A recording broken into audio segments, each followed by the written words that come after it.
Hello everyone, CMeeCraft here, and welcome to the stream. We're here with Danganronpa. Last episode we actually did a whole chapter, which is kind of a typical. Normally we do half a chapter. Probably gonna be back to the half a chapter standard today, unless, maybe unless the chapter is of wildly different length than previously, which who knows? I mean, I'm not even certain how we even have a normal bisection of the chapters at this point, seeing as I am presumed dead. So yeah, in any case, let's get to it. Dang it, I didn't reset my chat. Hold on. No, I was forgetting something. Stuff the Princess Maker chat up.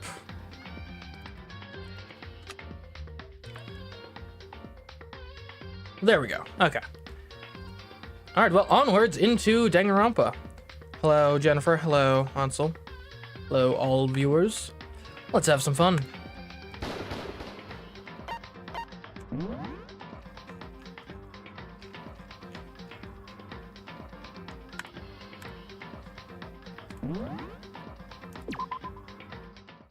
Hello, Jedi Steve. Welcome.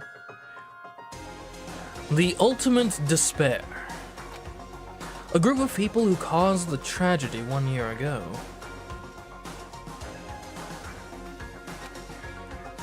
Those same people put together this killing game and began broadcasting it around the world. The most desperately awful group of people ever. That is the Mastermind's true identity. Our enemy has finally been revealed. But right now, we have to get out of this horrible place. Figuring out the rest of the story can come after. Yeah, you're right. Alright, Alex. Those are some sweet emotes you got there.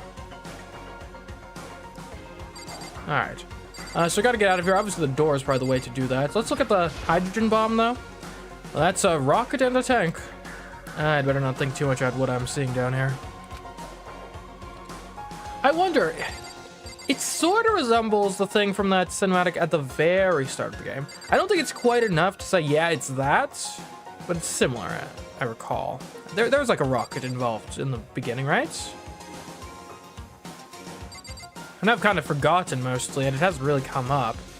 But I wonder what that cinematic was, because someone died in it. I'm curious who and why, and if it is actually relevant to this. What if it was a flash forward? I don't know.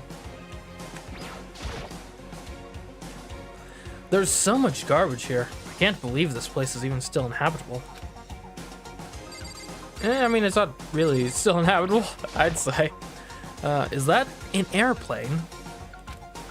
How'd something like that wind up in the school's garbage pits? It's not your average school. Maybe it's like that, isn't there like an anime or something about a school with, where they have like an airplane flying club? Or something. This is a desk. It's probably the one that fell down here with me.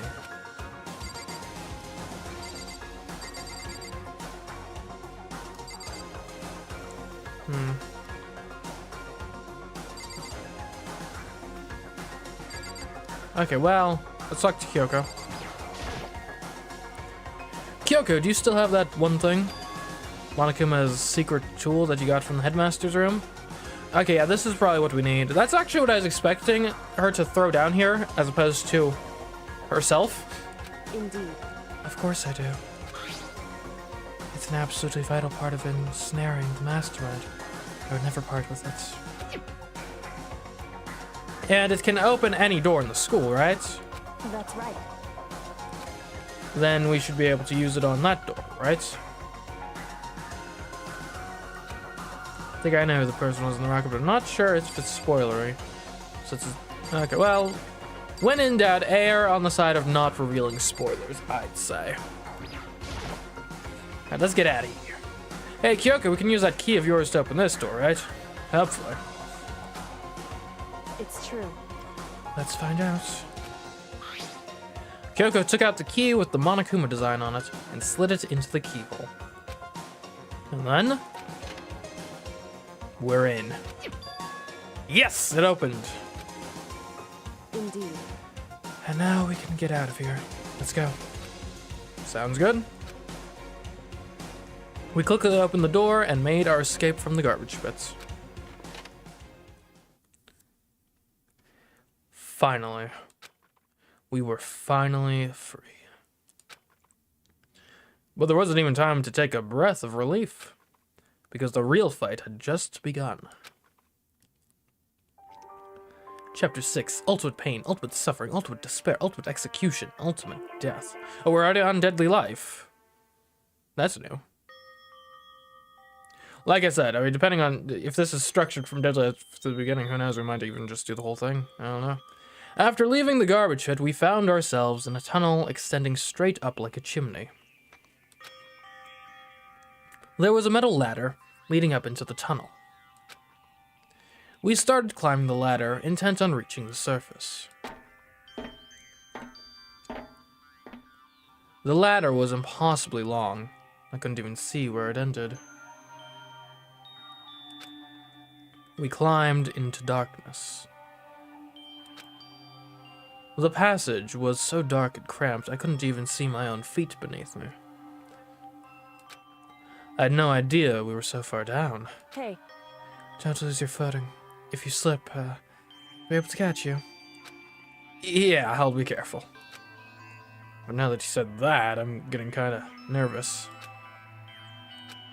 Maybe talking will help keep my mind off of it? So, Kyoko, there's something I wanted to ask you. You said you're the ultimate detective, right? So, how long have you been doing detective work? How long?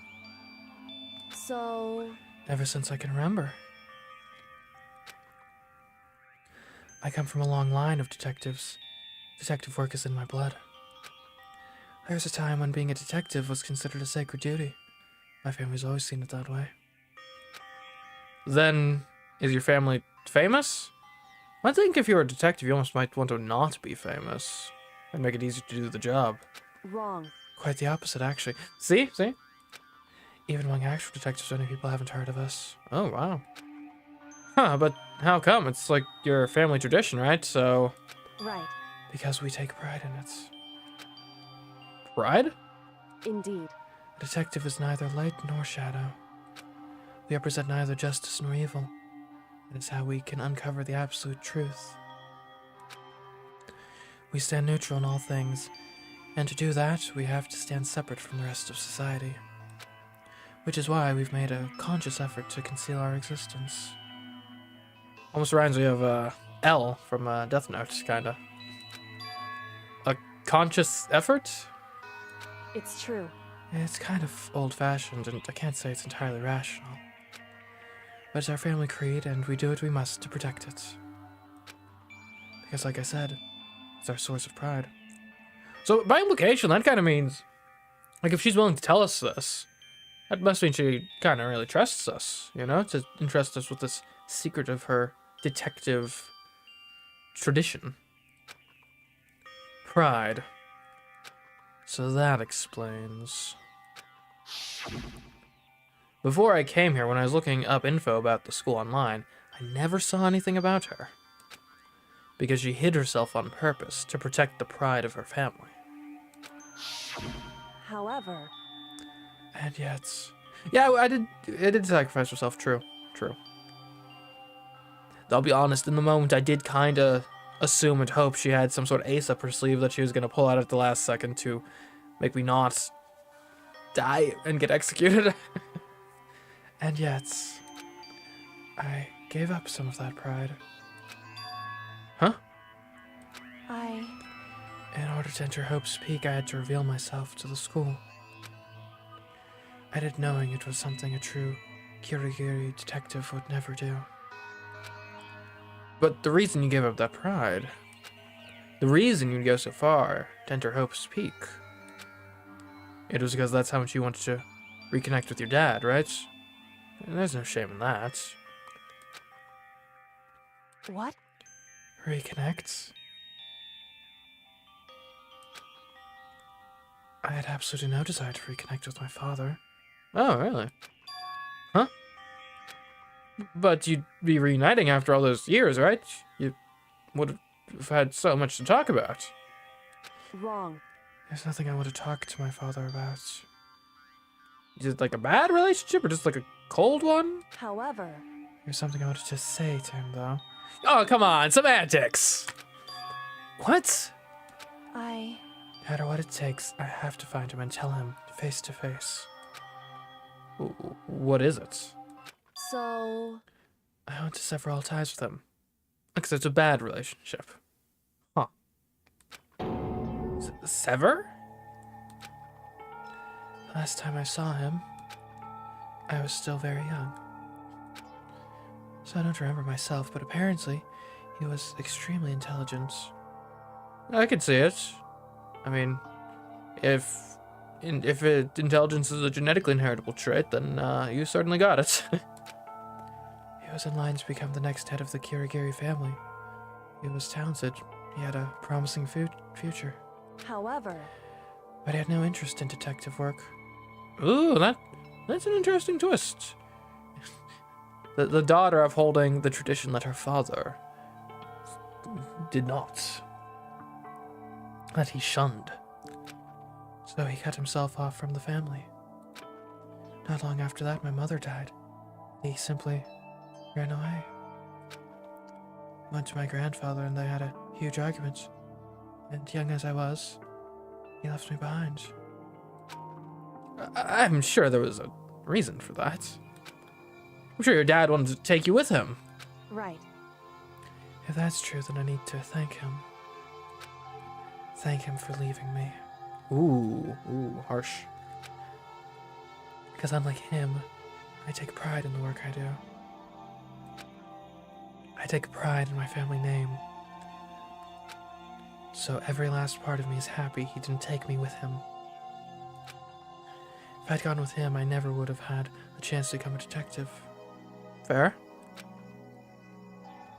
I was above Kyoko on the ladder, so I wasn't able to see her expression. So I couldn't tell. I couldn't see how she looked when she said that. What she might have been feeling. All I could tell was that compared to her usual self, she was more talkative and more emotional. I don't blame him, you know? He had his own life to live. That's what anyone in my position might say, right? But it's not true. However... But there's one thing.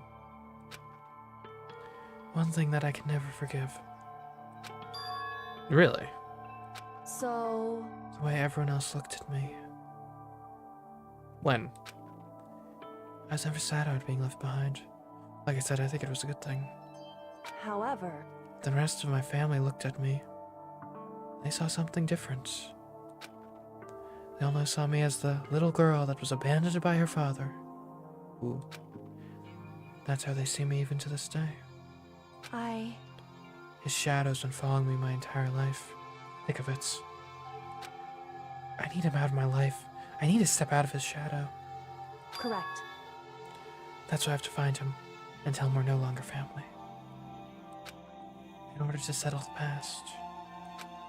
In order to remove him from my life. I have no doubt he forgot about me years ago. But your family? You just cut him out like that? Wrong. Our only connection is through blood, nothing more. Are we connected by heart and soul? No. Hey. Is blood really enough to call someone family? Only connected by blood, not by heart or soul? I was so shocked to hear her say something like that. I didn't know how to respond. So instead, I said nothing. I just kept climbing the ladder in complete silence. And after I don't know how long, we finally reached the top. Oop. Are we gonna need the key up here? Hopefully this opens. Looks like this is it. Indeed. On the other side of this door, Hope's Peak is waiting for us.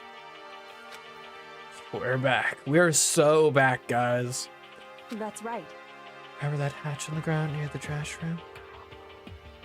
Oh, yeah. Oh, that's what this is. I'm fairly certain that's where we will come out. I locked it early, so it should open without much trouble. Unless Monokuma did something nefarious. Well, here goes nothing. This is gonna be tough to explain to everyone else. As far as everyone else is concerned, I'm a murderer, too. Granted, I mean Jill's a murderer, so it wouldn't be unprecedented to reintegrate with society. I reached my right hand up and pushed against the hatch. The hatch opened with ease, and so... There we go. Looks like we're back. I can't believe how long that ladder was. I'm exhausted. I can't exactly say we're safe and sound, but at least we're out of there. Now we're back in Hope's Peak Academy. Kyoko, thank you. I never would have gotten out of there without you. No thanks necessary. I was just returning the favor. So now what?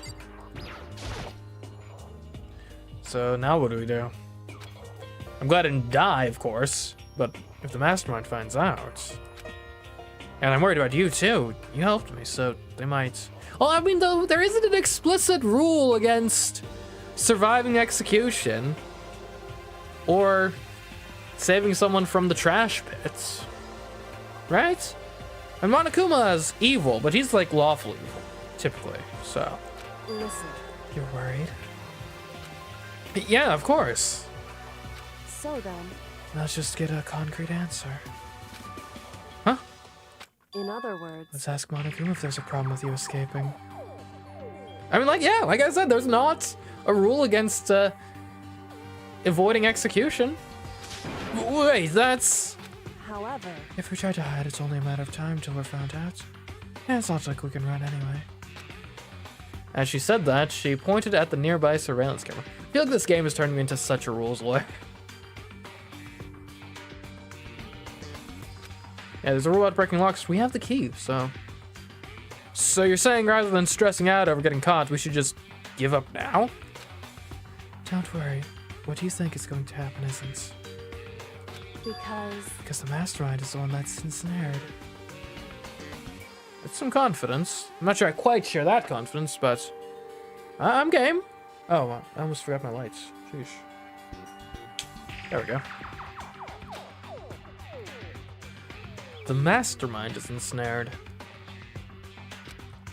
You said something like that before. What does it mean? So... Mastermind stood exposed during the investigation into Mukuro's death. There was a moment when the mastermind let their guard down. Really? There was. When might that have been? I don't know, could it have been when he said that I did kill her when I didn't? Right. If we can talk to Monokuma, we can confirm it. And it'll be better for us if we go to him directly before he tracks us down. Who died? I mean, who hasn't died at this point? That should help with our negotiations. I'm still a little, no, super uneasy about this. But we don't really have a choice, do we? Indeed. Monokuma should be in the gym. Shall we go? Let's get going. Alright, sure thing.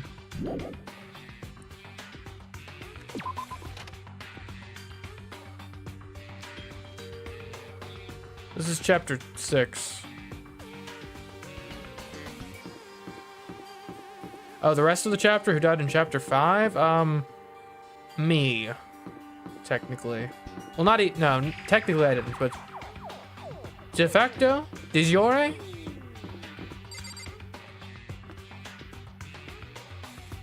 Sorry, I thought I heard someone knocking on my door.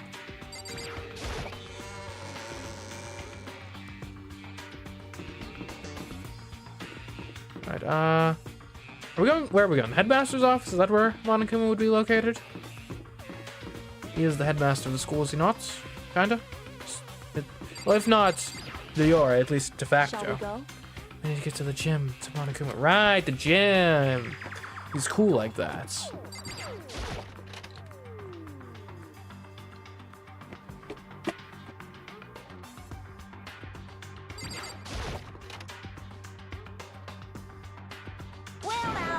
Well. Hey! Kyoko, I don't mind so much. But Makoto's supposed to be super dead. What's he doing here? That's exactly how I thought he'd react. Are we really gonna be okay? You were supposed to be punished. Did Kyoko help you? What? So what if I did? What will you do? If the guilty party is exposed during the class trial, they alone will be executed. It's unfortunate, but that is the rule. So now I gotta punish you again, and this time I won't leave anything to chance. Kyoko, again, you left me out to dry. Right. Do whatever you feel you have to. Kyoko! What? However, But before you do, let me just say one thing. now, If you execute Makoto, that means you lose. Not that that matters to you, right? Huh? I lose? Hey! Yo, explain yourself! What do you mean by that? because Well, you set up this latest class trial yourself, right? I was getting your way, so you wanted an excuse to kill me. in other words, I was supposed to be chosen as the blackened and then executed, right? Hey, what are you talking about? however, But when Makoto chose to overlook my lie, your plan came crashing down. The results of the trial weren't at all what you were expecting. Because you never imagined that in that position, one person would protect another like that. right, Yet in response to that unexpected developments, indeed, you reacted by proclaiming Makoto the blackened and trying to execute him. You made the choice out of desperation. No more than that. You must have realized that Makoto, who refused to be manipulated, was a threat to you as well. however, But then there was another unexpected development waiting for you. An entity that would throw a wrench, so to speak, in your precious execution machinery. Alter ego. You never imagined the possibility of a being that could come to our aid even after you'd killed it. am I wrong? Now here's the absolute truth. Makoto didn't kill Makuro. You did. Listen to me. So executing Makoto for it would surely be a violation of your rules, which I know you love so much. If the blackened is exposed, they alone will be executed. That's what you told us, right? And that means I lose? You talk a big game. You're saying the blackened is me and not Makoto? Well? And you can prove this, right? Well, No, I can't. Don't just say it like that. What is this, a comedy routine? To make such bold claims without a shred of evidence? that doesn't matter. I don't have any right now. But with a little more time, I guarantee I'll find some. That's right. Because no matter how deeply you try to bury it, there's only ever one absolute truth. And now you're trying to talk like some kind of famous detective type? Because If Makoto really was the killer, he never would have come to you willingly like this. He would have feared for his life, feared another execution. He would have tried to run and hide. Oh.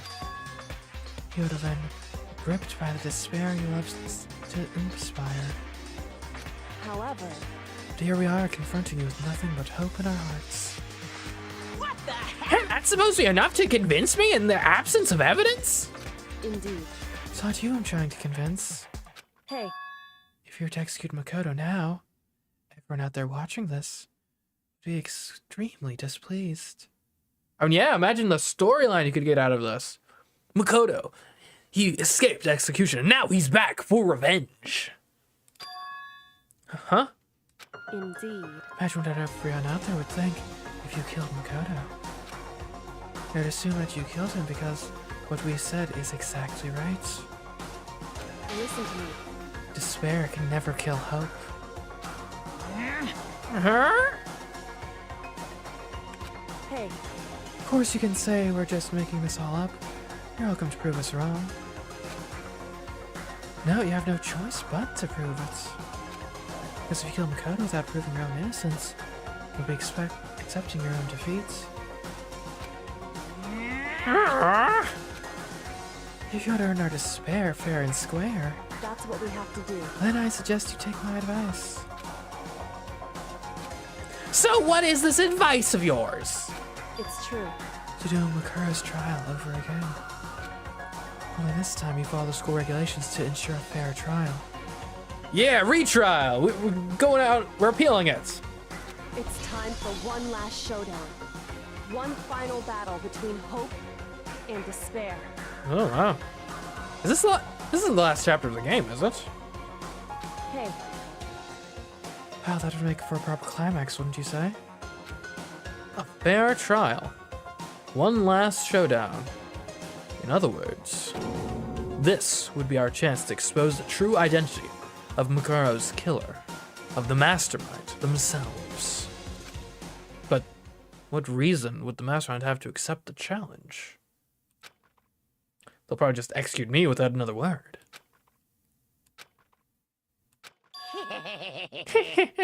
Interesting. Barrett! Very interesting indeed. Barry? What's wrong? Oh, I was getting bored, so I decided to change things up a little. So time for bear jokes. Now, what you suggested might be plausible. It would certainly make for one honey of a climax. in other words, Does that mean you accept? You guys! If we do things your way, that'll be enough to convince you and the viewers, right? And it would cause you unbearable despair, right? Then I'm prepared to agree to your terms. Will your hope win out, or will my despair claim victory? I can barely Let's have one contain finally myself. grisly showdown. You agreed? Then we still have a shot at this. Barrett! But this is the long-awaited climax, right? Just guessing the killer is barely a fitting end. You guys! So for the final phases, you'll have to unearth all the mysteries that have been buried here. All the mysteries? That's right, every last mystery that's pawing around the school. If you can do that.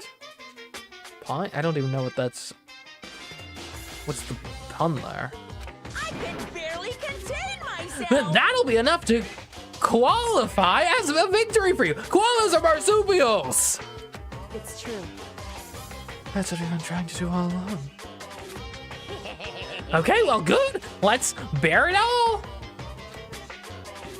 If you can claw your way to the truth of Makuro's death and solve the mysteries of this school, You guys! then you win.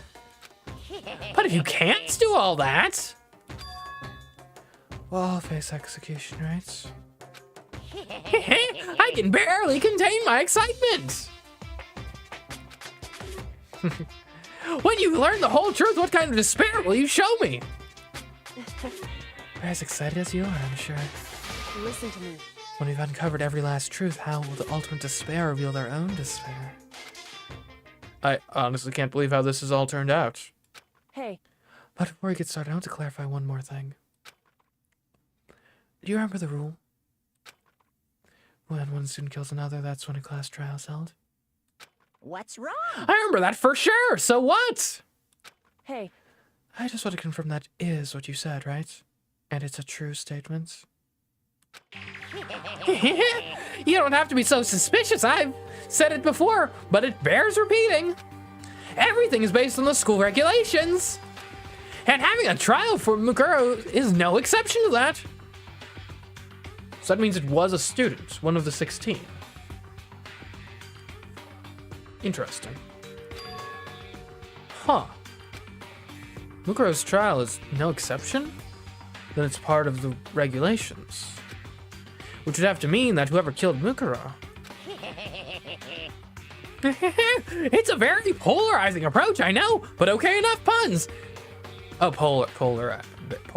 Anyway, here's a hint. I'm sure I told you this already, but this killing game began with 16 participants, all of them high school students. And only people to take a single step in Hope's Peak since the killing game began are those 16 students. What? Listen. Are you telling the truth? Why'd you go quiet all of a sudden? I'm done talking! I got nothing left to say to you! So get lost, would ya? Why so mad? Whew. He seems emotionally unstable. Okay, that'll be a clue. Got it. The killer is a woman. I'm joking. Please don't crucify me. Hey! Leave me alone. Get out of here. Okay, I'm going. You're really gonna let me go? I don't even care anymore. You're all gonna get your punishment later anyway. I need to start getting it ready. A super duper extra special punch overflowing with despair. Hey, Hanakoto, let's go. Okay.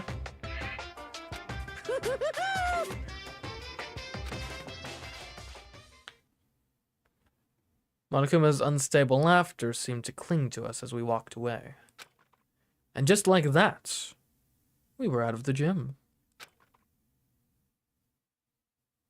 Okay, well then, that was interesting.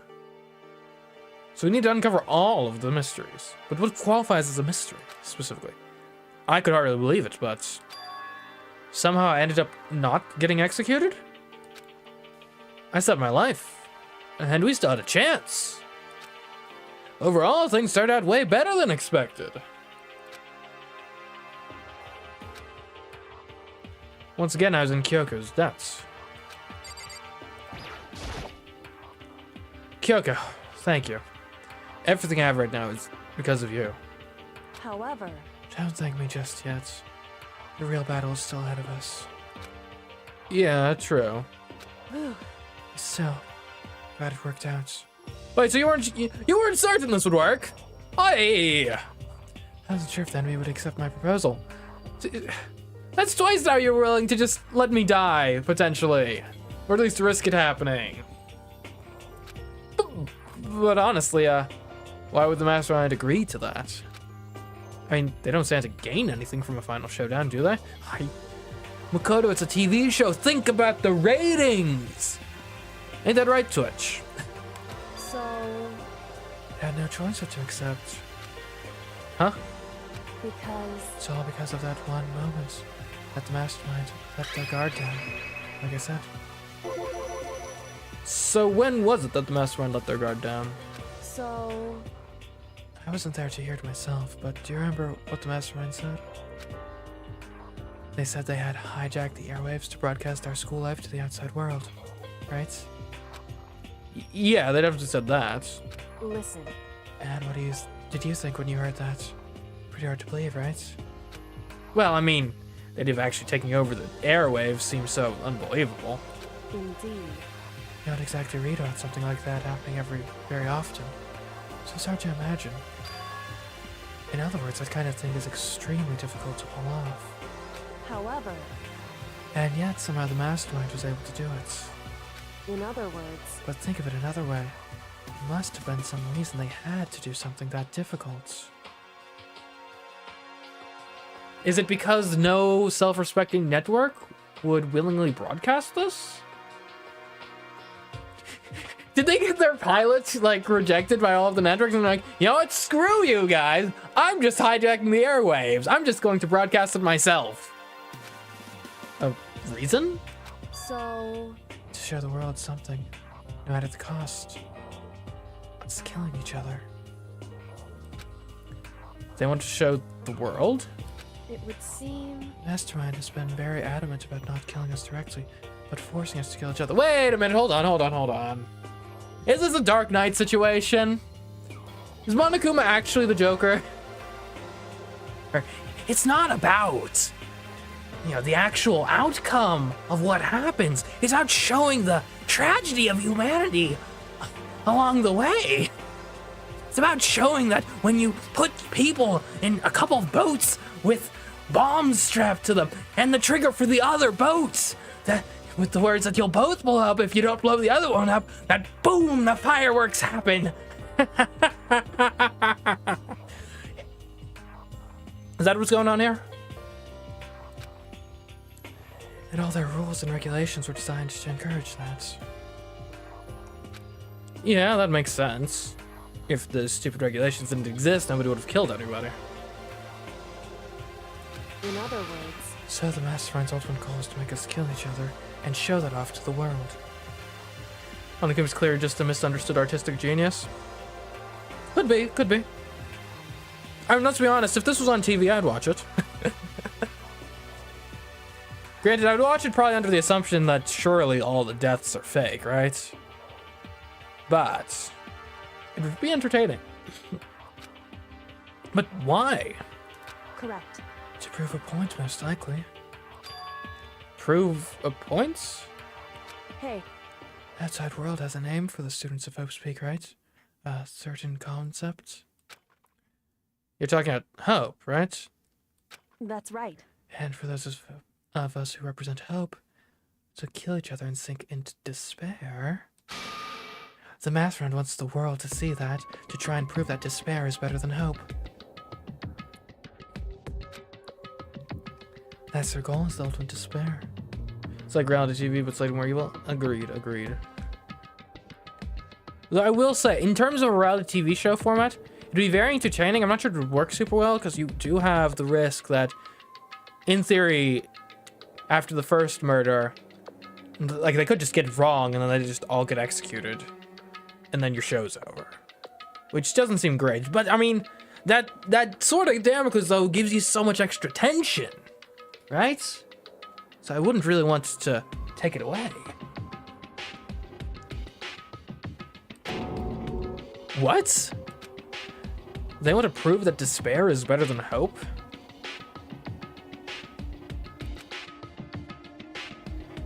But that's ridiculous. It's true. You're right, it is ridiculous. Completely irrational. It's the kind of thing that nobody but those who call themselves the ultimate despair would devise. That group whose only purpose and motivation comes from despair. But is that really their only reason for making the rest of us suffer? Makoto. I know how angry it must make you, and yet, that same motivation is what led to the Mastermind revealing their weakness. What? In other words, Because their goal is to broadcast this killing game to the world. The Mastermind has had to be more particular than is reasonable about their own regulations. Right, because if it...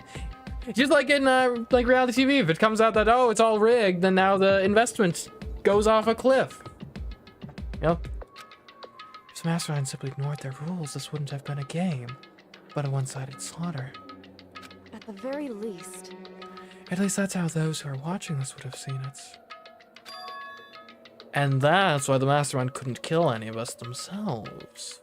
indeed. That is precisely the reason. No matter how much they may hate what I'm doing, I haven't violated a single one of their regulations.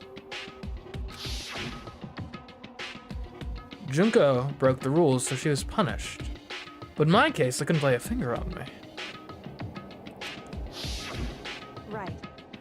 So instead, they tried to use the class trial, following all their proper rules to get me killed. Although, by the way, so obviously, again, if this was in real life, obviously all of the deaths would be fake. How certain are we that that's not the case here? Because I'm thinking, right? He's super confident we're not going to pin who the actual killer was. And it would seem basically everyone has an airtight alibi that's currently living. Right? And even if they didn't, even just randomly guessing, especially since we know I didn't do it, and Kyoko knows she didn't do it, right? So if we're spearheading this investigation and operation, we'd have what, like a 1 in 4 chance, 25% odds, even just guessing randomly. That's not the sort of odds that you have supreme confidence over. It's worth noting in the school rules, it always says punished, right? Typically. Like, we refer to them colloquially as executions. Officially, it's being punished. Could that be the final loophole?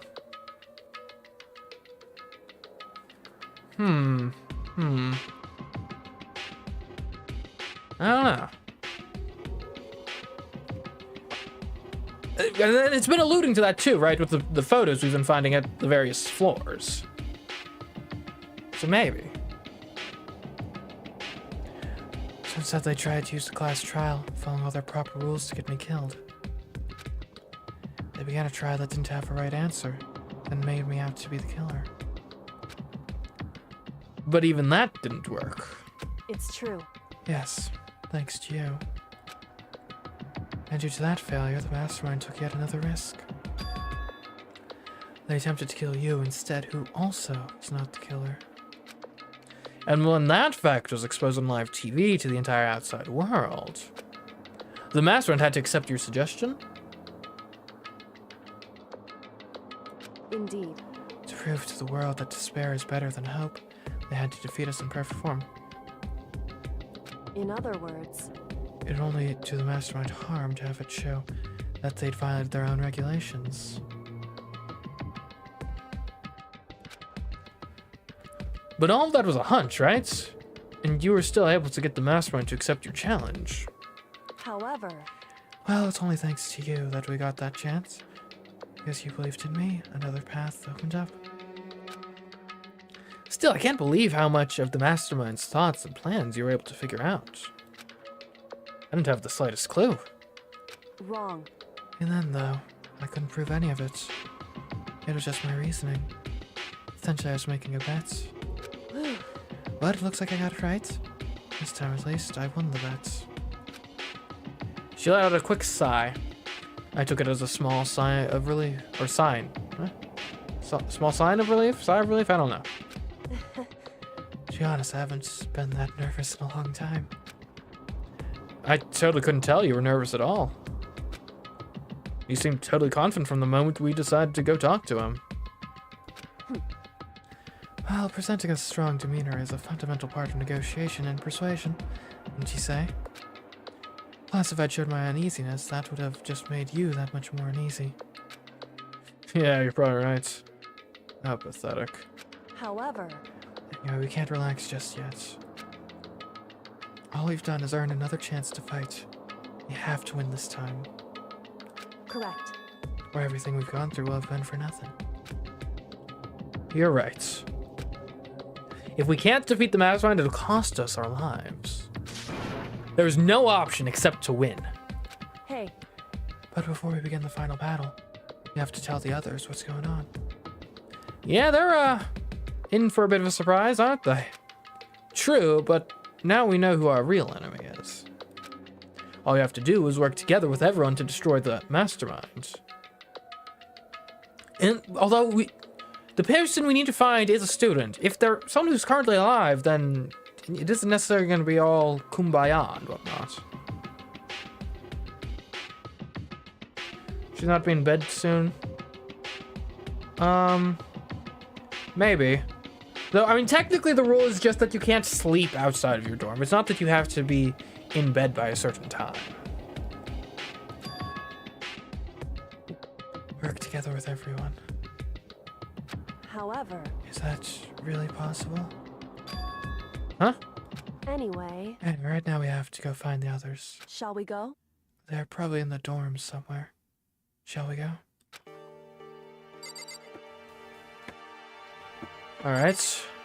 Let's, you sure we want to go? Anyway, Anyway, right now I have to go find the others. We're in the dorms somewhere. Shall we go? Yes, let's.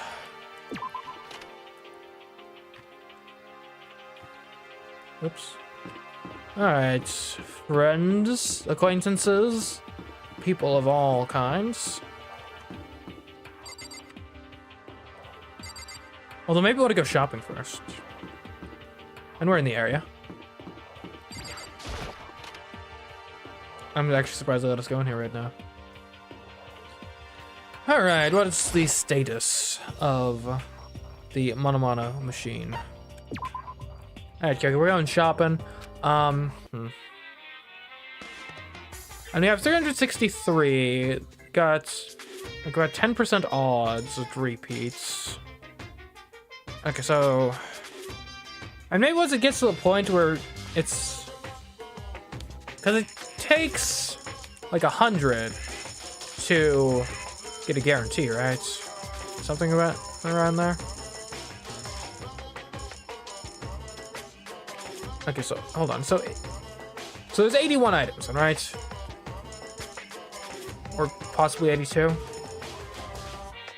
82 probably. So each item is a 1.09% chance.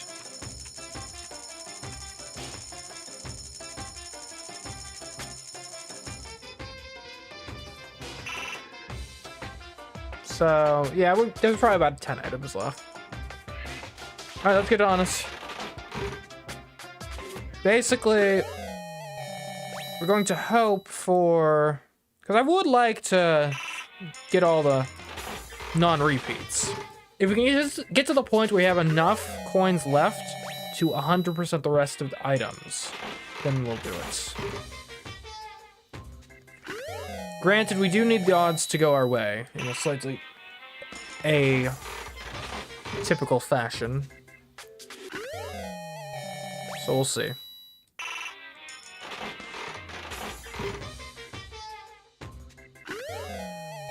So yeah, so you guys having fun? Enjoying the stream?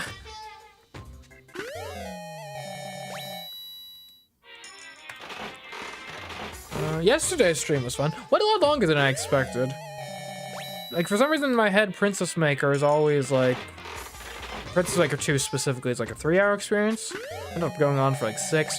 Granted, I think that's because I did a lot of the like RPG adventuring in it. Doing the RPG mode. Alright, finally. Got something. Doing the RPG mode generally does extend the length of a run, so that's probably why. Okay, I mean, we already got luckier than you would have expected. Well, hold on now. At 10% odds, you'd expect it like roughly 1 in every 10. It's when we get to 1% where things are going to be rough. Trying to think of what to play later. I suppose that depends a lot on your taste. And what you have access to. And one thing I would like to play a bit more of. Granted, I haven't played this on stream or anything, so don't go like looking for like the videos or something. This is, believe it or not, sometimes I do things that's not strictly for YouTube and Twitch content. I started playing Xenoblade Chronicles, like towards the end of or specifically Xenoblade Chronicles 2, towards the end of last year. So I really got to find the time to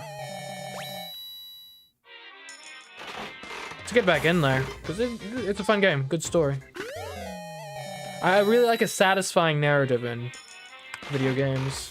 Actually considering making a video for the main channel on that topic. I think I might have some insights to share with the world. Might actually use Danganronpa as a case study in such a video.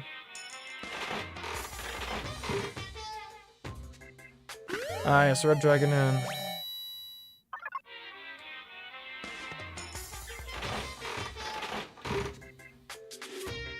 Yeah, I've got to look into that. Should be fun. Like I've got a lot of things working right now, so my schedule is very tight at the moment, but... Did you see the vid? I saw it existed. I haven't gotten a chance to check it out yet.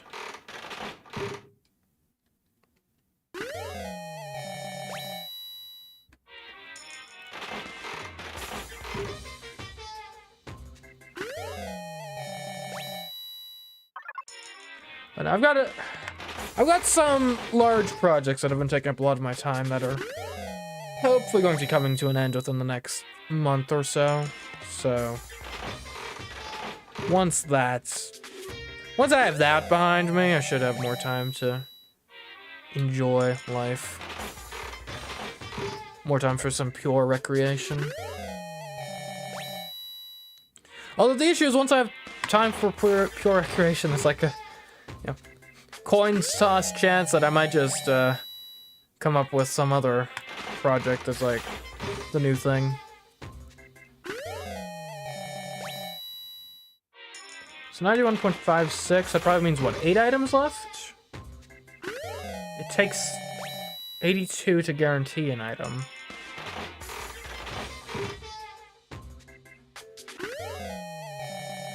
So I don't think we're at the point where we can just guarantee the items. Oh, hi, Madgo.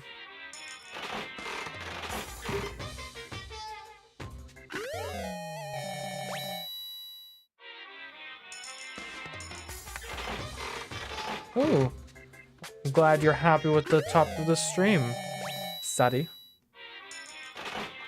Yeah, we're in chapter 6 now. That's gotta be new, right? Really? You already had that? Huh. I don't know. It kind of seems like this might even be the last chapter. I don't know. But I thought in the menus there was like 7 chapters or something. But you never know. I mean, it could be that chapter 7 is like an epilogue or something, isn't it? You know?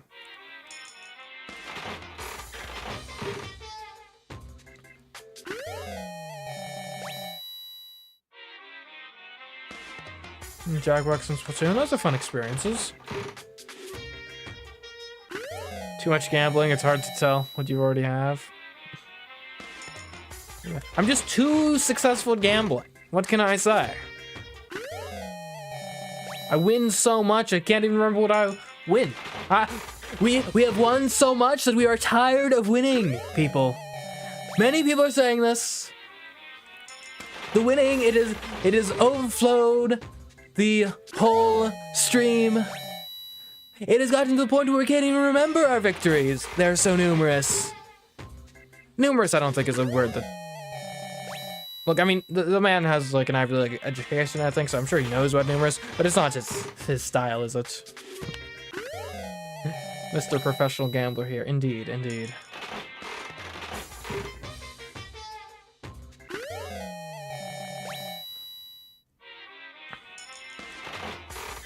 He got less gambling skills. Let's see. True, true. I mean, I think the real question to ask is, am I going to get, like, star rank with anyone? Anyone at all, other than Kyoko before the game is done? I thought I'd get Sayaka, then she died. I thought I'd get Celeste, then she died. I've been so paranoid these last couple tries that Hina would end up on the block. Just cause like she's my last hope at getting a star rank with someone other than Kyoko.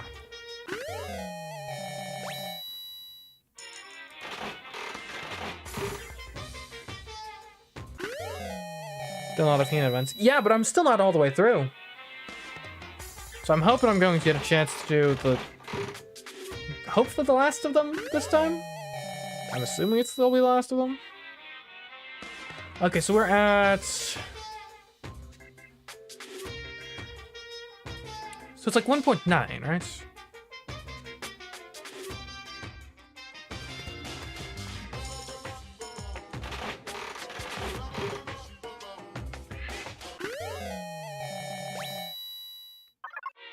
Just trying to...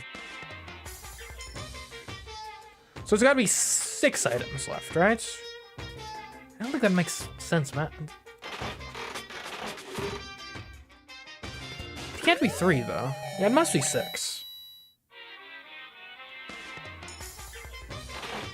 But 9 times 6 is...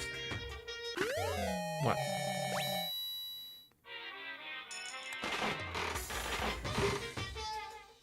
Like 54? Or no... Which doesn't make sense math-wise. In any case, if it's close to 6, we don't have enough coins to guarantee the rest.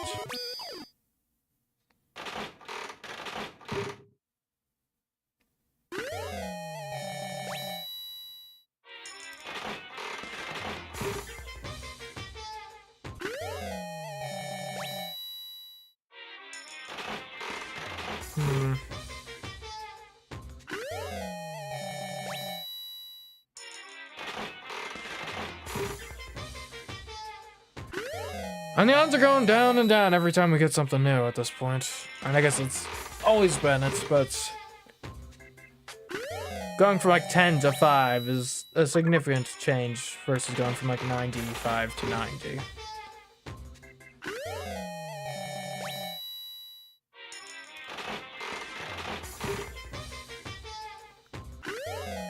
From gambling professional to maths teacher. Indeed. Though, I mean, if you were truly a gambling professional, you'd have to be really good at math, right? It's about statistics, no?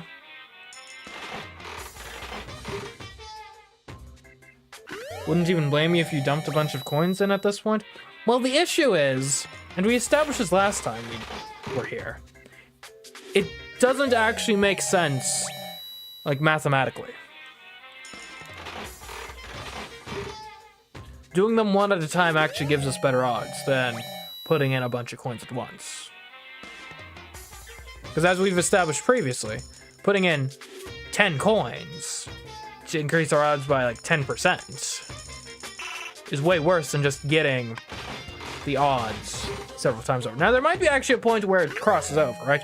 Once it gets to the point where it's like 1 left, and putting in a coin would double our odds. Then it's probably worth it to do 2 coins at a time. But for now...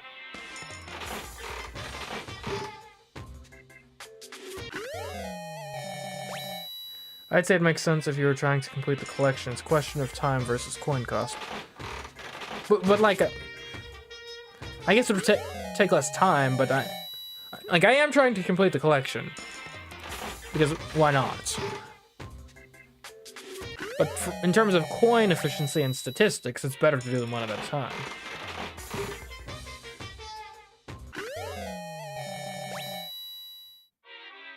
Right, because just as an example, right? If we put in 2 coins, that increases our odds by roughly 1%. But instead of increasing our odds by roughly 1%, we could just have an additional 6-ish% chance, which is statistically around 6 times better.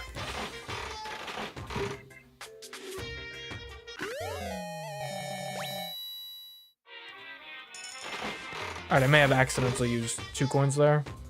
I was gonna say, imagine if that ends up being the one.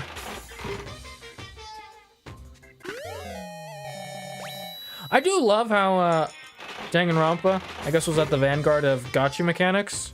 Just, you know, unpaid gacha mechanics. Because, I mean, this was, what, 2010? This is way before gacha games were actually, like, a thing. Ahead of their time. I saw a review for, I think it was, like, the almost, like, Mario Party-esque spin-off game. So I saw a review for that on Steam. Where one of the reviews was like, for some reason they have gacha mechanics. But they're not even, like, microtransactions, so I don't get what the point is. And, you know what I mean? I guess fair.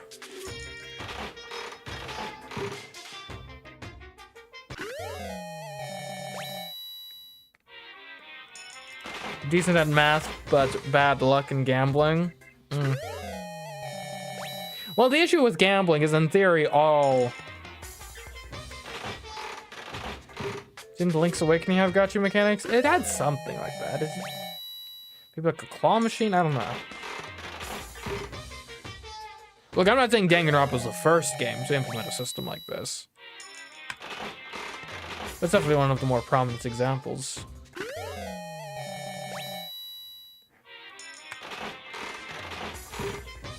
The funny thing is, if you think about it, technically, being able to pay for gacha pulls. And look, please don't crucify me for this, alright? I promise I can explain this. properly. But technically, all things being equal, being able to pay for gacha pulls is actually just better than not being able to pay for them. Now here's the caveat. In actual game development, it's never all things being equal, because once you make a specific decision, especially monetarily speaking, that then informs the rest of the design, right? It's like, sure, it's nice, especially in like a single player type experience. Like, either you can use your time, or you could spend some money, which, time is money, so you can spend your other time to like speed the process along, I suppose. Though that does bring up the question, like, why the heck are you even designing into the game a process where you'd want to pay money to avoid it? Like, that is kind of funny. Like, outside of... I'm not sure if it's as much of a mechanic anymore, but I do know for a while that one of the main, like, mobile game mechanics was... especially free-to-play mobile games, was, oh, you're building a thing? Well, that's going to take 5 days. But if you pay us, like, $2, guess what? It's going to take, 2 hours. Officially making gaming the one medium that you pay more to get less of. Well, hold on, is that true? No, not technically. Like, you could make it some argument for food. 1 in 20 pulls? Yeah. So I think we're down to 5. We're actually... which, yeah, still doesn't work, because 240 would be 3.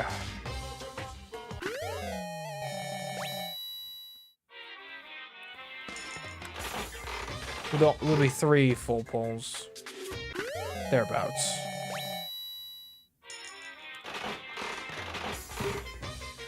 Anyway, so the issue is, like, pay to win, or pay to do a thing mechanics, is then that incentivizes the design and ethos of the whole game, right? It becomes not, oh yeah, if you don't want to spend time grinding these items, and here's the option to pay for it, it becomes, oh, we're going to make these items the most annoying things possible to grind, so you are going to want to pay for them.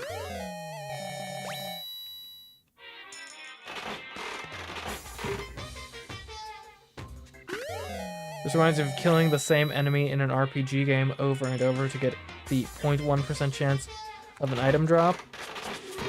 One could make the argument, for sure.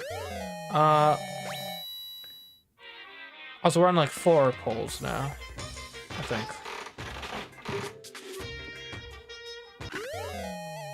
Yeah, that's part of the reason I never got into MMOs. Other reason, like, money. Other reason, time.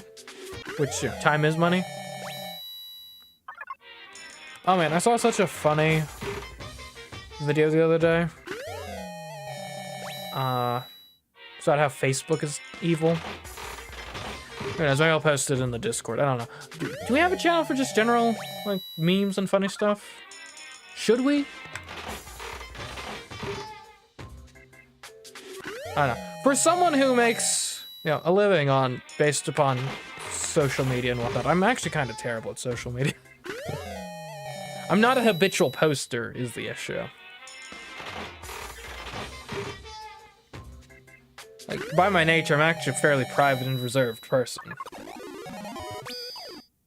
Which, granted, yeah, sure, that's what everyone says, but with me, it's actually true, I promise.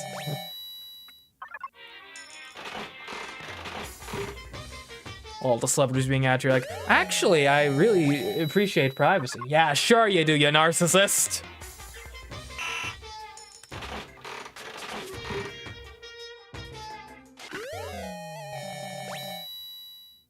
Only general and oh dear, leave me out of the memes one. There. That's new, right? It is new. Okay, so we're at 97. So... certainly many different ways of making a living on social media. You don't have to be an Instagram model to be successful. Okay, so I think we have actually made it to the point now. We've got, I think, 3 polls remaining. hold on. Before I do this, chat, just to confirm, 100% is the maximum, right? This game isn't going to do anything cute where it's like, well, actually, we go up to, if you want to fully complete it, you need to get 103% of the items.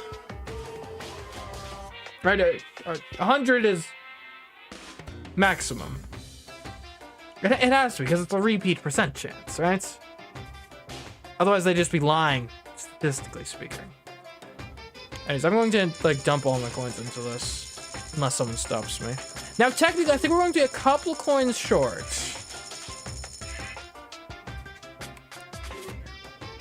Easy way to sway the odds is just saving the game and then throwing a bunch of coins and resetting. And you could do that if you're lame. Hold on, wait, hold on. It's 91. Oh, wait.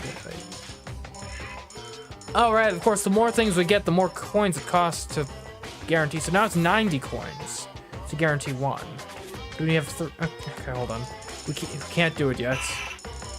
Or can't. Okay, so 90 coins to guarantee one. That would leave us with 155 coins. Next would be 91 to guarantee another one. Then we wouldn't have. Okay, we need to get one more naturally, guys. One more naturally. Unless it takes so many pulls that it then is going to need more to do it naturally.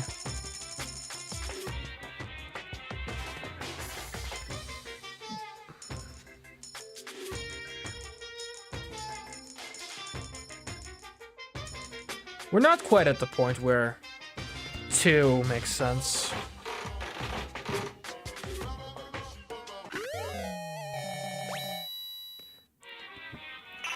Since this is on Steam, you actually get an achievement for doing this.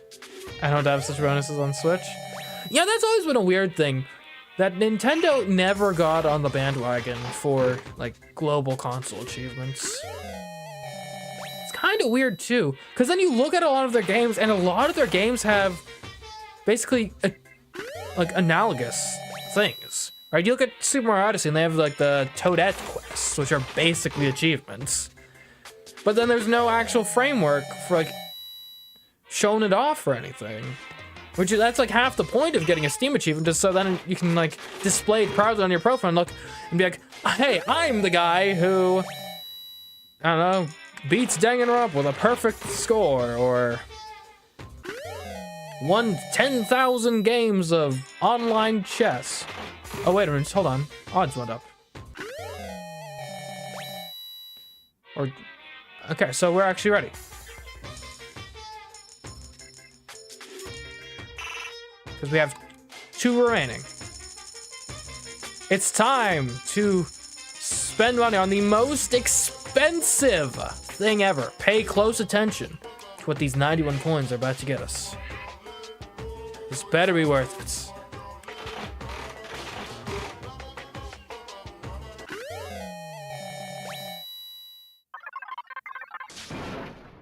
I thought we already owned that.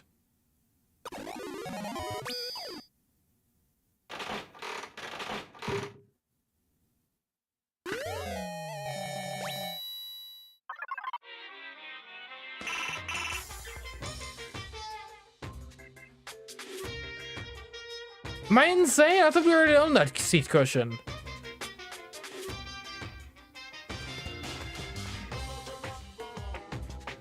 Okay, well, anyways, it's on repeat chance 100% now, so that means we got everything, right?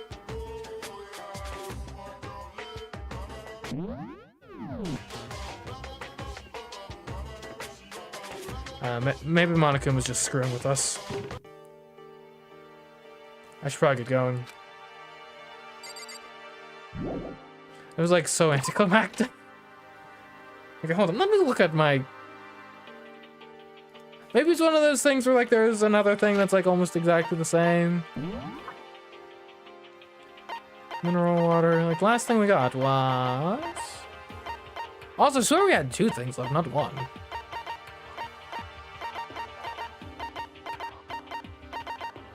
Yeah, that's what we got. A quality chinchilla cover. Dark red seat cover. Its refined design is intended.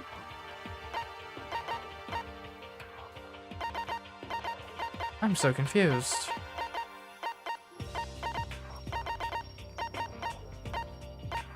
I don't know, is it possible to have obtained it via some other method? And maybe this was like the first time we got it via the thing? What's this? Okay, that's probably... How are we missing so many still? If we already... 'Cause I know some of these you get just like along the way of the story, like the rockets as an example. What about the rest of these? Yeah.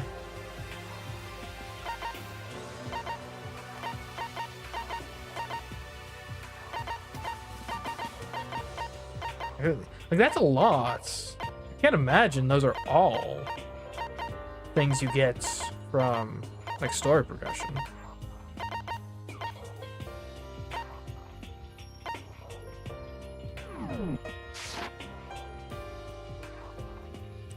All of the missing items are special in some way. It gave you... I remember you gave it to Byakuya. It must have left you with 0 and not have been counted for completion. I thought that didn't matter for this. I thought it was, if you've ever seen it, it's still a thing.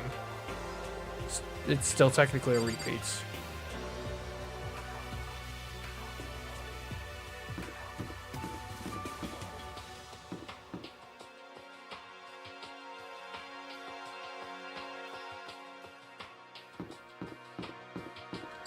There's an item that's like a 0.00001% chance?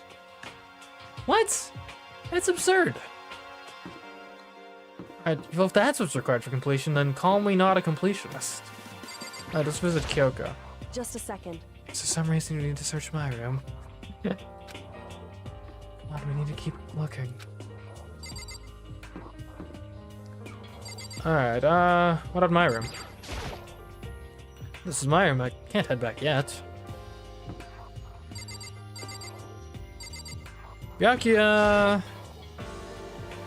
This is Byakuya's room. Is he inside?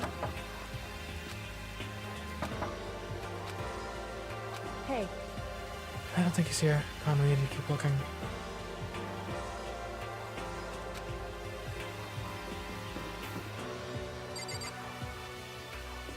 Toko? This is Toko's room. Is she inside? Hey. I don't think she's here. God, we need to keep looking. And where is anyone? Anyone? Everyone? Hina? This is Hina's room. Is she inside? Hey. I don't think she's here. God, we need to keep looking. But I'm gonna go out on a limb and say that Hiro, I don't think is inside either.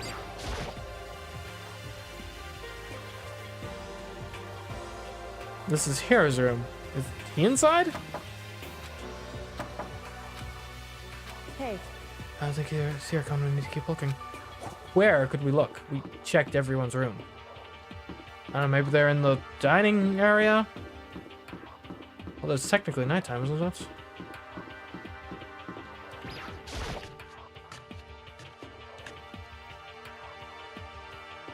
Hello? And suddenly we were greeted with...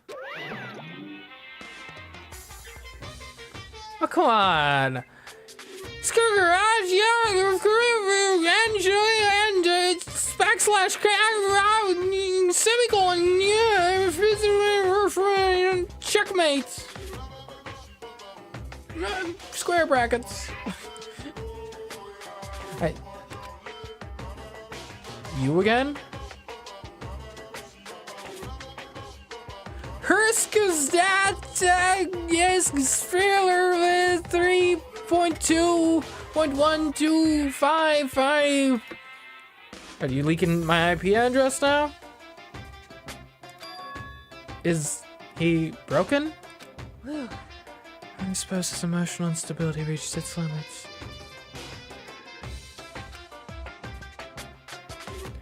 Agger 3 if foursome equals... That actually, hold on. Foursome equals Sen Act about 61? Jeez, what the heck? Monokuma no DXC has stopped working. However, I wonder what that was all about. I couldn't help but let out a sigh of relief. Is that Makoto? Back from the dead? Sorry to disappoint. You guys! It is! There's no two ways about it. That's Makoto. You survived? Jeez, you're like a stubborn little cockroach, you know that? I'm just asking to make sure, but you're not a ghost, right? That's fine. I don't think I would have predicted that this would be like our basically final crew. These four. Plus, obviously, Makoto. Basically our two protagonists of Makoto and Kyoko. Everyone was there. All my friends who had struggled together and survived. As soon as I saw their faces, I couldn't help myself. I started to tear up. What? Wait, what's that smell? What the heck? Yeah, man, that seriously stinks. It's Makoto. He smells like a wet dog. Get away, shoo! Well, I guess it was heartwarming while it lasted. And in a flash, my tears dried up again. Oh man, they're keeping their distance from us! Makoto, There's no time to indulge in an extended happy reunion. We need to explain to everyone what happened with Monokuma. Yes.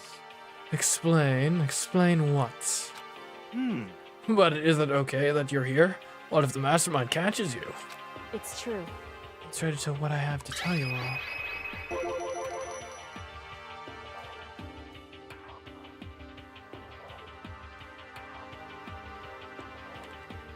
I need to tell you all about the last class trial.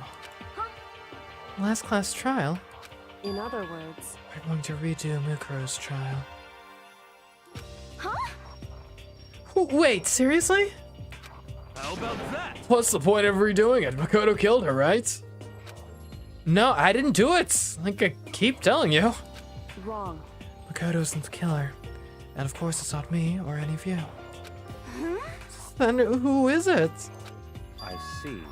What she's saying is it was all the work of the mastermind. Huh? What? You're saying the mastermind killed Mukuro? That's right. That's right. It was all an elaborate trap contrived by the mastermind. Makoto spotted the trap in time and did what he had to do to stop it. However, But his decision meant that he would be the one to die. What did you say? You spotted the trap, did you, Makoto? You made it sound like it was easy. I just, you know. however, But executing Makoto, who wasn't the Blackened, is a clear violation of the school regulations. The rules say that only the Blackened is to be executed. The mastermind broke their own rules. Which is why I went and negotiated with him to have the trial one more time. Huh? The mastermind agreed?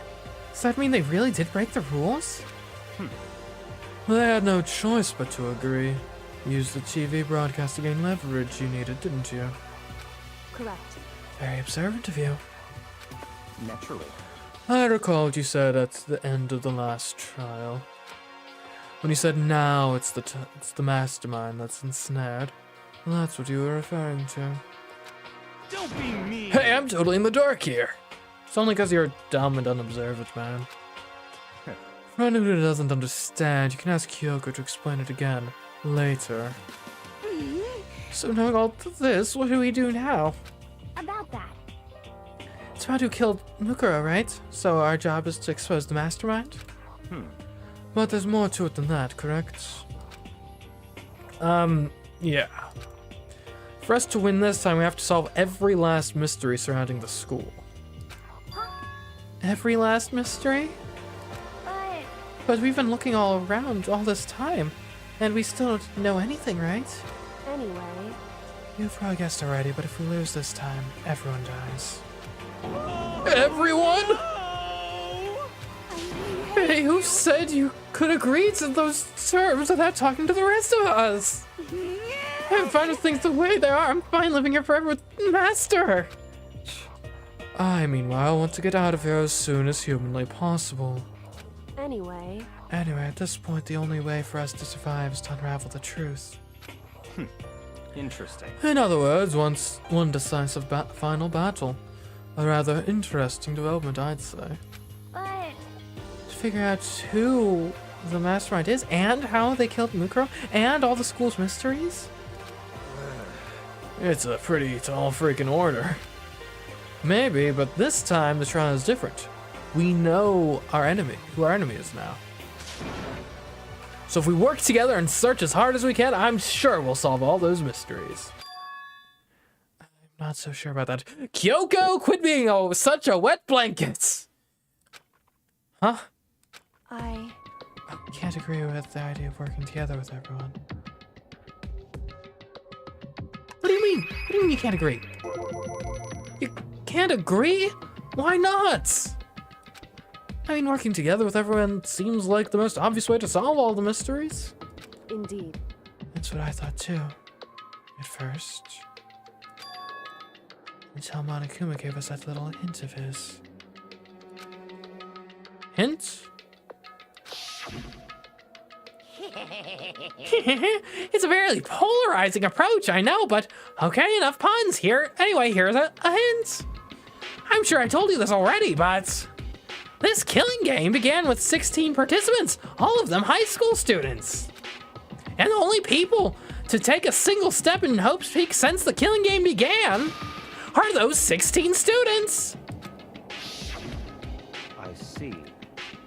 Monokuma said that, did he? Then Kyoko's opinion is perfectly reasonable. Huh, but why? So, in other words... If the mastermind really is the one who killed Mukuro, as Kyoko says, then the mastermind would have had to set foot in this school, right? Monokuma could probably murder Mukuro, but there's no way he could have disguised the scene like that. In other words... But according to Monokuma, the only people who have set foot in Hope's Peak are the 16 students who have been taking part in the killing game. The mastermind is... There were 15 of us in the main hall at the very beginning. And in Mukuro, at Mukuro, you get 16. So the mastermind would have to be one of them? That's right. And of those 16 people we started out with, only one is still alive. Oh, what was that? Oh, John Smithig, thanks for the follow. Hope you're enjoying the Danganronpa.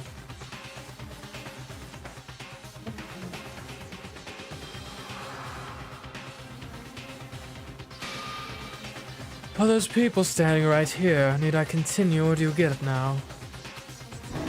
You're saying the mastermind is one of us? no way! You can't be serious. Wait, we can't say for sure that's true yet. Monokuma might have just said all that to confuse us. Indeed. It's certainly a possibility. Only one among many. The mastermind being one of us is also a possibility. And that is one possibility we can't ignore. What, sure, be the mastermind? Oh man, that actually makes a lot of sense, kinda. No one can be that dumb, right? Yeah, I mean, they're in ultimate, right? They're ultimate despair, so they must be a high schooler. Can't say it's not possible. But if one of us was the mastermind, they'd have to control Monokuma somehow, right? But did you ever see anyone acting suspicious anytime Monokuma was active? And it could be an algorithm or something, or pre-programmed. Well, Maybe they snuck off and controlled him in secret. but I don't care how sneaky you are, we would have noticed someone sneaking off that many times. Could have been an early kill then. Like, I mean, in chapter 1, you go back that far, you have Leon, Sayaka, Junko. Again, this is assuming that we have the possibility of people coming back from the dead, or that the deaths were faked or something. Which, again, the pink blood compared to the red blood, which is, I don't know, could be the difference between wet and dry blood, but still, it's suspicious to me. I'm right. Then maybe Monokuma was on autopilot. Maybe they loaded up all the dialogue and actions beforehand. Now, he's too interactive for that to have been the case, and AI wasn't far enough along in 2010 to... Granted, same could have been said for... Well, hold on.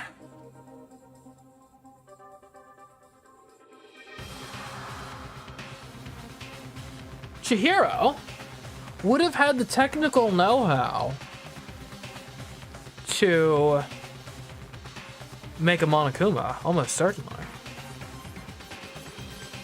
And then also designing Alter Ego?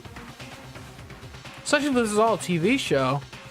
If the twist of us finding out about stuff in the school and whatnot was planned from the beginning as like the grand finale. I'm not saying it's likely, but if anyone could devise a Monokuma robots, you'd be a fool to not at least consider Chihiro. And heck, if it was Chihiro, that doesn't even necessarily mean that the mastermind would still be alive, per se. Could have set things up to kind of just go on their own for a bit. I don't know, I don't think it's likely, but you gotta consider all the possibilities. In that case, there's no way he could have had all those back and forth conversations with us. Well, it wouldn't be entirely impossible if they directed the flow of the conversation. Well, maybe, but still.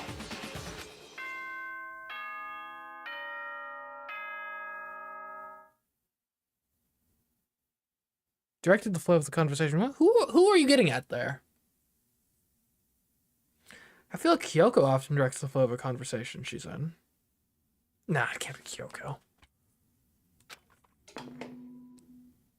I trust Kyoko. This is a school announcement.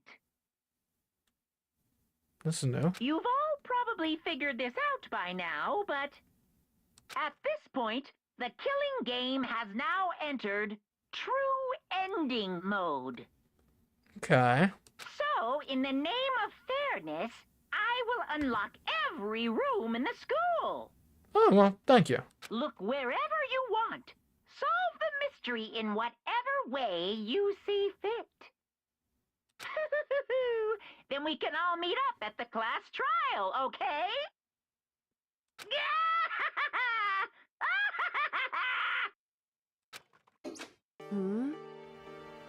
How very magnanimous of him to unlock all the rooms. And we already had access over anyway, thanks to Kyoko. That's fine. The time for talk is done. Now we need to begin our investigation. But I was planning on working alone from the beginning anyway. In the name of my family. At this point, I can rely on myself, on the Togami blood flowing through my veins. I have no time to worry about the rest of you. Each of you must uphold your responsibility. Goodbye. Well then.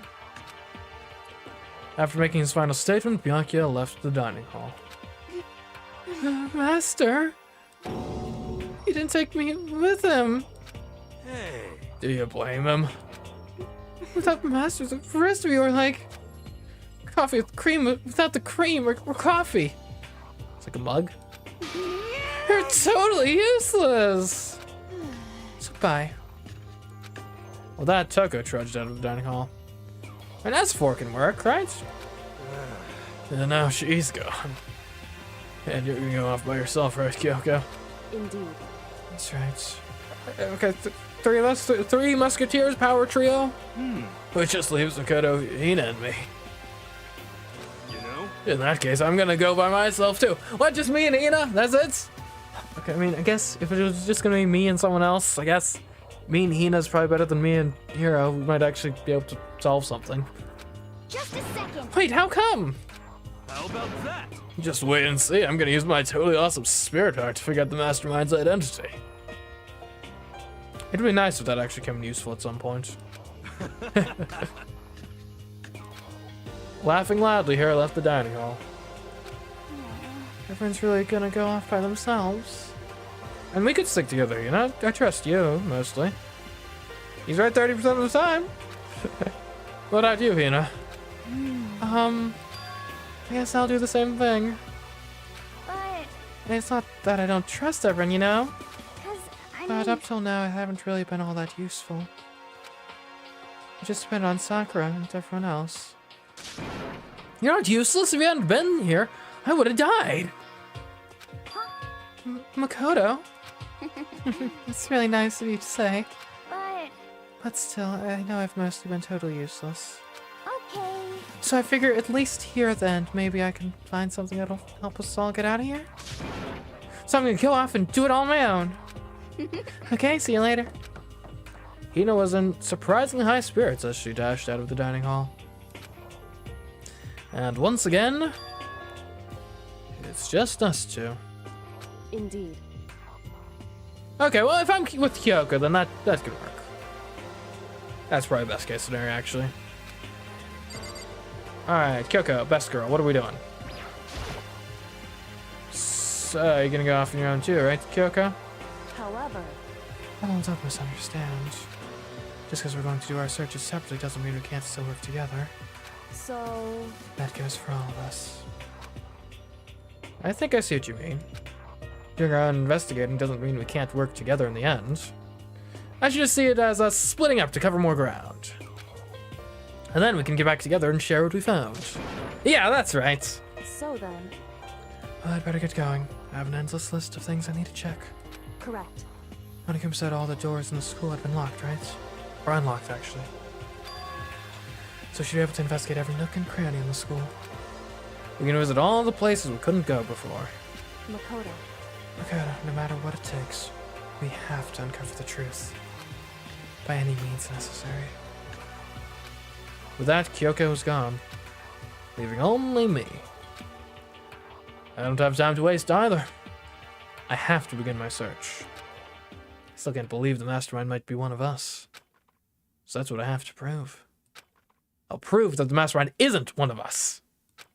I'll expose the mastermind's true identity and solve the mystery of this school.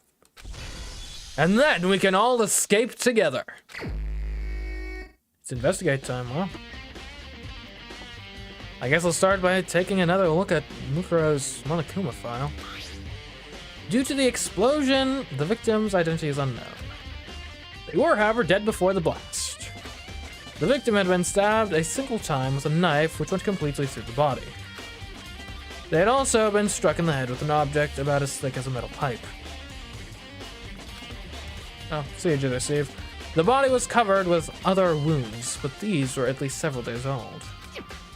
Once we find out who killed Mukuro Ikusaba, then we'll know who the mastermind is.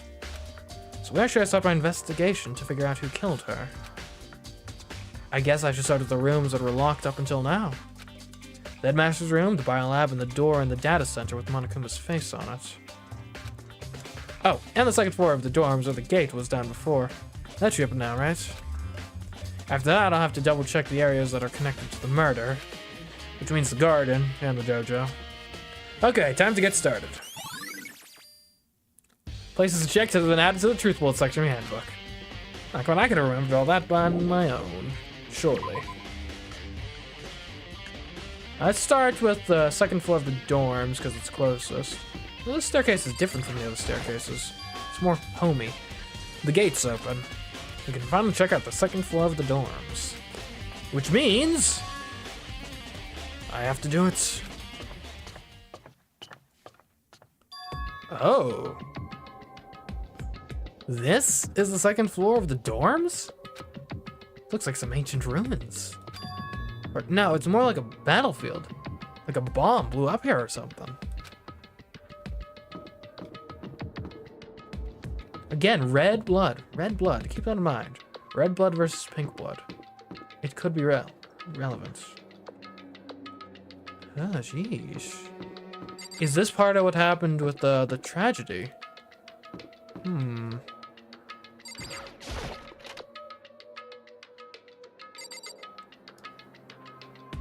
I wonder if this was anyone's room in particular. Bolted. This bed is completely torn apart. I mean, it's not even really a bed anymore, it's just garbage.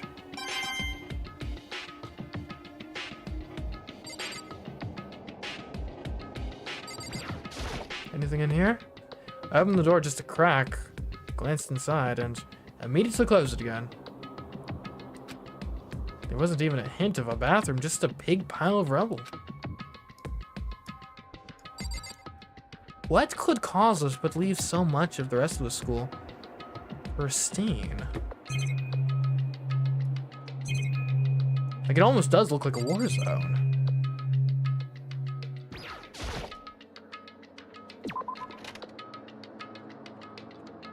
Huh. Also, Kyoko, why did you not make mention of... You were here for a bit, right? Why'd you not mention this?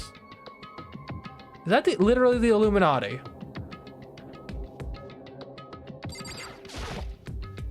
This is the girl's bathroom. Even in a place like this, I can't bring myself to go in. Well, let's just hope that's not key to solving things. Yeah. Is this a window or a mirror? Must be a window.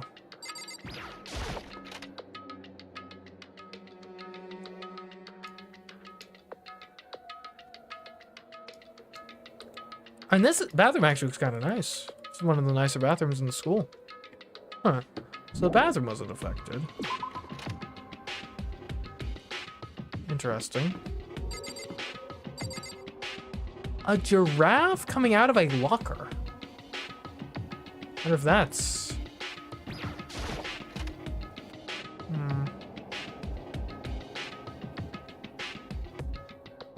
This room is filled with lockers. Must have been for the Hope's Peak students who came before us. The class before ours must have used these lockers.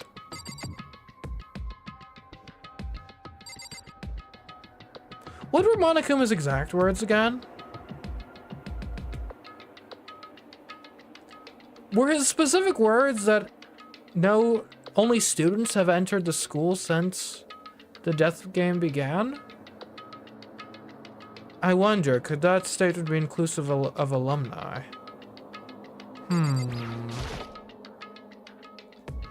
Because with Monokuma, you always got to think, what's the loophole? What's the weird technical twisting? It looks like this locker is already broken. Only the 16 students, he said? Okay, well, if that is the case, then the theory falls apart. I wonder if I can open this locker. Nope. Locked. There's a card reader installed on the door. That must be how you get the locker open. After all, it's pretty similar to the card readers for the locker rooms on the second floor of the school.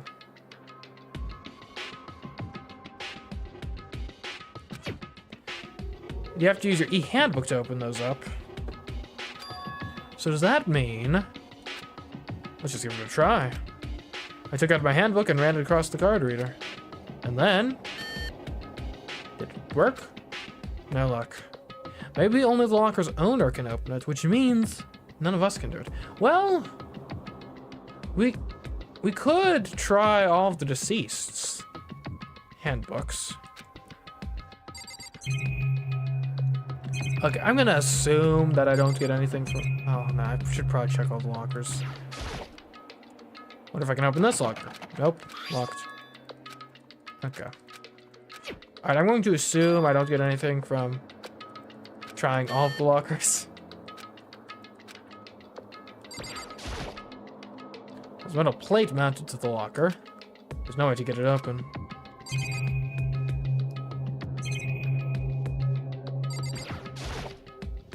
Can't imagine any way to get this locker open. Not even gonna bother trying. Can't imagine any way to get this locker open. Okay, is there anything here that looks like it's not just a locker? And this one's already open, right? Okay, never mind. I clicked on the one next to it, apparently.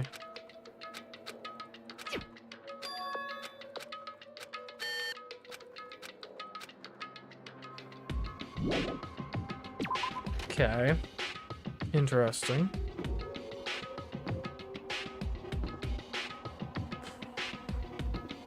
What is that? Like the Eye of Horus, I think? Technically?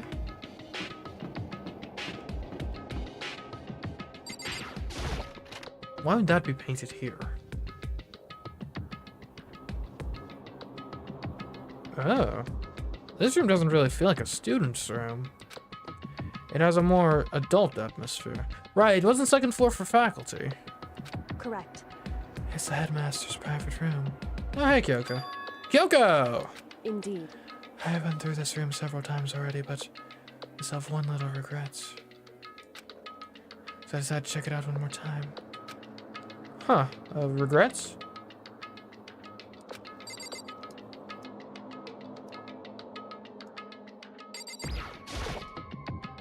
It's either like the Eye of Horus or Eye of Ra or something, I think. The desk is home to a computer. I think the significance, though, is often that symbol is associated with like the Illuminati and those sorts of like shadowy cabals, organizations. So that's probably the connection. It must have belonged to the headmaster. And notably, this room is not in ruins, too. That's something to keep in mind. So what's your regret, Kyoko? Kyoko's almost meek right now. She must be thinking about something. I probably shouldn't bother her. Oh, is that a secret door? Huh, there's a strange gap in the wall. Is it some kind of design mistake or a construction defect or something? So... There's a gap here, but not just any normal gap. I can feel a breeze coming out. A breeze? Indeed. There is likely an open space on the other side of this wall. Open space? Does that mean... You're in like a hidden room? I think I might know how to open it. Alright, well how? You know how to open it? Did you figure out some kind of trick or something? Indeed. A very easy trick, yes. So easy, I'm not sure you can even call it a trick. I saw a program on that PC that I think controls it. Enter that password and the door should open right up. However... But I don't have a clue what that password might be. All we know is it's probably made up of letters and or numbers. Can't really go from there. You're right, that's not really nearly enough to go on. It's true. I looked at all this paperwork, all the files on the PC, everything I could think of. Learned more about him than I had any desire to, but nothing that might have been his password. Whew. I think of how much time I wasted on this. Check the headmaster's office. That could help. What is this? Is that alcohol? Anyone want a drink? So I could check out the chair. A leather chair. It's actually kind of similar to my chair. I can't imagine a student using something like this. It must have been the headmaster's. What's up? The desk is home to a computer. Must have belonged to the headmaster. What about the monitor? There's a PC on the desk. It must have belonged to the headmaster. It would seem... We used this last. It looks like they were very interested in the ultimate despair. The PC still has some search results left on it. Then we might be able to get some info on the ultimate despair. However... There's not much, though. Nothing we don't already know. In other words... Ultimate despair isn't one individual, but instead points to some kind of group. That group is responsible for the tragedy which happened 1 year ago. They're the worst sorts of people, whose driving force comes from despair. However... And that's all there is? Not much to it, is there? Whew. But I guess that's the best you could do as a complete Kagiri failure. But any information at the mastermind is helpful, right? I appreciate whatever info we can get our hands on. Correct. I see. That's a good outlook to have. The Altar of Despair. Okay. Jeez. So there's a hidden room she couldn't get into. That's what she meant by regrets. I think we can assume that there must be some kind of clue waiting in there. But maybe for her, there's more to it than that. Anyway, if we want to get in there, we need to figure out the password. And if Kyoko can't figure it out, no way do I stand a chance. No, wait, there might be a chance. The password could be something Kyoko wouldn't have thought of. Or something she didn't want to think of. For example, what about your name? What? Oh, sorry, I was just trying to think of what the password might be. I'm sure she hasn't tried it. I mean, it's totally understandable. After the way she talked about her dad, the idea that he would use her name as his password? Knowing how she is, I bet the idea never even occurred to her. Do you mind if I try it? Just to be sure. Well, Sounds like you need my permission. If you're gonna try it, try it. Do whatever you want. Okay. Well then. The desk is home to a computer. Must have belonged to the headmaster. Right, I guess I need to click that part. You know, I'm glad I thought of trying Kyoko's name.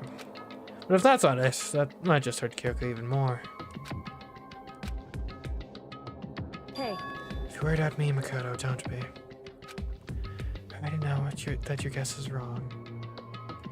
Okay. In that case, here goes nothing.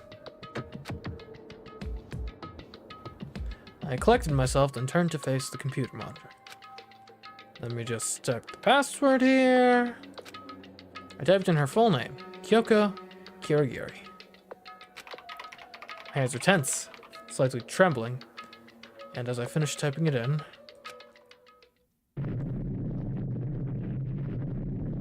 oh, Kyoko, your dad did love you. Man, wow. Maybe he gave you up to your grandparents so you wouldn't be a failure to the family legacy like he was. Perhaps. What? That did it? Kyoko, it worked! She's not very happy about it. why? Kyoko? Without looking at me, she disappeared into the hidden room. She looked grim. Kyoko?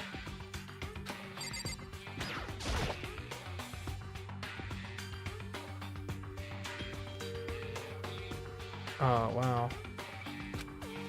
Hey, Kyoko! May as well not even have been in the room. Her gaze was fixed on only one thing.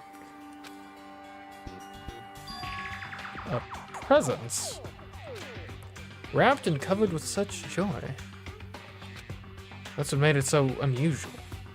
Could be a trap. But first... that little baby Kyoko? I better check out that suspicious present before I do anything. There's a brightly colored box here. It seems totally out of place in here. The more I look at it, the more suspicious I get. Should we open it? I'm getting kind of a bad vibe from it. But I mean, we can't not open it.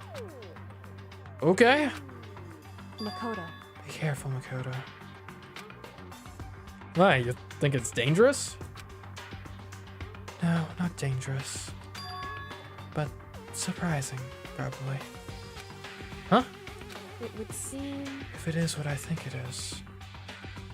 What do you think it is? At the very least, it's not something you'll be happy to see. Wait, so you know what's in there? Anyway, Just don't scream or anything, okay? What, is it gonna be a severed head or something? Are you saying it's something that'll make me want to scream? Okay, I'm just gonna open it. Step by heavy step, I approached the box. I took a deep breath and took hold of the lid. Slowly, ever so slowly, I lifted it up. Light began to sneak its way into the box. I stole a hesitant glance inside and...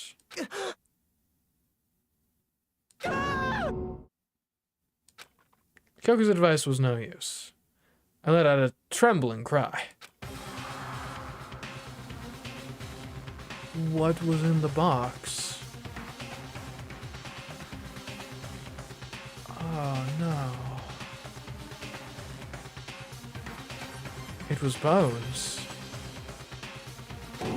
Human bones. It was the last thing I expected to find in such a bright, joyful box. And who could have possibly imagined? I mean, other than Kyoko, apparently. I see. Just as I thought. What? How? Why?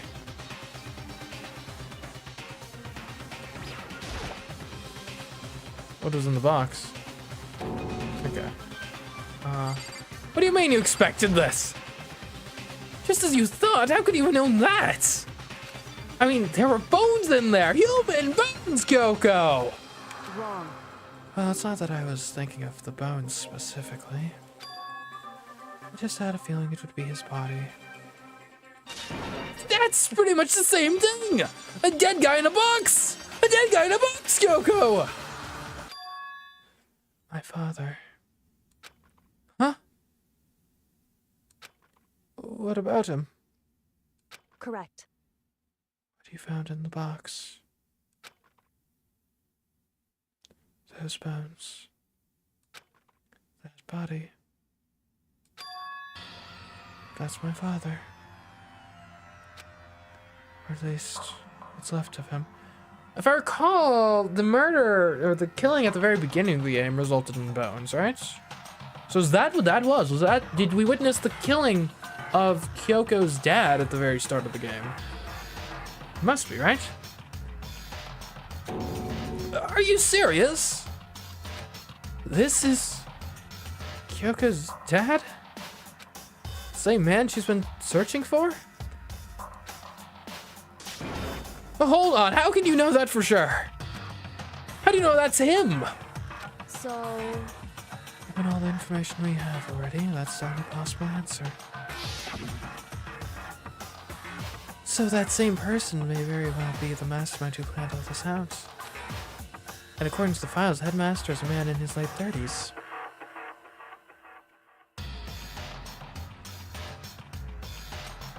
It seems possible, even likely, that he's somewhere in this school right now. It's a very polarizing approach, I know, but okay, enough puns. Anyway, here's a hint. I'm sure I told you this already, but this killing game began with 16 participants, all of them high school students. And the only people to take a single step in Hope's Peak since the killing game began are those 16 students. Okay, so he did clarify those 16. Trico said that the headmaster was probably here in the school, but the only ones who were alive at the start of the killing game were 16 students. And with those two ideas together, it doesn't take much to assume. in other words, Then most likely my father was in this school, but he was also dead. That's my assumption anyway. As Kyoko explained her analysis, she was completely calm. Or no, she wasn't calm. She was only trying to seem calm. It's okay for you to have an emotional reaction to this, Kyoko. You don't need to be stoic all the time. This has come from someone who actually thinks stoicism is a pretty good thing to have in general. She said it was just as she thought, so she knew it was a possibility. But I have to believe that at some point she wanted to be proven wrong. Which is why she never looked in the box herself, even though she had plenty of chances. I know Kyoko said she wanted to see her father so she could cut off all ties. This is a bit much, though. But was that all there was to it? I gave up some of that pride. In order to enter Hope's Peak, I had to reveal myself to the school. I did it knowing it was something a true Kirigiri detective would never do. Would she really give up her pride just for that? I couldn't help but wonder. Hidden room present has been added to the truth bullet section of your handbook.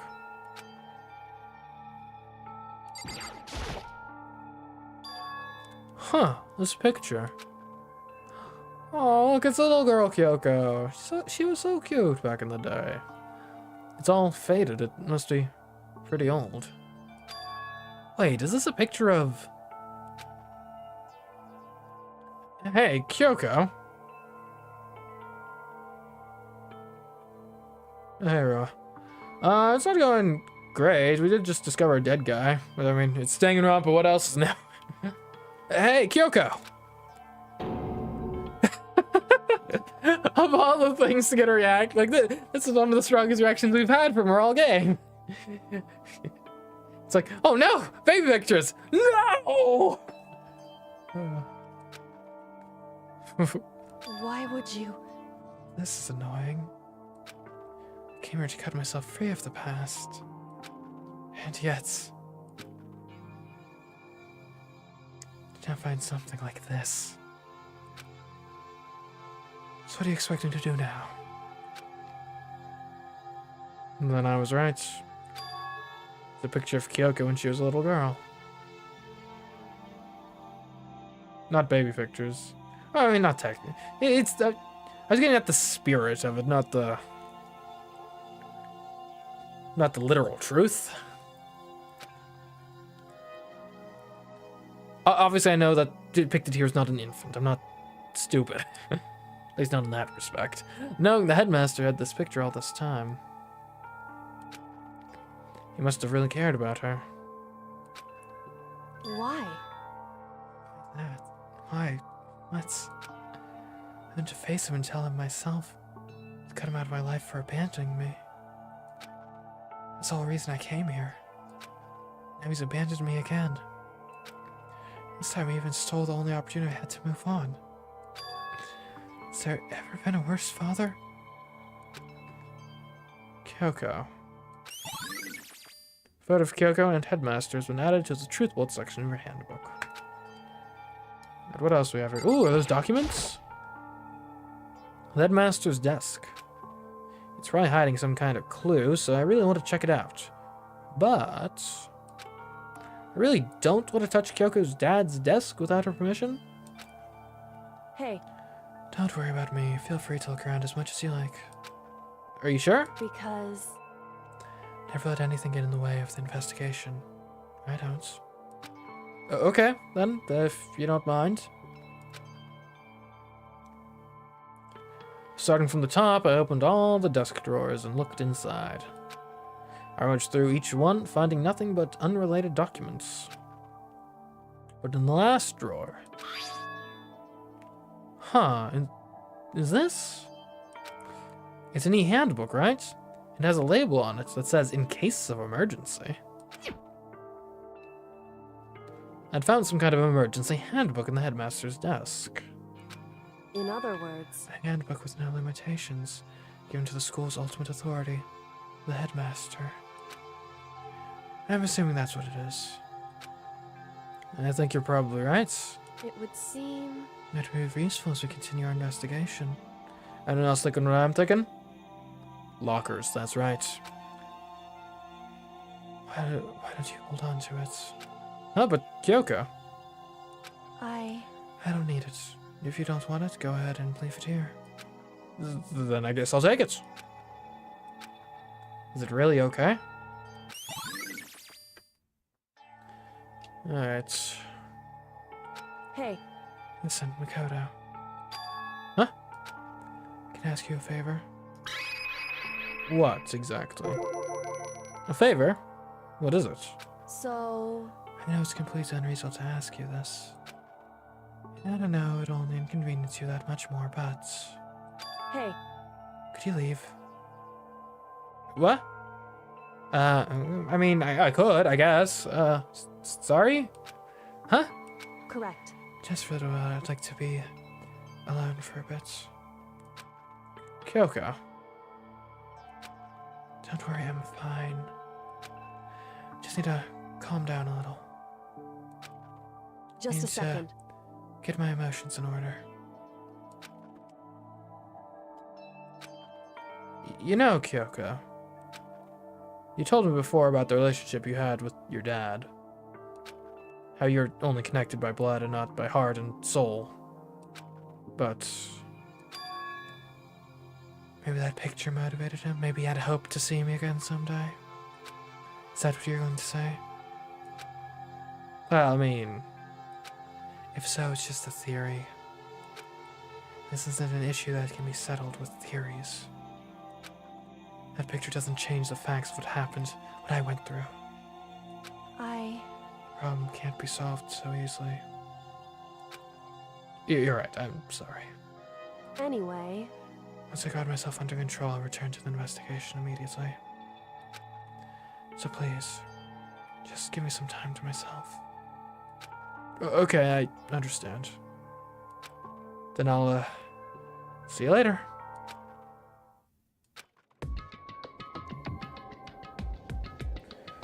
Alright. Locker room time. Or first, is she really okay? Kyoko, it must have been a complete shock to her. I mean, it was a shock to me. To find out what happened to the headmaster? There's no doubt the mastermind performed that evil deed. They killed the headmaster, killed Kyoko's father. They killed him. The headmaster's dead. The one leading Hope's Peak staff, the one who finalized the plan to isolate you, was the Hope's Peak headmaster. That same person may very well be the mastermind who planned all this out. And according to the files, the headmaster is a man in his late 30s. Seems possible, even likely, that he's somewhere in this school right now. But we were wrong about that. The headmaster wasn't the mastermind. Jin's mastermind's true identity is... It's a very polarizing approach, I know, but okay, enough puns. Anyway, here's a hint. I'm sure I told you this already, but this killing game began with 16 participants, all of them high school students. And the only people to take a single step in Hope's Peak since the killing game began are those 16 students. 15 of us met in the mail hall, and Mukuro had Mukuro to the mix and you get 16. And including me, only 6 of us are still alive. Everyone else is dead.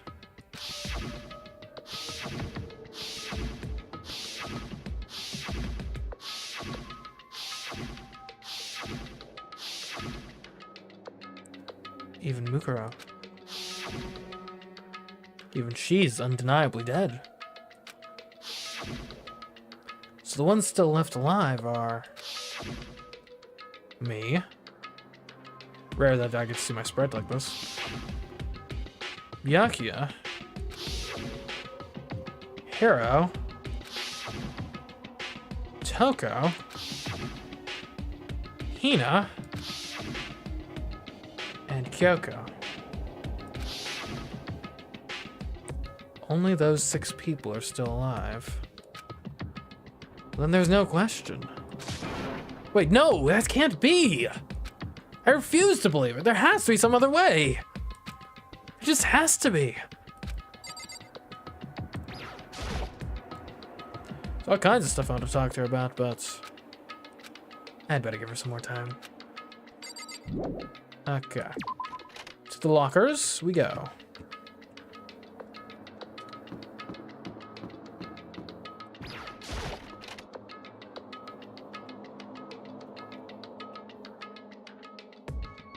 Alright, open up for me. I wonder if I can open this locker.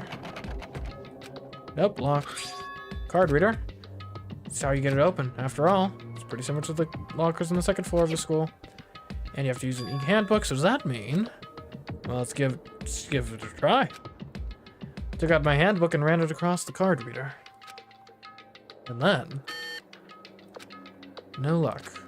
Maybe only the locker's owner can open it, which means none of us can do it. Wait, but... without the emergency handbook I found in the headmaster's hidden room. Okay, let's give it one more try. I took the emergency handbook and ran it across the corridor, and there we go. We're in. All right, just what I was hoping for. Let's see what we got inside. This thing's practically empty. Oh, there's a card. Just one thing, some kind of pocketbook. I don't see a name written on it, so I can't say for sure whose it is. But there's some writing inside. It could be important. I don't like violating the owner's privacy, but I'd better take a look. It looks like a girl's handwriting. No, the letters are spaced out evenly, like whoever wrote them was measuring them. Whoever wrote this must have been really meticulous. Huh. I was flipping through the pocketbook, but my hand froze when I got to a certain page. I saw something familiar written there. Words I'd heard before.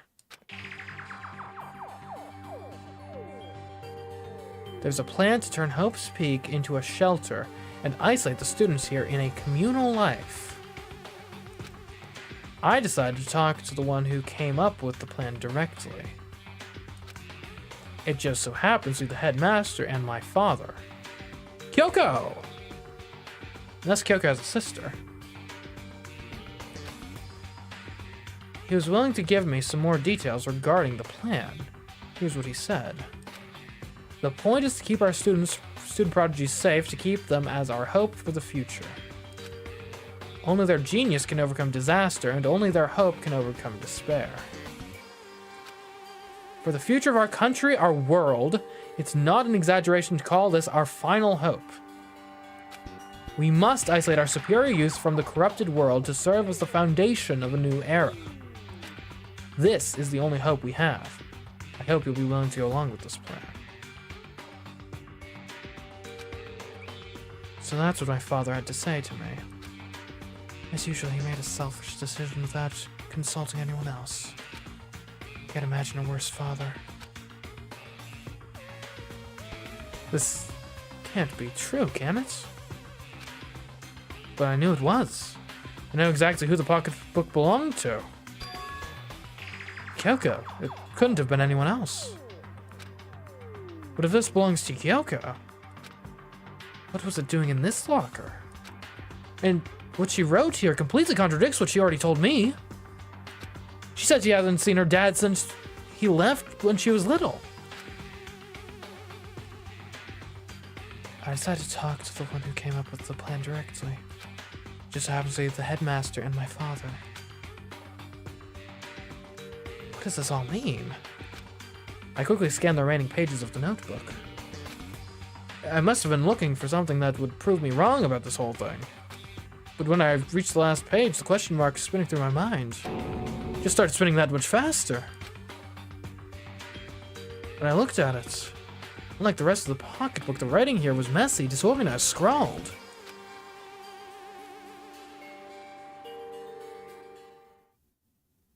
What is this? What does it mean? I have no idea. How could this possibly make any sense? Despair walks among us, and so we survive. There's a second despair. Interesting. Well, that's everything there. Guess, can we open up other lockers?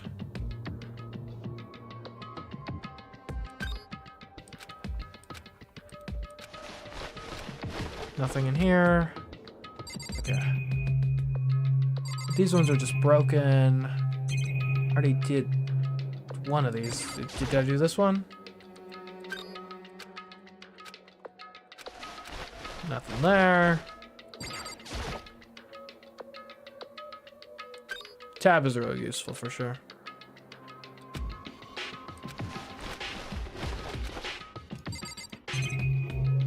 And you gotta check all of them just to be thorough.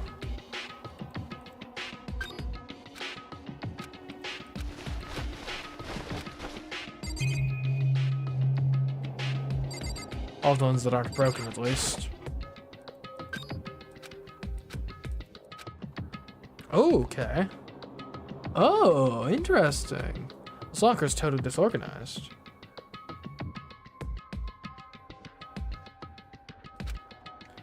Whoever it belongs to probably has organization problems in every part of their life. Interesting. Is that a crystal ball? Is this Heroes? This is a crystal ball. Huh, crystal ball. Nah, it can't be. There's no way he ever used this locker. It's just not possible.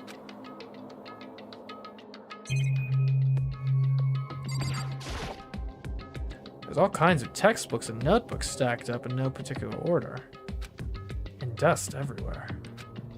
I have to assume whoever stuffed this didn't do a lot of studying. Not that I can really talk. Trying to act as casual and natural as possible. I picked up the notebooks I saw. But the moment I looked inside the notebook, any sense of easiness I may have had evaporated. Yes, a hero.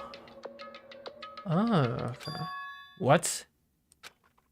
There's no denying what I saw. Inside the notebook was written Yasuhiro Hagakure. Is this our Yasuhiro? The notebook also contained a large number of notes for a variety of different classes. Which would mean he attended classes here?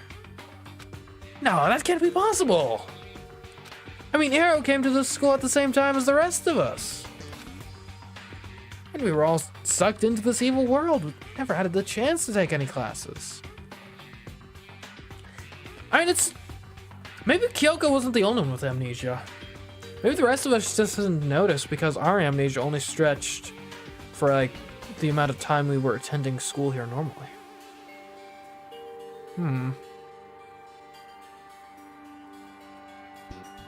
How much happened? A fair bit. Yeah. So, some big moments, for sure.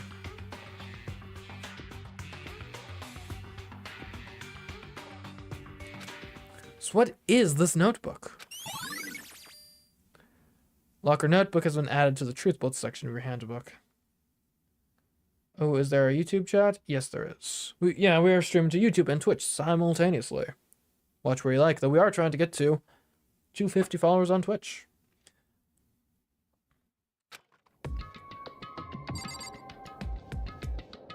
Okay. What else do we have here? Is that a key?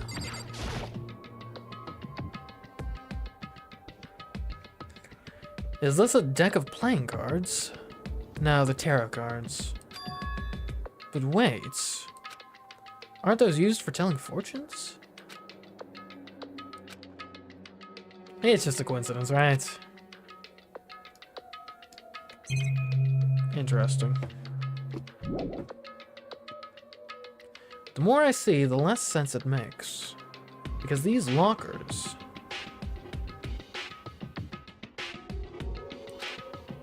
I mean, they had to belong to the previous students, right? So why am I seeing this? Why are there things in the lockers that look like they belong to people here? Notebook that seems like it belongs to Hiro? And a pocketbook that seems like it belongs to Kyoko? There has to be some kind of explanation.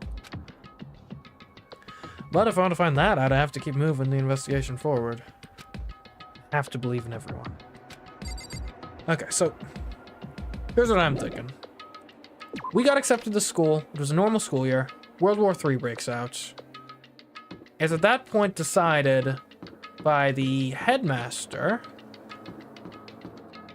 that we are to become, and I actually theorized about this earlier on, like that we are the, like a vault, I guess, if you want to put in like Fallout terms. We're here to preserve our, because, you know, we're the best of the best, the cream of the crop, the genetic peak of humanity. And so we will be the ones to ride out the storm in order to restart society once the dust settles. Then at some point along the line, this ultimate despair group, or I guess, who knows, maybe they're just hardcore nihilists, decide to hijack the whole endeavor and turn it into a death game that they broadcast worldwide to show. It could even be like an enemy propaganda thing or something, maybe? I don't know. but to like bring us down and make the people in the outside world abandon all hope. Like, look, even the best among you in these trying times have resorted to killing each other for sport. So what chance do the rest of us have?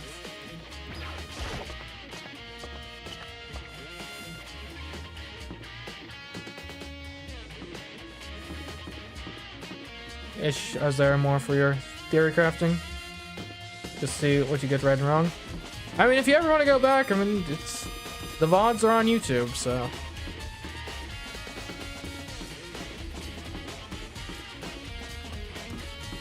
Hilariously, so last stream we got the official reveal of Kyoko being the ultimate detective, which is hilarious, because I pointed out that at the time, and then I went back and double checked what my because I figured that out pretty quickly.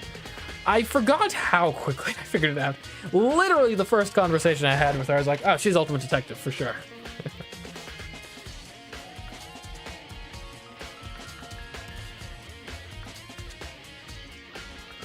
This is the headmaster's room.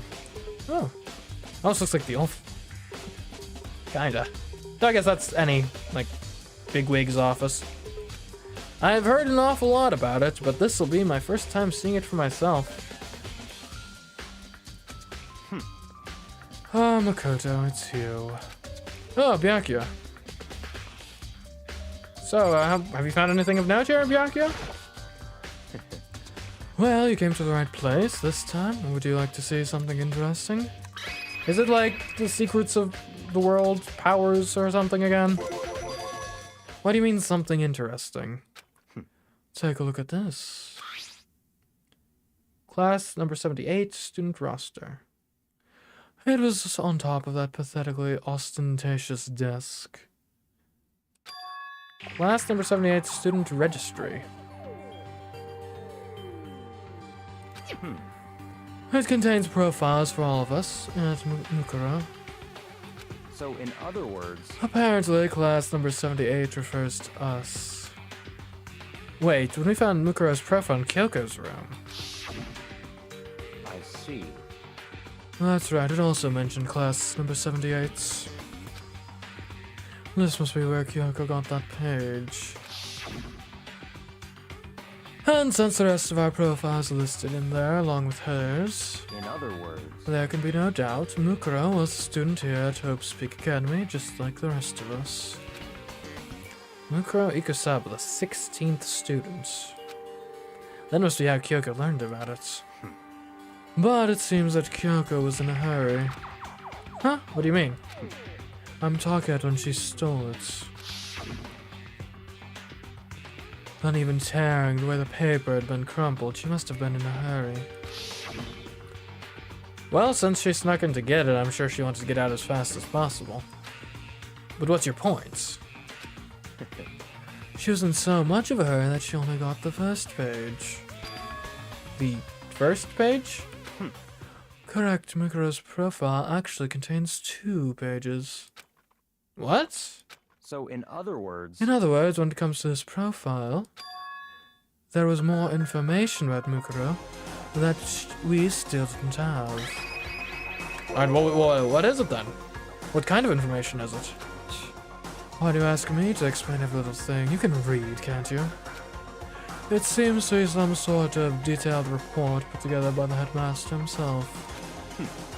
I know what kind of man he was, but I'm glad he left us such an interesting clue. I was half listening to Byakuya as I skimmed through the report. Oh, we finally get to see her. Physical form, wow.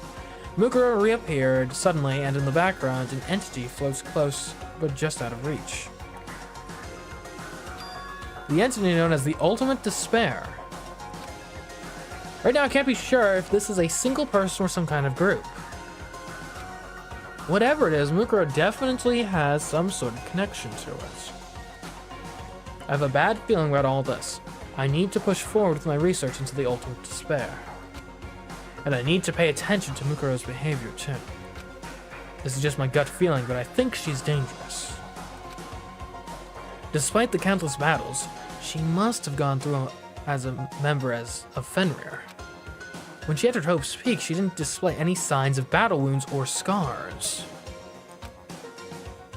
That fact alone proves her tremendous skill in battle. Naturally, I want to believe in her. She's one of my students, after all. But if I decide she's a danger to the other students, I will be forced to take all reasonable measures. Mukuro is a part of the ultimate despair. I don't think there can be any doubt about it now. But wouldn't that mean Mukuro and the Mastermind were allies? So why? Why would they kill Mukuro? Unless it was an inside job, perhaps. Plus, even the headmaster seemed to be afraid of what Mukuro is capable of. Thanks for the follow, Jetbike Janie. Thanks for joining us for Danganronpa. Things are really heating up here. Got a mystery to solve. Yes, they would have had to take her completely by surprise to kill her like that. Or maybe it means the Mastermind is even stronger than Mukuro was. What? What's wrong, Makoto? Huh? That's fine. You seem to be lost in thought. But I should probably point out one other thing. There's another important bit of information within the file that you should note. What is it? Did you notice the picture in here? A picture of a girl perhaps you've never seen before? A girl who seems to be included as part of our class, number 78. Yeah, it's Mukuro, right? Naturally enough for you to figure out who the girl is. And further information of that girl is included in the file. 5 foot 7 inches, 97 pounds, and an even list her vitals. 31, 22, 32. Well, what do you think? What do I think? Are you asking me, like, if she has a nice body? Stop talking. You hopeless idiot. What I'm trying to tell you is maybe you'll want to keep that in mind for later. Maybe you'll make your way back to the corpse and maybe you'll think, oh, could that mean? Wait, is he trying to say there's a chance the body isn't actually Mukuro? Is that what he's saying? Only the 16 students were had set foot, was the exact word, set foot in the academy. However, we already know from the headmaster, being dead doesn't count. Which means, if this corpse was already dead, Mukuro, like at the beginning of this whole thing, if there's just a corpse here already, Mukuro could still be alive and have just dressed the corpse to make it appear as though someone was killed.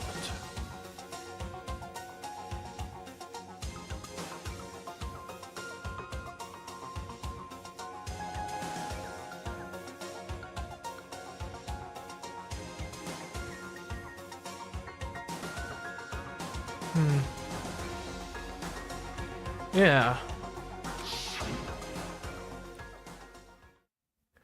Personally, what I'm thinking seems all but impossible, but it wouldn't hurt to confirm, right? It's all clear now.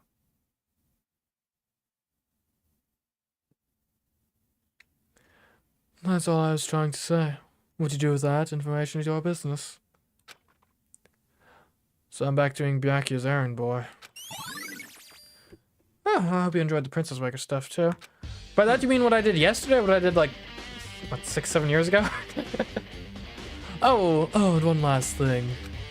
It's a bit of advice from me to you, so I just suggest you pay attention. Advice for me? You seem to be getting along with Kyoko quite well. It's not that we're getting along, she just doesn't want to help me. Well, don't put too much faith in her. Huh? In other words, The cost of that faith might be more than you can afford. What are you saying? Just what I think called a hunch. A hunch? But my hunches tend to be proven right. The advice is free this time. Take it or don't, as you will. I'll keep it in mind, thanks.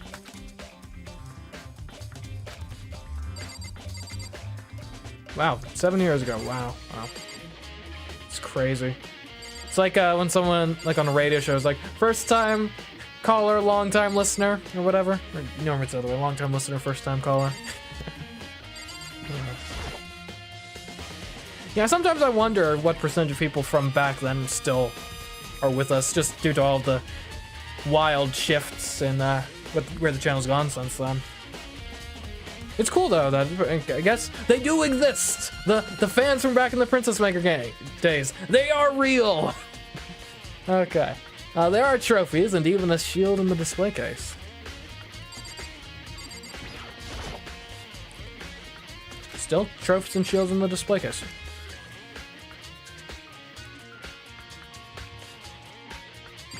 I love how the pictures of, like, people always are, like, the background pictures are always more realistic. They're not, like, obviously anime styled. Class number 78, student registry. Apparently that's us. It has profiles on me and everyone I met at the beginning, and Mukuro. Just like us, Mukuro is apparently a new student here at Hope's Peak. Mukuro Kasaba, part of the Ultimate Despair. Which means her and the Mastermind should have been allies. But then why would the Mastermind kill her? Weren't they friends? Was it when he did the challenge on Princess Maker? No, my history with Princess Maker goes even beyond that. Before I even made it big with Mario Galaxy No Star Bits, the channel was actually, at that point, like the year before that, maybe even a bit longer, focused on Princess Maker Let's Plays. The bookshelf seems really well made, and it's filled with files and thick books.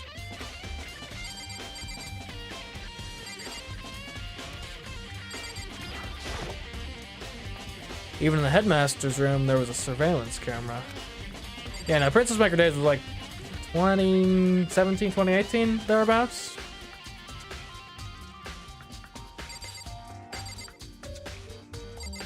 Okay, well, good talking to you, Bianca. Guess we'll need to investigate the scene. But I mean, while we're on this floor, we might as well take a look at the other zones here. Isn't there a data center? Oh, we just came from there. Okay, yeah. I say, oh, the headmaster's office. That sounds like a cool place to go. Where's the data center on the next floor up? It might be on the next floor.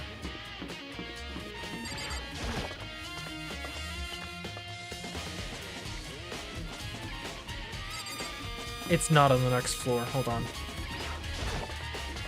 Unless it is, but I don't think it is. It's here somewhere. Because it was one of the locked rooms on this floor. I'm fairly certain. There it is.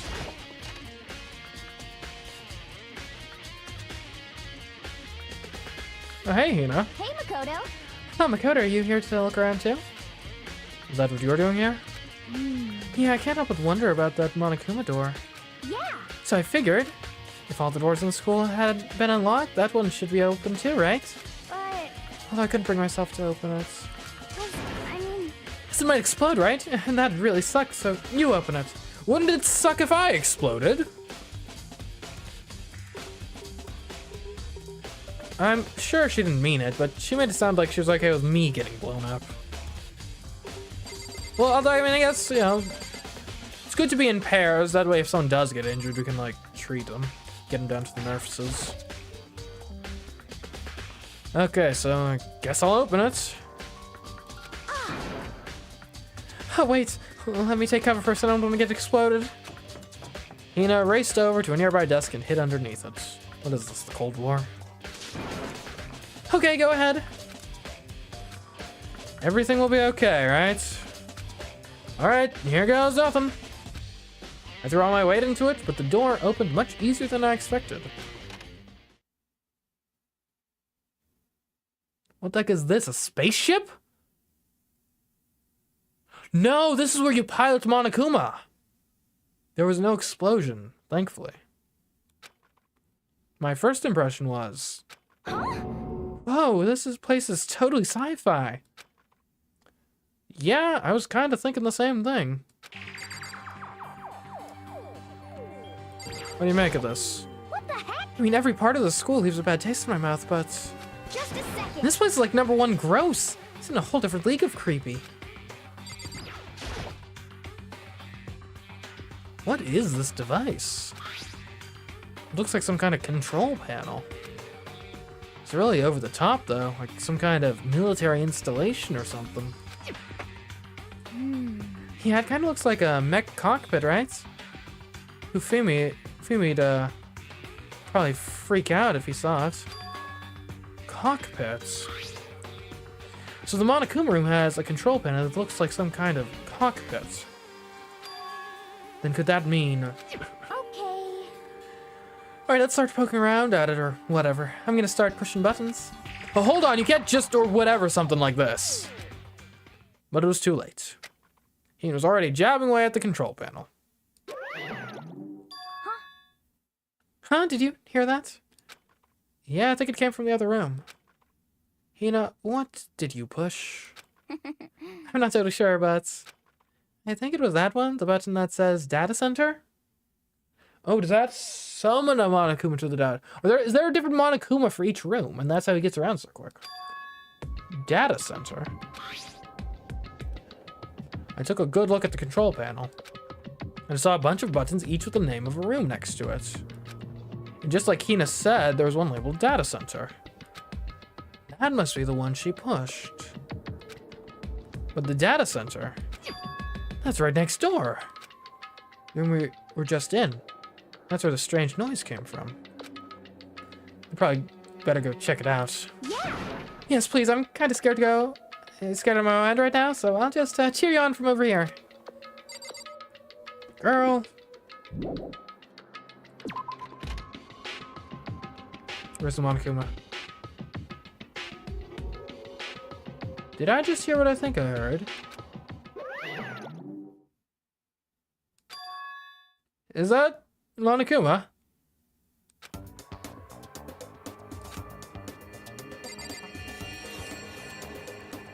It's kind of weird having him actually exist in like this environment.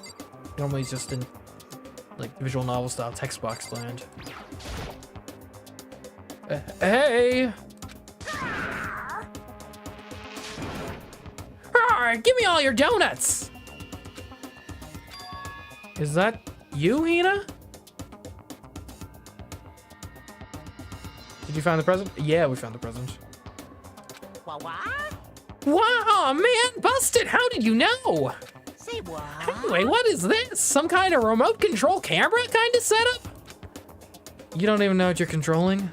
Hello. Well, I mean, I can't really see anything from in here.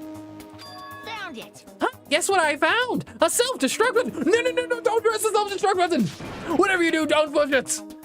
Too bad. Oh, man. Are you seriously gonna push it?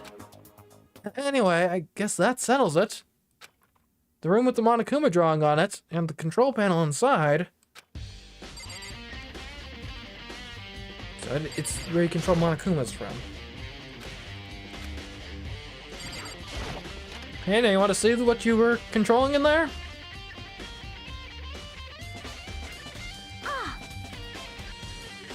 Whoa, hey Makoto.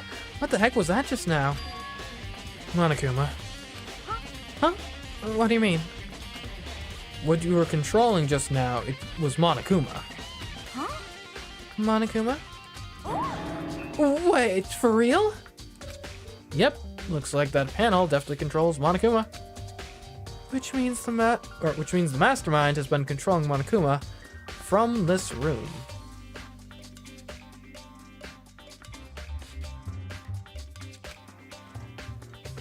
Yeah, they were definitely in here.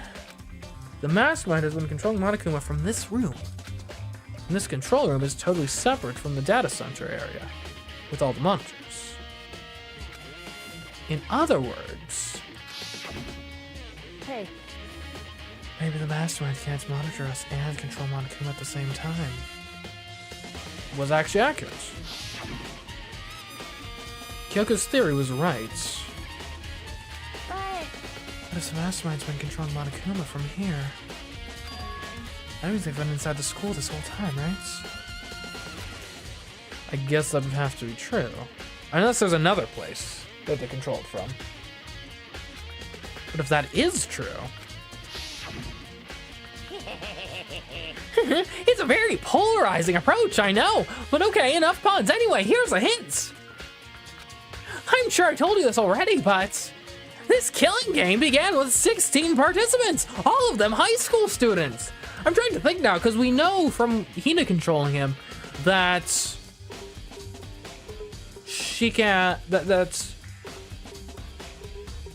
basically, it confirms that he's completely just a remote control device, right? He is being directly controlled by someone else at all times. He's like a puppet. Including his speech. What he says is controlled by someone else. Via monitor, or not monitor, microphone or something. Are Monokuma's speech patterns similar to any other person we know of? I don't know. And it's definitely not similar to Byakuya. Definitely not similar to Jill. Or Toko. Not... Granted, I mean, it's so much of an act that like probably anyone could pull it off, right?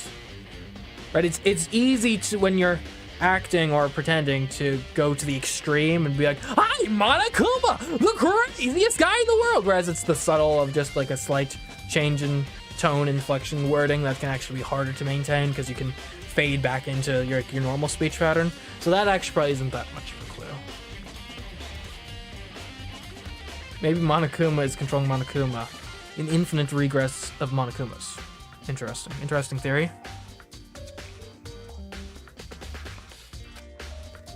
And the only people to take a single step in Hope's Peak since the killing game began are those 16 students. Noteworthy. Okay, hold on.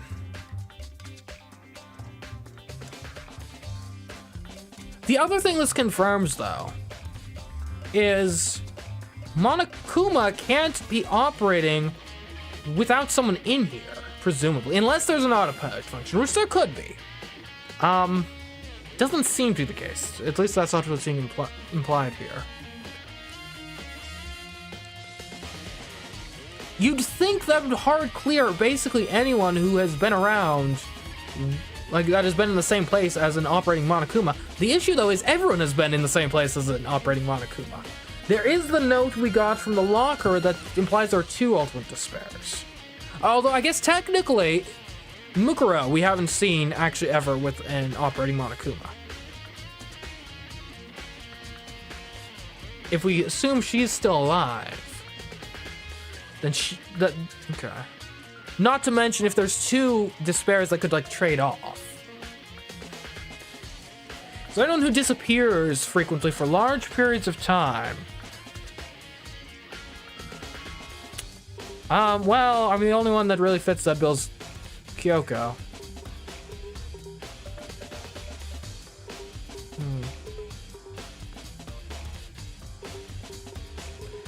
But if she's in with it, why is she helping us so much with this investigation? But I mean, the fact though that this has been confirmed to be a TV show though, it actually kind of makes sense. What if Kyoko is actually like a plant by the network, basically, to kind of guide along the plot to eventually reach this climax that they planned from the beginning, perhaps. Maybe Kyoko this whole time has been like a dungeon master trying to like keep the subtly guiding the plots onto the rails of where this was all supposed to end up at the very end, which was actually this. Leon has been gone for a very long period of time, that's true.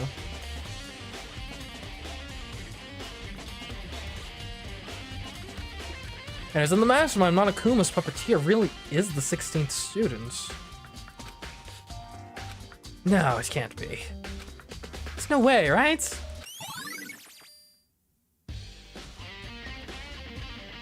Yes, please do not spoil. We do not spoil here. It will not be tolerated. Let's see. Monokuma Control Room has been added to the Truth Bolt section of your handbook.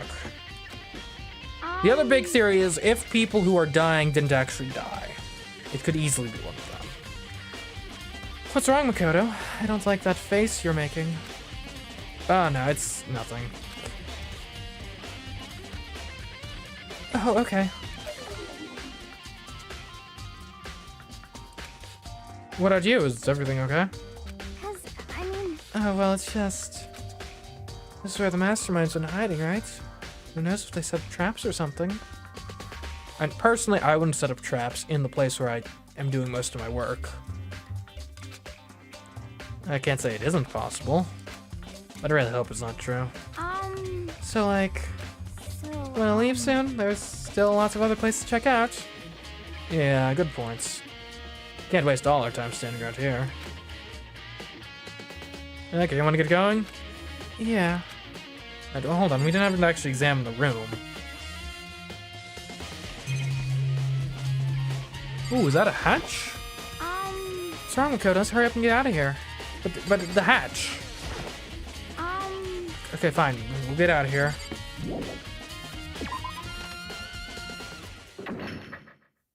What the heck was that? As soon as the door to the data center was closed, I heard a strange sound. What was that? Oh, the door, it just locked on its own. What? My hand shot out to grab the doorknob. It's cheating! You're right, it's locked, but why? Of course it's locked, because the data center is now restricted! Someone was hiding under the hatch area. Because we saw what was almost certainly a hatch in there. Monokuma? Just a second. Hey, no fair, you can't just go around restricting whatever you like, you feel like. Hey, It's for your benefits. Because if that room stays open, I won't be able to move around. Imagine how depressed everyone would get if the school mascot just up and stopped moving. Then that room. Yep. As you may have guessed, that's where my controls are. So right now you're being operated by someone in that room. Yes, indeed. Correctamundo! You're a liar. But that doesn't make any sense. You were just in there and you didn't see anyone. Oh, you didn't, did you? Are you sure you were as thorough as you could have been? Did you happen to check a certain suspicious hatch? I told you we should have checked the hatch, Hana! No way. The hatch in the floor? Too bad, that was your one big chance and you blew it! Too bad. Of course, that hatch can't be opened from the outside anyway, so whatever. Now then, this room is officially restricted, so no more investigating. I'll be relying on you guys to tell the others. Peace. He's gone, but... So, Was he telling the truth? The mastermind was hiding in there? In fact, if you think back to when we got locked out of the control room, that proves it for sure. Huh? Then when I said we should leave... Well, that hatch couldn't be opened from the outside anyway, right? So it's not your fault. Sorry. Okay. Anyway, we don't have to let it get to us. Confirmed, though, that Hina's not the mastermind, though. Confirmed. We have to stay positive and make the most of the time we have left. You're right. Unless, like we said, though, in all likelihood, there's two. There's one thing I'm good at. It's keeping my body moving. Okay. Okay, I'm gonna go run around and tell everyone what we found here. Nice, you got me all motivated again. You got it. Okay, I'm out. See you later. Hina took off at a full sprint. And I have to do what I can too. That's the only way forward. Alright, up to the scene of the crime.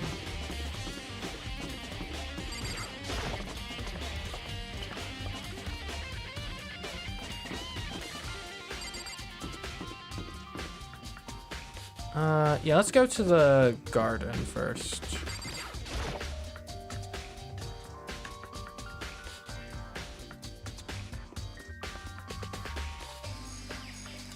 Where's the body? Huh?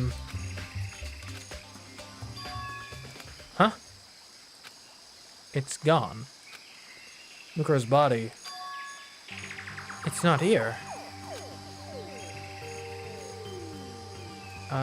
Maybe it's in the shed? Maybe the body is inside the tool shed? Better check just to be sure. Didn't find anything even close to a dead body.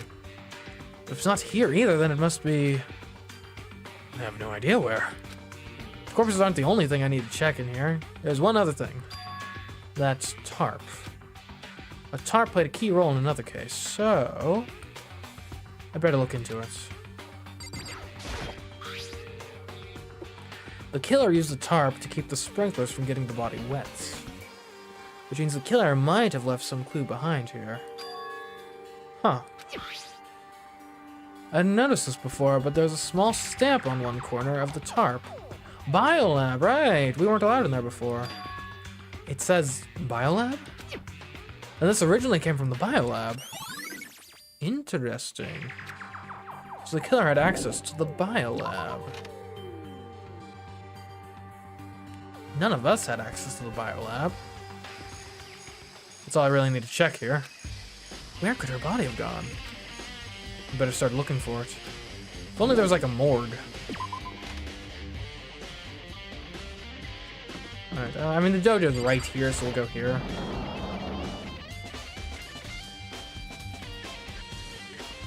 Hey, Toka. Oh, Toka, so this is where you were. What do you want? What do you want? Am I so disgusting that you want me out of your sight? No, that's not it at all. I just thought maybe you'd found a clue. But I haven't. Didn't find anything, not one single clue.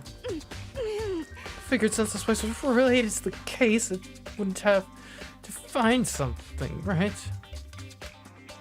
But there wasn't anything out of the ordinary here. Give back to me, my precious time. Calm down, Toko. What's your Tell problem? me to calm down. Do you have any idea what I'm going? Do you have any idea what I'm going through right now? If everyone finds out, they're gonna call me useless for nothing. Nobody's gonna say that. Master will. Okay, actually, you're probably right about that. I'm not sure I can disagree with that. I don't want that. I'm sick of always being looked down on. I won't anyone accept me. Well, I don't think I have any clues here, so maybe I'm gonna get going. Alright, I'll see you, Toko. Good luck.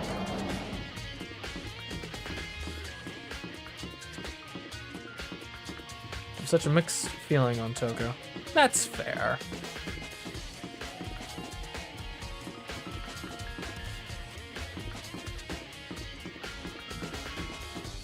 Okay, the Biolab.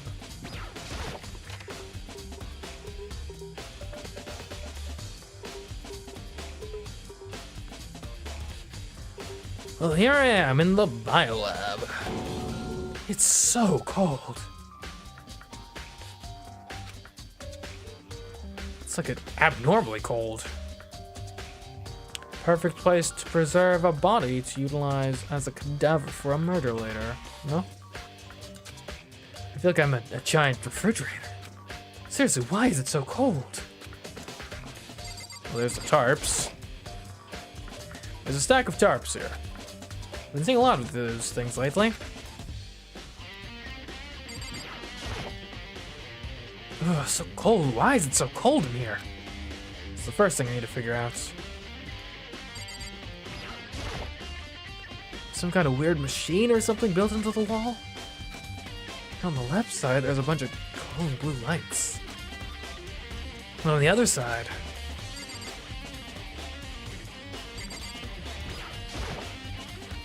some kind of weird machine, something built into the wall.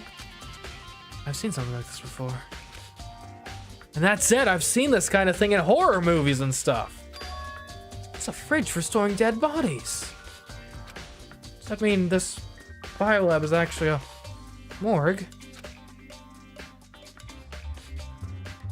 So remember the warg you mentioned here minutes ago? Yeah. I should probably take a closer look around. Hold on, how many...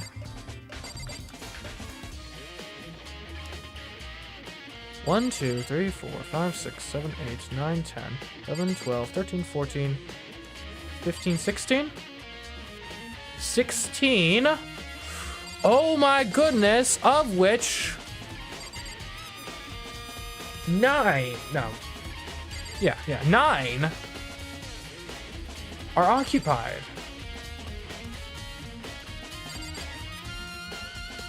Meaning, 7 people are still alive.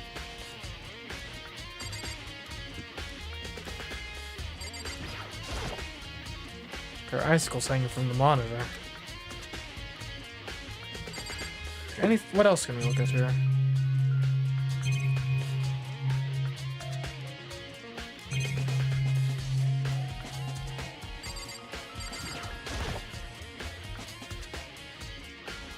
Some kind of weird machine. Okay. The right-hand lights are off. Yes.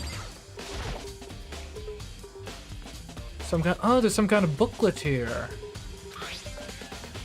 It looks like an instruction manual. We offer an eco-friendly alternative to standard dry ice for all your cadaver needs.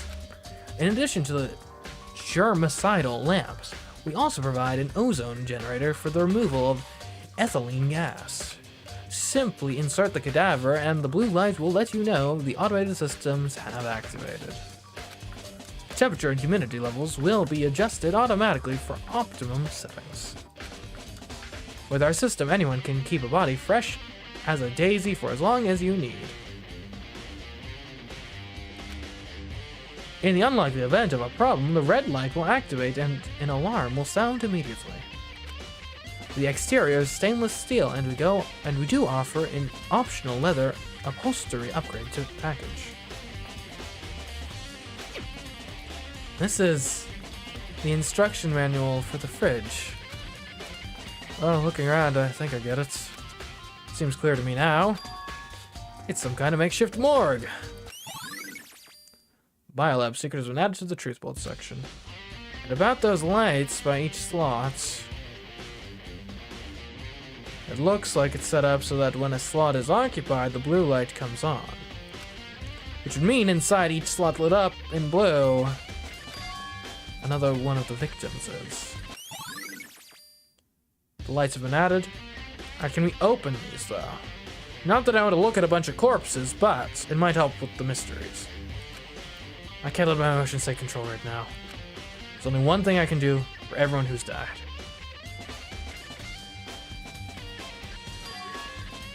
And that's defeat the mastermind. And to do that, I have to continue my investigation. I don't have any other option. I have to open these up. Some kind of weird... No, really, I'm not going... If Kyoko was here, we'd be all over those dead bodies. Okay, I mean, is that all we're doing here? Can I look at... Well, hold on.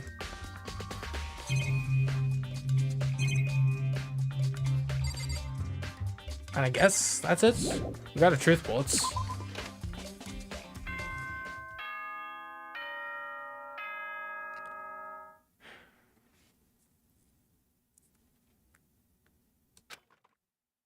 Is it already? Okay.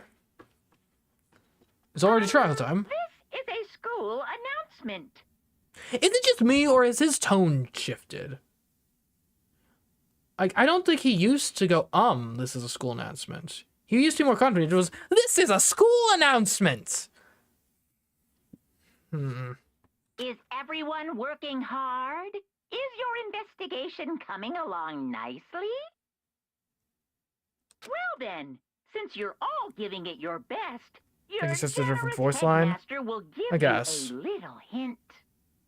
For those of you who are interested, please make your way to the gym ASA possible. You can't mix acronyms with real... What, now he wants to give us a hint?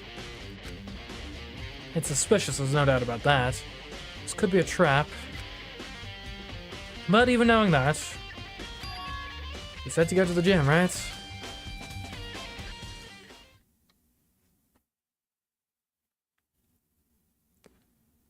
So where have you been?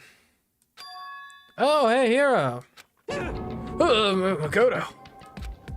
Why do you act so surprised? Got guilt on your conscience? Guilt about how you're leading all your friends to death and their demise? Guilt about how you've been completely useless this whole time as a cover-up for the fact that you are in fact smarter than the rest of us? You're the mastermind behind this whole thing? Guilt at your complicity? Guilt at all the blood on your hands? Is that what you're surprised by? Surprised that I know? Surprised that I can see right through you like a pane of glass? Because I'm just messing with you, man. Why do you act so surprised? No reason. You heard Monakuma's announcement, right? Aren't you here to find out what he has to say?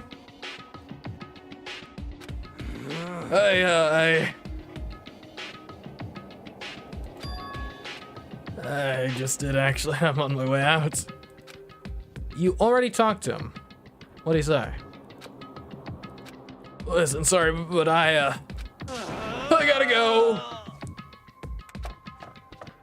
Hero, wait! There was no point in trying to stop him. He ran off like a frightened animal. Hero? It was like he was trying to avoid me. I was hoping to talk to him about the notebook I found in the locker. Has he been hiding something this whole time? Maybe he got held back even at Hope's Peak, and that's why he's still here. He's just that much of a moron. And they do say the average criminal is less intelligent than the average person. Typically. It's literally just me here. Where are my friends?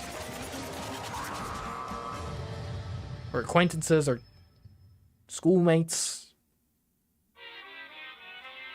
I am Monokuma! Hello, welcome, hello. Are you ready for your final hints? Well, it just so happens to be in the envelope on the ground in front of you. The envelope. Have you ever realized that envelopes are called envelopes because they envelop the letter? Crazy, right? This must be the envelope.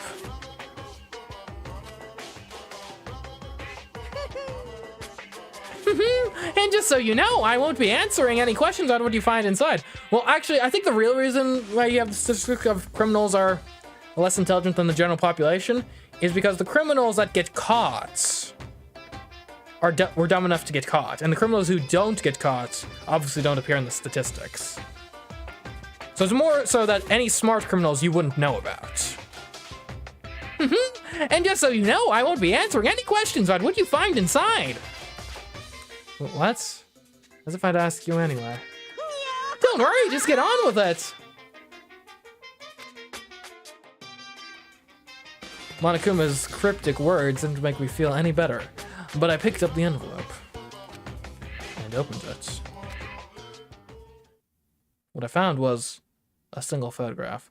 Look at this photograph! No, I can't. That's the name of this episode of Danganronpa? I can't do that. I already did a Bellatra episode named that. Whatever. Well. Interesting.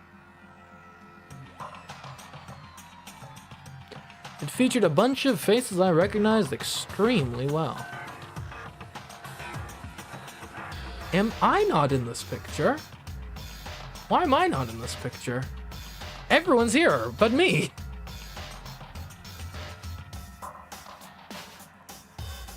Unless, am I in the very back? Like, hidden by Hiro and Sakura?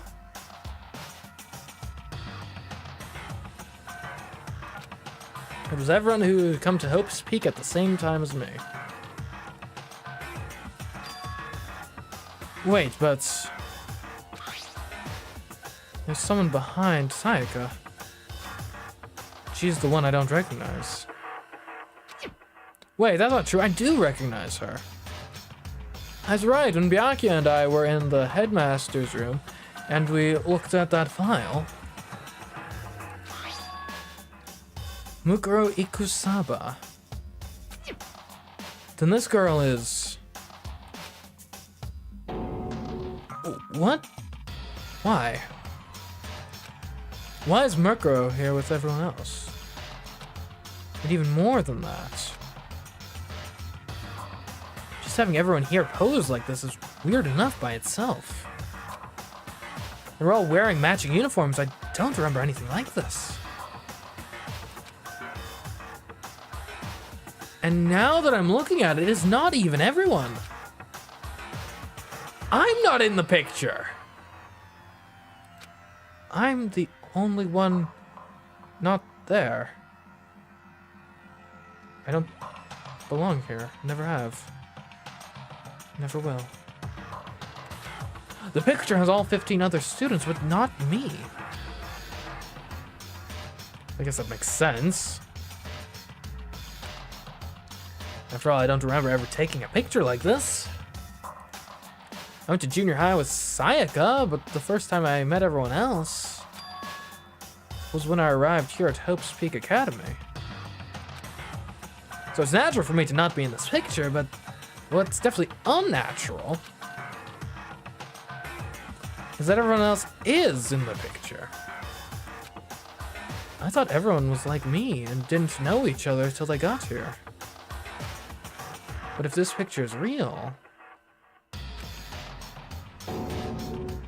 then could that mean... Could it be everyone else and just me? Everyone here except me is... How long you keep up this rambling? Hold on. Anyways, soliloquy of yours, Hamlet. What are you gonna do? You're kind of getting in the way, standing there, you know? So, I mean, get out! Truman Show moment? What, are you saying everyone else is a paid actor?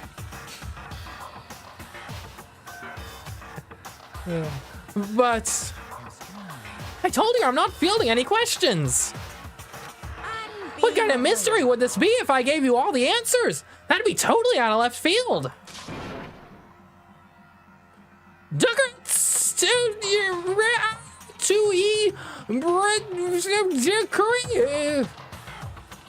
I guess that means he's done talking.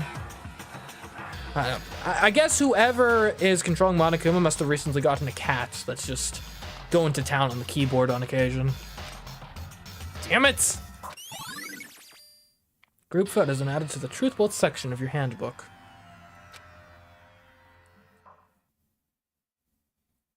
So in the end, all I found in the gym was even more confusion. And with that confusion in hand, I left the gym dejected.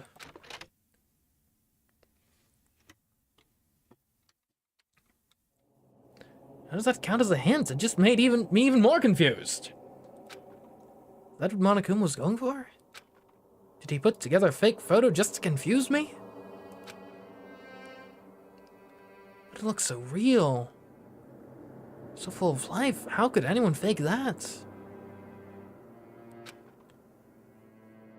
Which would mean everyone but me. Maybe I should just ask everyone else directly. That should clear all this up. No, I have to clear all this up. Alright, if there's one place we can reliably find everyone else, it is the dining hall.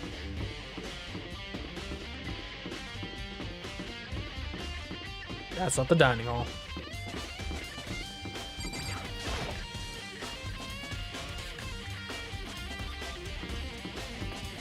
The modern world's deepfakes get easier and easier. True, but this game takes place in like 2010. Or at least it was written then, so I assume it can't be that far off in the future. Well, it released 2010. It might have been written earlier. Hey, you know. Well, would have been written earlier, presumably. Maybe like 2009 or something. So this is where you've been hiding. Listen, I was hoping to talk to you. Makoto? What? Sorry, gotta go. Excuse me? Is everyone avoiding me now all of a sudden? What? She ran off so fast, I didn't have time to stop her. Or ask her to stop. Hina! Why? Why would you talk to me? Okay, I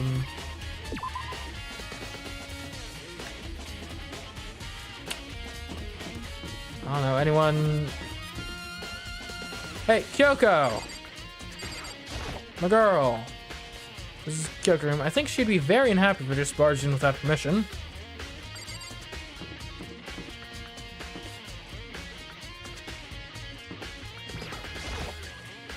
Kyoko's room, the door is unlocked. I'm not gonna take advantage. Huh.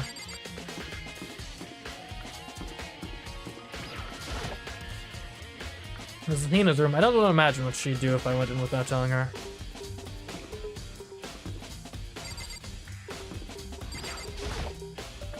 This is Hira's room. I don't have any reason to want to go inside.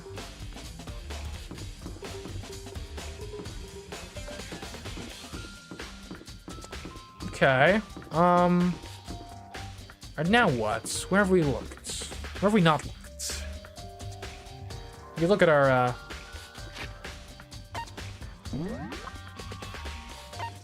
let's see, Headmaster's room, Biolab, the Makuma door, dormitories, garden, the dojo.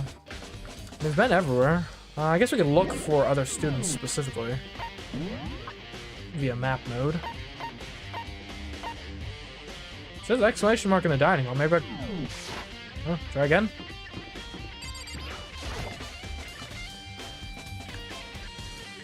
What if I went in the kitchen?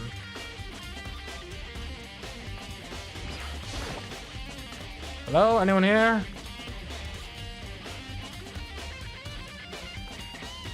No? Okay. Alright.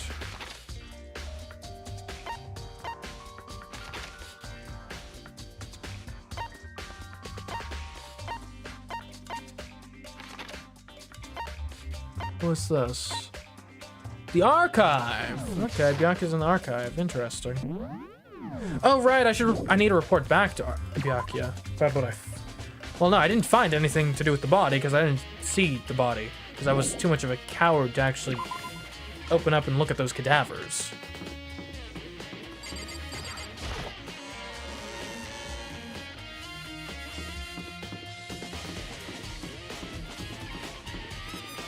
Byakuya wouldn't just run away from me like that. He'd at least condescend to me first.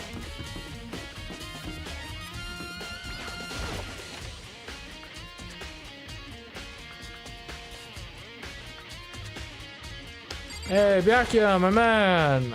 What's up? Hello? Oh, Byakuya! Listen, do you think we could talk? Byakuya? That's enough. I have nothing to talk to you about. I don't know, are they all assuming I'm the mastermind because I wasn't in the picture? They're saying, oh, the clue must be that whoever was missing here must have been the mastermind the whole time.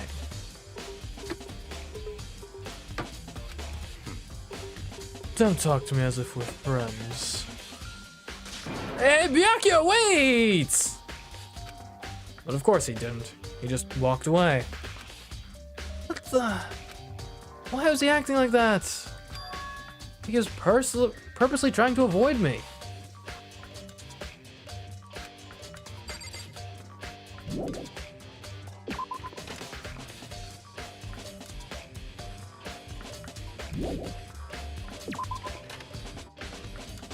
They're all perfectly fine to talk to me before the Monokuma thing. Okay, alright, who else is around?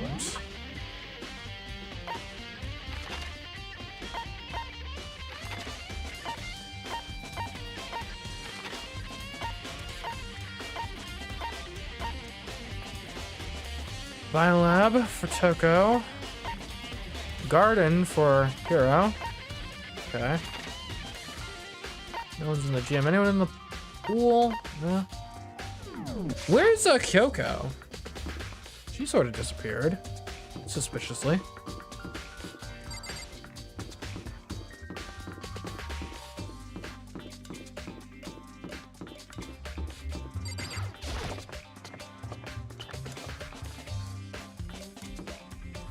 He's not in the picture. I'd assume he's the one who took it. Ah, yeah, fair. Wouldn't you just set like a timer or something? I guess you'd need to like set it up on a tripod to do that.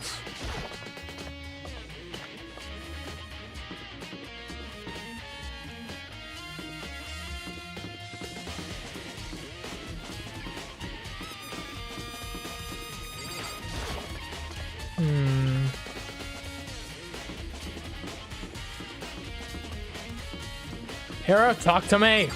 What's going on, dude?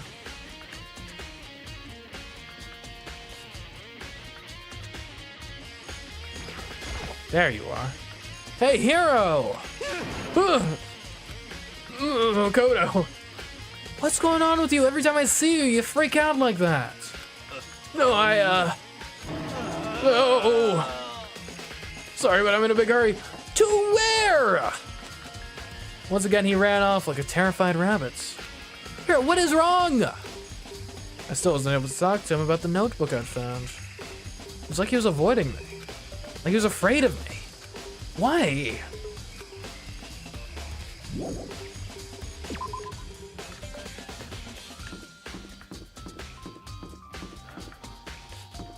This is getting ridiculous. I mean, Toko's a literal mass murderer. Serial killer, technically. Surely she would be afraid of me.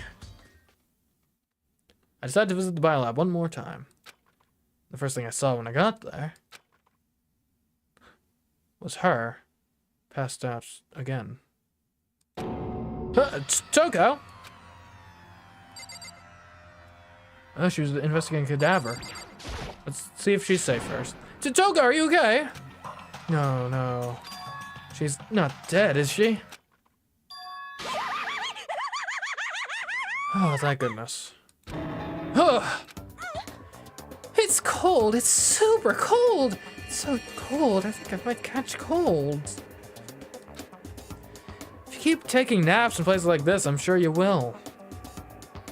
I see. What? I was asleep? Oh, I must have fainted again. I bet you were standing there staring at me, getting all excited, weren't you? She survived an explosion point blank. I think she's fine. That's fair. No, I wasn't. Oh, then what? Hot and bothered, straight up horny? Okay, so why did you pass out? I know, last thing I remember was me waking up just now. What'd you do to Miss Morose? Oh, that's right. Your memory stops and starts each time you switch.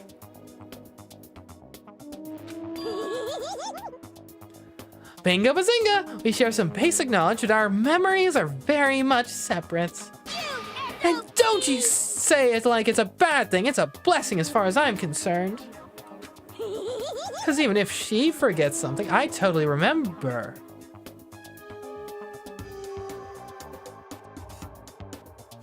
So let's just assume for a moment that we were all here at the school. Or maybe not, it might not even be we. Maybe it was just everyone else and I was a late addition. Alright, let's just assume for a second that they were all here at the school for a period of time, just normally. Then the end of the world happens and they say, okay, well, we're gonna lock you away here. And I don't know, to make, for some reason we wipe your memories too. Don't quite know why that happens. Jill remembers, maybe. Does Jill remember the before times and just hasn't told us? So it's like double the memory. No, it's more like half. Genocide Jack's memory. He totally remembers the before times. What I want to know right now is, where's my little darling? Tell me now or I slit your throat. I don't know. I'm sure Byaku's around somewhere doing his own investigating.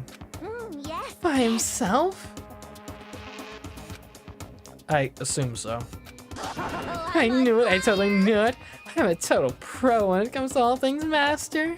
Anyway, I gotta hurry. I can't even imagine how lonely he must be right now.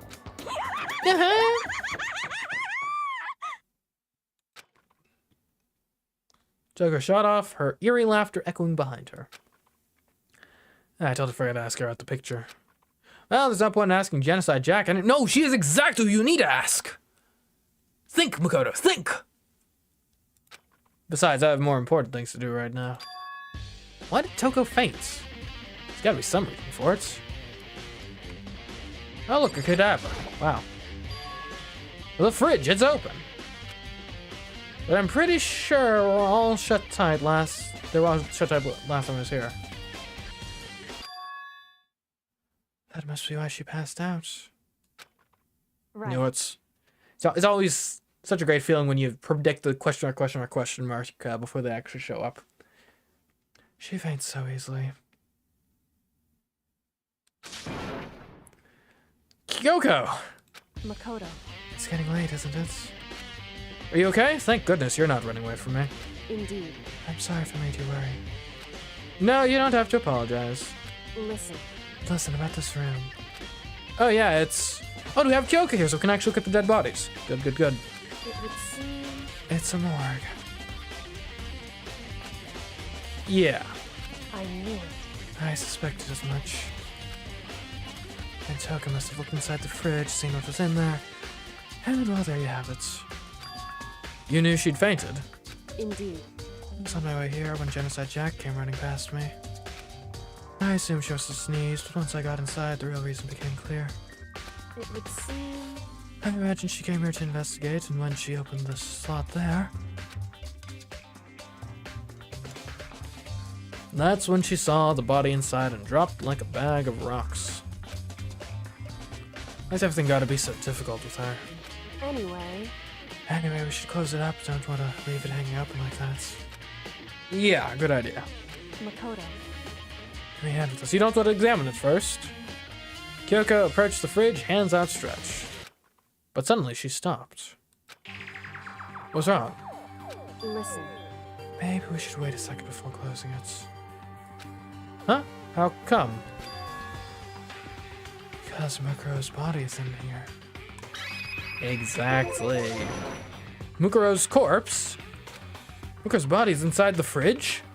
I see. Just like every other time the mastermind probably brought it up here while we were in the class trial. The mastermind did it. Because they assumed we wouldn't be doing the class trial over again, I guess. So... You'd be right. Either way, now I can finally get a good look at the body. Oh, that's right. Kyoko didn't get a chance to check the body during the last investigation. Makoto. I need to do my own examination of the corpse as soon as possible. I'm going to find a clue this time, and I'm going to grab the mastermind by the tail. Okay, so what should I do? So then... Why don't you just wait over there? I'll let you know as soon as I'm finished. Just wait over there? That's it? Okay, fine. I'm just waiting over here. Figured it out yet? I should ask Kyoko about that group photo. After all, she's in it too.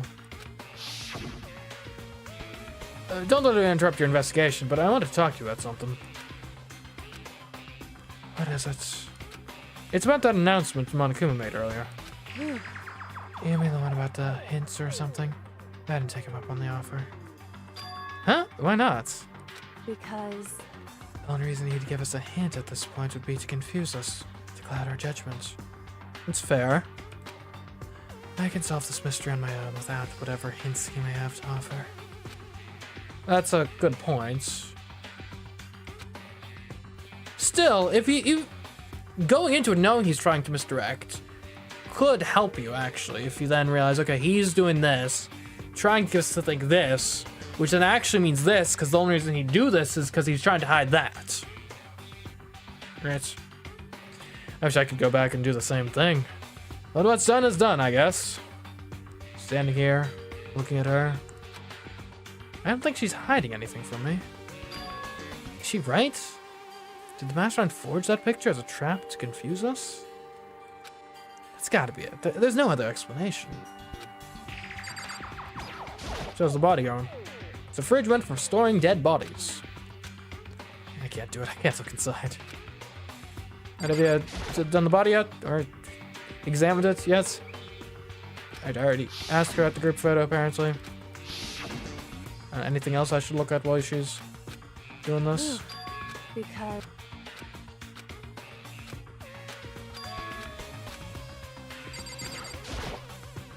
I've already looked through this instruction manual. More importantly...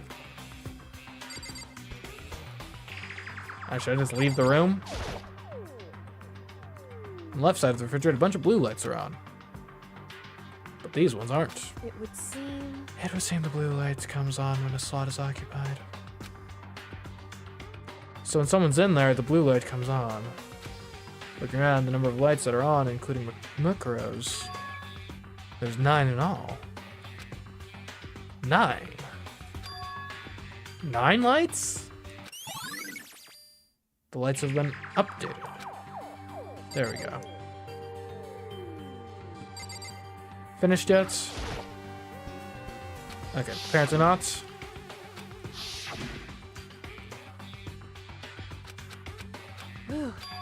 Because...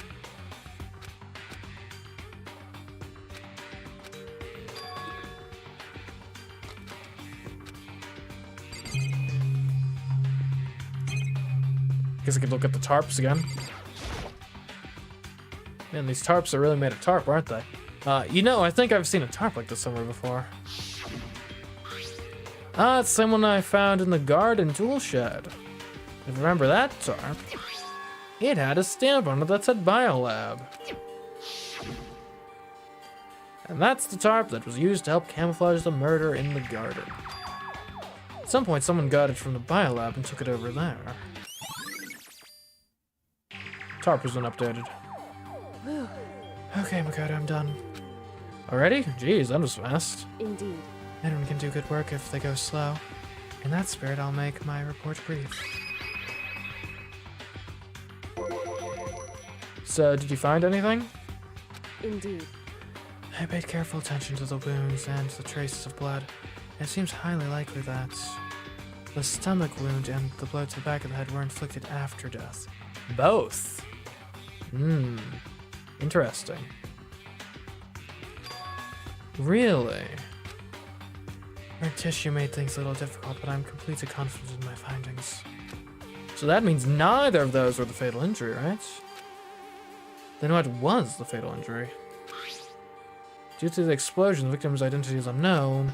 They were, however, dead before the blast. The victim had been stabbed a single time with a knife, which went completely through the body.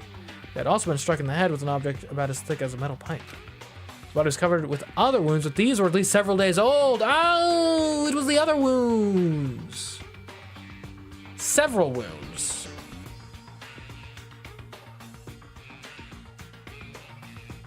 I'm trying to think of the students here. Who would fit that description? Female. Is it Junko's corpse? The nails, the several wounds. She got like skewered from like every angle. That would make a lot of sense, actually. The only other option is those other wounds. And Spino said they were old. Is that right? Where does it say they're old? Huh? Because... All the Monokuma file says is that they were inflicted at least several days ago. I guess I don't see the difference. Wrong. Mukuro's still... Oh yeah, Mukuro is definitely still alive. For sure. Well, the difference is immense considering the impression they give. Listen. You seem to be equating several days old with simply old. However... But that doesn't quite follow logically. Old wounds, it makes it sound like they've been there forever. Like they're not related to the murder. Are you saying they are? But we all got the Monokuma file right after she was killed, right? So if the wounds are at least a few days old, then there's no way they could have had anything to do with this. So then... But what if Mukuro herself wasn't killed within the last few days? What? At the very least... Certainly you can allow it as one of the many possibilities, can't you? One of many? Right. A detective doesn't have supernatural powers. There's no way to predict the answer from the beginning. Instead, the ideal detective begins by imagining as many possible scenarios as they can. In other words, They envision these possibilities without prejudice, without bias, using only their logic and common sense. Then, as they investigate, they test what they find against each of these possibilities. Of course, me telling you this doesn't mean you'll be any good at detective work. I think I've been pretty good myself. Chad would back me up on that, right? On some of these cases, I've been real good at. The case 3 in particular, I did a real good job with. I think I'm pretty proud of how that went. But beyond using that to solve this particular mystery, you should keep it in mind for the future. You have a code on the other hand. hey, So if there's anything else you'd like to know about the condition of the body, now's the time. This is gonna sound weird. Do you know her measurements? Come to think of it, there was one thing.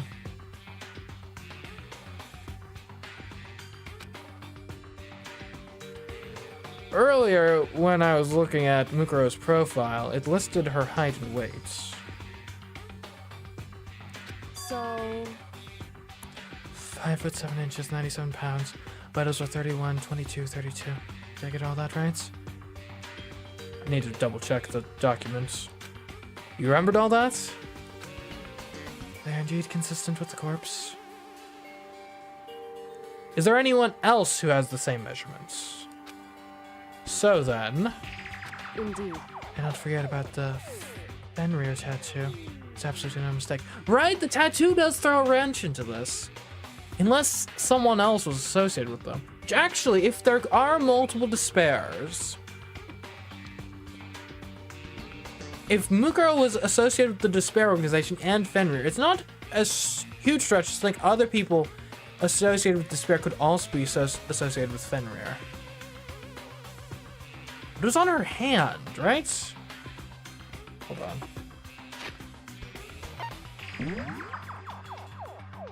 Not truth bullets.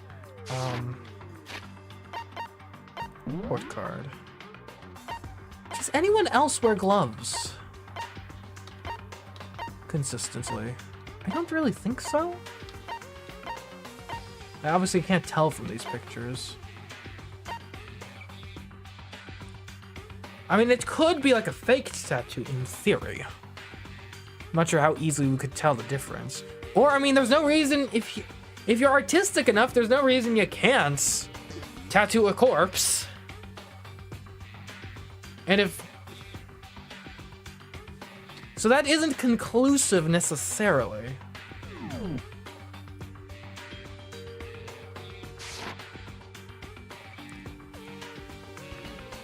Indeed. Our victim in this case is without a doubt Mukuro Ikusaba. Are we certain of that? Are we really sure? Because someone who's supposed to be dead isn't. And I think it's more likely that it's Mukuro.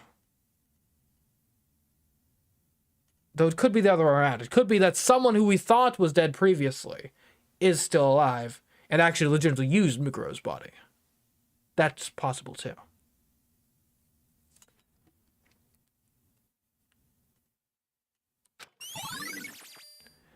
Mukuro Ikusaba's profile has been updated in the Truth Bullet section of your handbook.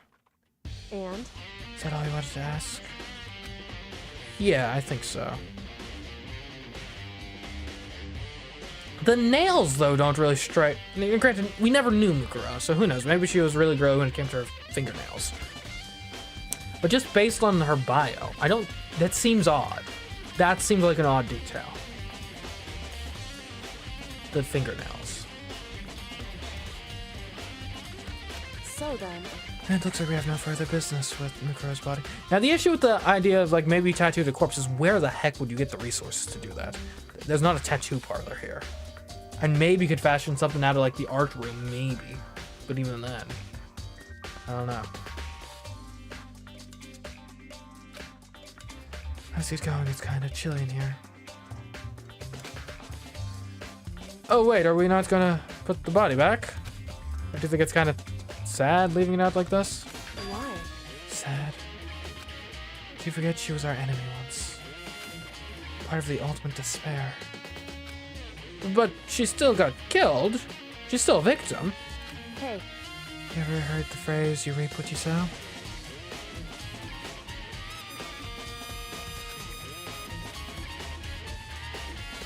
Well, yeah, but still. You really are naive, you know that. It's really quite appalling. Not appealing, appalling. The exact opposite, actually. But she could have abandoned me, but she decided to help me instead. So someone like that, what does it mean to be naive? so then, I think we've done all we can do here. Back to our separate investigations, yes? Oh, hold on. So one more thing to do. Something I need to talk to Kyoko about. The notepad. I need to ask her about the pocketbook I found in that locker. If I don't do it now... Okay, Kyoko. What aren't you telling me? What are you hiding? Hey, Kyoko. I did have one last thing. I know I shouldn't, but I feel like I have to ask. what? Go ahead then, out with it. Have you really not seen your dad even once since you got here? What? So, What do you mean? Well, you know those lockers on the second floor of the dorms? indeed. I do, yes. But to get into any of the lockers, you need the handbook of whoever the locker belongs to. Actually, I managed to get them open using that emergency handbook. I see. The one you found in the headmaster's hidden room. And? So, did you find anything worthwhile in the lockers? I found a pocketbook. And after looking through it, I think it must be your pocketbook. Why is that? What makes you say that? See, what I should have done here, actually, before I pulled this on her, I should have gotten a sample of her handwriting before I made her suspicious. To confirm. But oh well. Because, Like I said, only the locker's owner should be able to get into it, right? I can't imagine those lockers belong to any of us. After all, we only got access to that area just recently. What I'm saying is there's no way I could have had access to any of those lockers. And if I did have a pocketbook, why would I bother putting it in a locker? Everything you just said makes perfect sense. But there was something written inside. It was about the headmaster. About your father.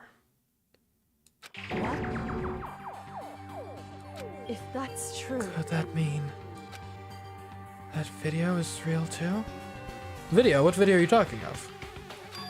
Video? Makoto, God, I think everything is finally starting to fit together to a real cohesive picture. Although I'm afraid that picture might be worse than anything we could have imagined. What are you talking about? I need to go investigate those lockers right now. I need to confirm what you just said with my own 2 eyes. Oh, let me give you the headmaster's handbook. That way you can... so, Won't be necessary. If I'm right about this, I shouldn't have any problem opening the locker with my own handbook. After all, it would seem that it's my locker. Your locker? Makoto, Watch this. It'll all make sense. A DVD. Class 7-8 urgent interviews. And it says Class 78 urgent interviews. so, Found in that hidden room after you left. anyway, I don't have time to explain exactly what I think it means, so just watch it and see for yourself. Okay, hold on. Oh no, oh no, oh no, this is bad for me. I'm getting the suspicion I'm probably going to have to remember all of the voices I've done. Okay. In a second, so here we go. I think you'll realize exactly what it means. I understand why you found my pocketbook in a place none of us have ever seen before. None of this makes sense right now. But I guess that means there's some important clue in this DVD. Interview DVD has been added to the Truth Bolt section. Makoto, Oh, and now it's my turn. Do you have a second to listen to me ramble? Ramble? I wasn't rambling. That was a pointed accusation. In other words, So as it turns out, the arrangements I'd made didn't stick.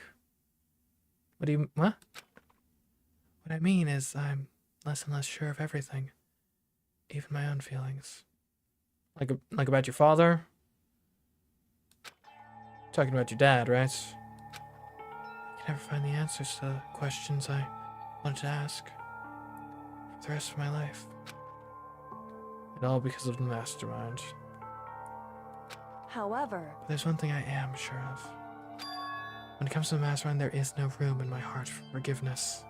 I Swore to destroy the mastermind. This is just one more reason to follow through on that. Kyoko's eyes burned with the fire of determination. The determination to defeat the mastermind. It's strange to be confronted with his death and suddenly feel this way. I couldn't care less if my father had found happiness. why? So why does it bother me so much to know how he suffered? It's ridiculous. There's just no understanding it, I guess. She had a small laugh as she said it. But her smile was filled with sorrow. Whew. So that's it for my rambling. There's still much to do before I can consider my task complete. Yeah, you're right.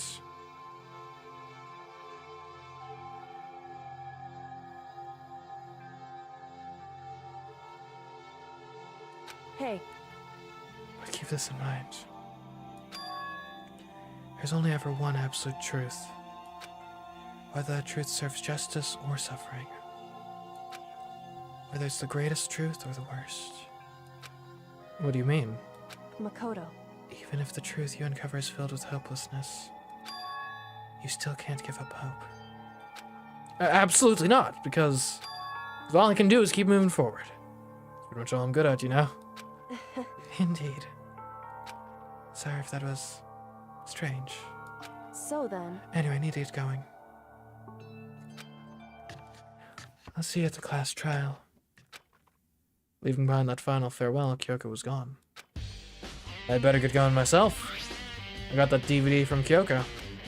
I should head to the AV room to check it out. Kyoko said something about hopeless truth. But no matter what happens, I won't lose hope. Even if it's the worst truth in the world. I can't afford to lose. The area of cars. What the cars? Has this night lasted a long time? I mean, I'd like almost 4 hours. That's not unrealistic.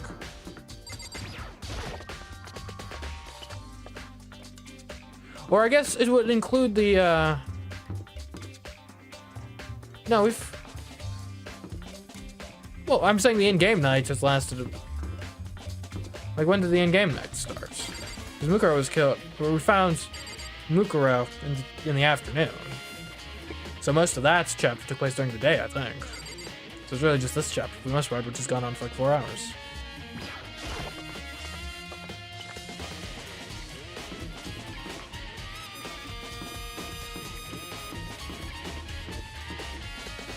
I'm actually not sure what I'm gonna do for the stream today, because on the one hand, like I said, normally we do half a chapter. This one's kind of weird because we just went straight into like danger zone. And I'm assuming the class trial is probably gonna start within like 30 minutes, maybe even sooner. But the class trials generally take like hour and a half, 2 hours. So if I save just the class trial for next stream, it's gonna be a really short stream.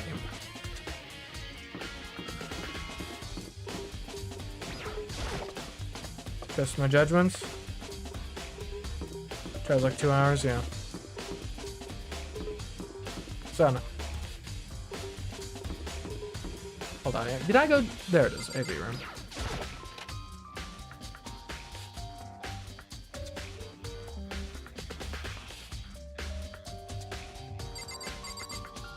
Alright, let's watch this.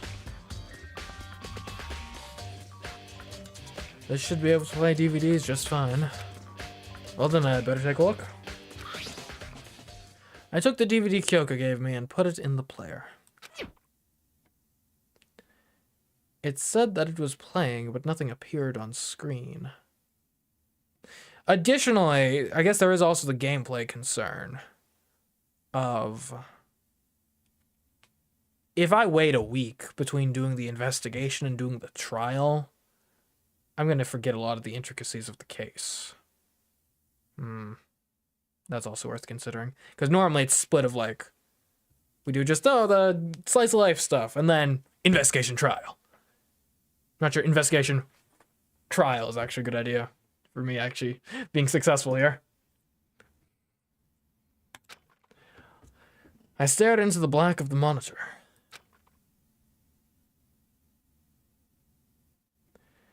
It must have only been a few seconds, but to me it felt like an eternity. And then, all of a sudden, an image appeared.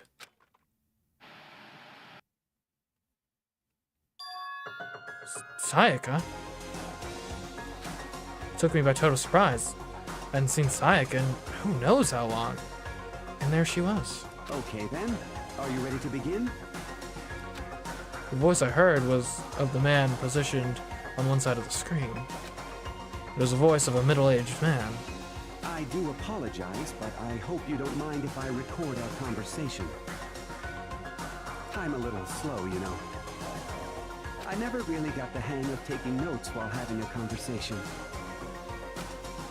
It sounded like he was trying to make a joke, but Sayaka's tense face didn't move a single millimeter. So this video is meant to serve as a kind of contract substitute. Contract? It's not that I don't trust you guys. It's more like insurance. So please don't worry too much. Now then, let me get straight to the point. There is a chance that you may have to spend the rest of your life here in the school. Can you accept that? She's not getting voice acting? Okay, Sayaka voice. You want me to accept that? Sayaka was obviously at a total loss. It made total sense. Who would agree to spending the rest of your life in the school? I accept. What? Thank you. And I'm sorry about all this. She was terrified of the concept when we met her. Well, I can promise you that I will do everything in my power to keep you safe. As the headmaster of Hope's Peak Academy, I give you my word. As if on cue, that's where the video cut off.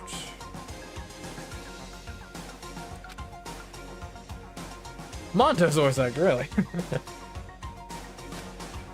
There was a lot I hadn't understood up till now. But this, only this. I simply couldn't comprehend what I'd heard. Because I know how much Sayaka wanted to get out of here. I know how much she wanted to escape and pursue her dreams with her friends again. She wanted that so bad, she tried to frame me for murder. So why? Why would she say yes to living here for the rest of her life? As I sat there thinking about it, I noticed a sudden light. On the monitor, the video that I thought was finished flashed back on screen. Pretty shoddy editing here, honestly. My eyes darted back to the screen. And if I was confused before, I saw an X push me right over the edge. Huh? It's me! What I saw was me. Impossibly, undeniably, me. So, Makoto, before we begin, I should let you know that I'll be recording our conversation. Yes. Me and the headmaster were looking at each other. He and I were having what seemed like a fairly normal conversation. But I, the I in the here and now, had absolutely no memory of it. I had no memory of even meeting the headmaster, much less sitting down to talk to him like this. Now, shall we get straight to the point? Makoto, There's a chance you may have to spend the rest of your life here in the school. Can you accept that? Yes. This can't be real. I said yes? I'm sorry I'm putting you through all this. Well, I mean, we don't have much of a choice, do we? But I promise that as long as you're in this school, I will do everything I can to protect you. As the headmaster of Hope's Peak Academy, that's the very least I can do for you.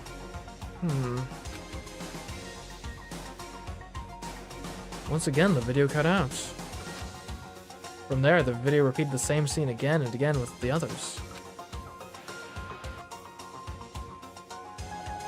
Byakuya.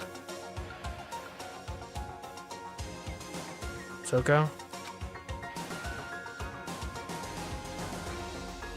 Ina. Everyone. They all said they agreed to live in this school forever. And then Kyoko. Her interview with him had been recorded just as clearly. Without a doubt, she had met him. She'd sat down with the headmaster of Hope's Peak Academy, her father. And when he asked her his question, she answered the same as everyone else. She accepted life within the school. Just as Kyoko's interview was wrapping up, the monitor suddenly went black. Huh? It wasn't just the monitor, the DVD player itself had apparently turned off. Huh? Which of course meant that the DVD wasn't playing anymore. What the heck just happened? Oh! Wait, that's cheating! Oopsie, looks like it broke out of service.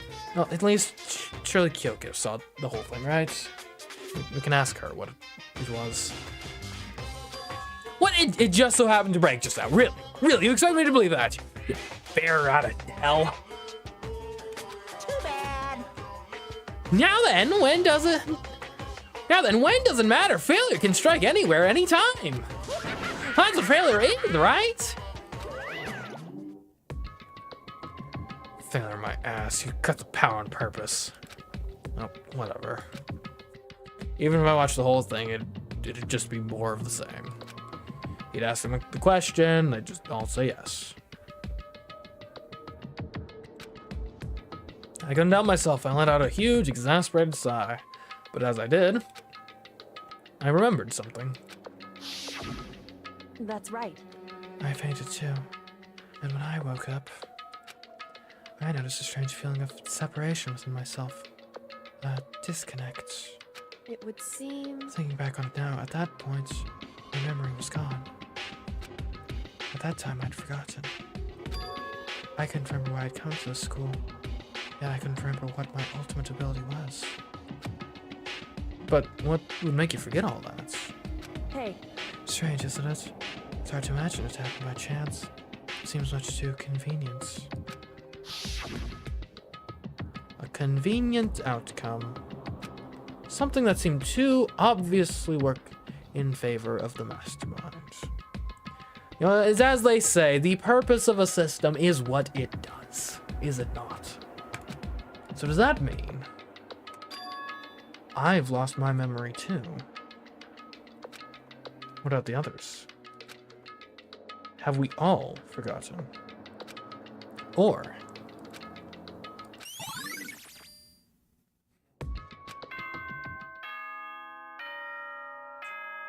it's time.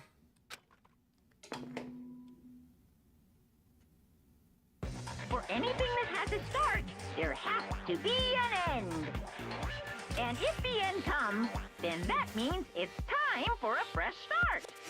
There is no night that doesn't have a dawn. For all of you asking about when nighttime was going to be over, there you go. Although that dawn is totally pitch black, Never mind. there is no storm that won't eventually end. Of course, then that leads to drought. But as I said, every end is the promise of a new beginning. Which is why I'm sure we'll get to meet again, because the end is only the beginning. Anyway, let's get Sequel started. dates? The beginning of the end of the class trial. Everyone gather once again at you know where.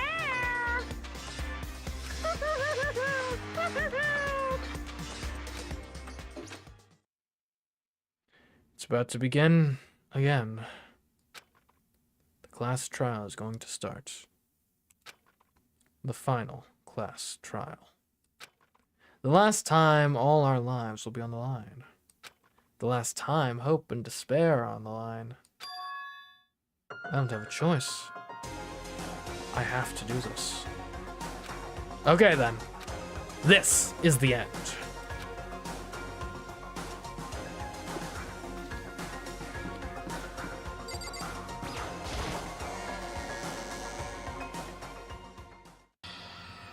I guess I'm the first one this time. Makoto.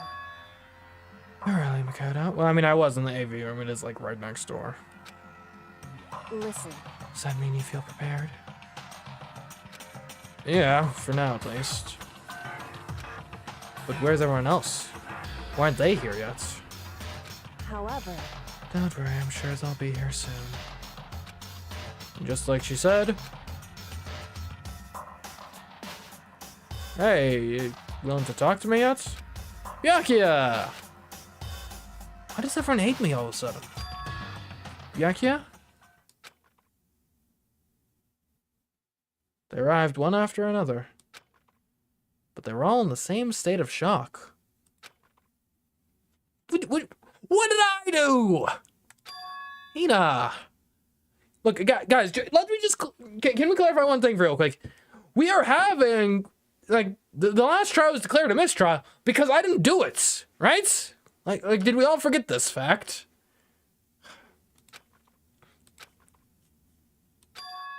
Hero? Silence.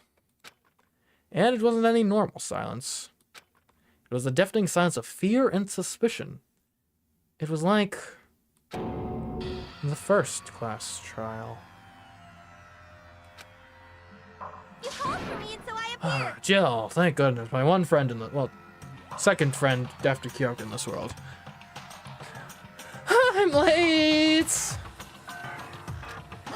Oh, strong silent master is so wonderful, so cool, so hot. My loins are ablaze. Yes! Now listen, everything will be just fine if you leave it to me. With my scissor sharp scissors in hand, I'll stab and gouge and shiv the master of evil. But I thought you couldn't kill anyone but adorable little boys. If it's what master wants, it can be a boy, girl, or anything in between. I can handle it. Where am I?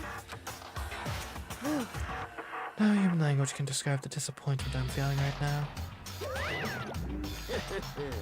Is everyone here? Oh, and wearing our gloomy Gus faces, I see. Okay, well then, let's begin. The final class trial is gonna be slathered in pitch black despair, climaximum sorrow. That's fine. You're right, this is the final class trial, and this time it'll be fair. What do you mean this time? Stop with all the slander. I'm a bear in good standing, you know. If there was a Mr. Fair Guy Universe contest, I'd take home the tiara every year. I'm gonna win this game super fair and square. Today, Make sure everyone watching at home knows that despair is mightier than the hope. Stop talking. Enough of your tedious drivel. We'll begin the trial already. Sure, let's begin the trial already. I'll be waiting for you down below. So don't try and run away.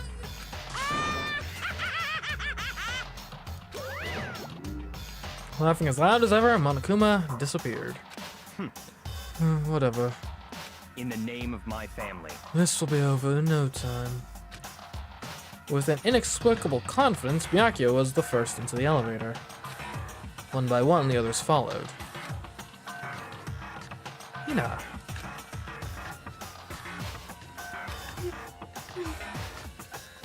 All right, look, Kyoko. Nobody make eye contact. Nobody said a word. They just disappeared into the elevator. Hey, They're all acting odd. Look, Kyoko, you'd better have my back this time. Otherwise, we're gonna be right back where we started here. All right? I'm gonna be counting on you this time. Bigly, hugely. Like they're paranoid, suspicious of each other. however, But you know what that is, don't you? Yeah, I think so. however, Well, you can tell us all about it soon. At the class trial. You're right. I'm ready. so Ready to win, right? Of course. Glad to hear you say that. Then Kyoko was aboard the elevator. I can't even talk to anyone. Man. The social environment here has gone downhill greatly in the last several weeks. I started making my way toward the opening. Step after step toward that gaping maw. I'd resolved that this would be the last time. I repeated to myself that there was no fear, no mystery left. I pushed the anxiety down, calmed my trembling body, and finally on steady legs. I passed the threshold and stood in the elevator.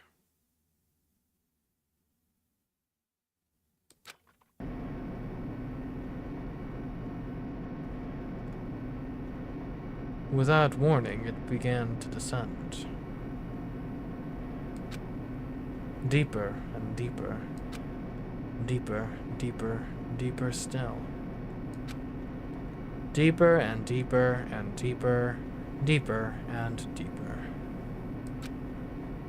Deeper and deeper it fell.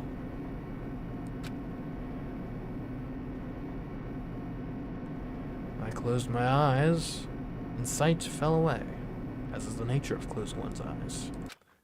All sound, too, disappeared. That is not the nature of closing one's eyes. Alone in the universe, I waited for the elevator doors to open for the last time. What could have been seconds or centuries later? I felt the gentle vibration of the elevator come to an end.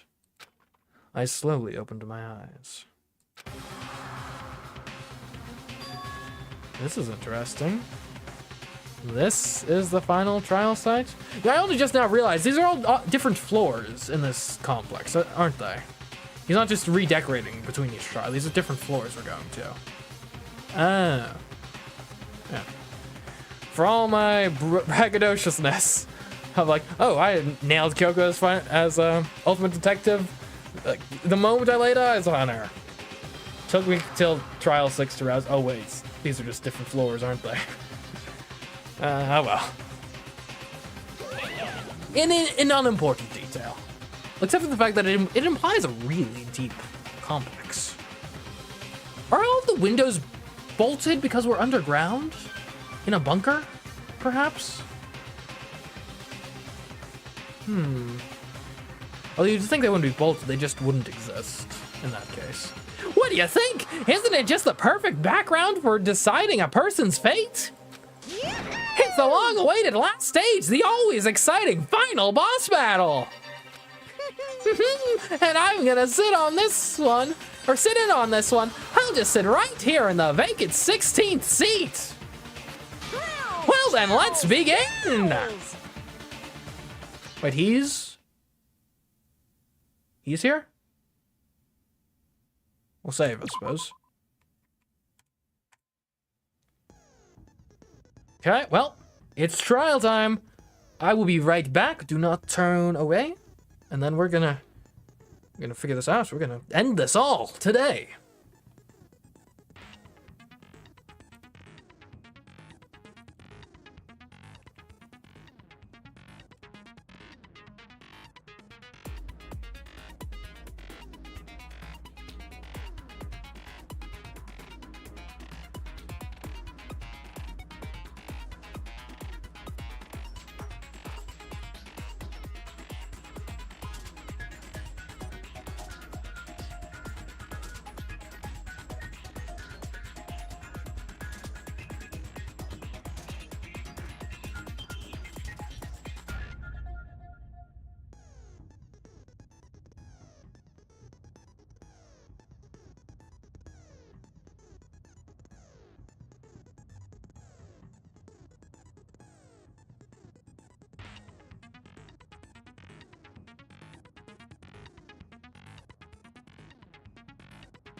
I always find it funny when I do a little break on Twitch. I guess I should run ads on the break, come to think of it.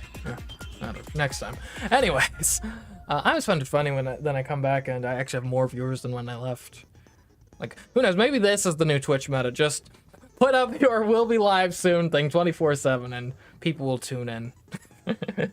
Anyway, for any of you just joining us, welcome to Danganronpa. Welcome to what has been advertised as the final trial. So, here we go.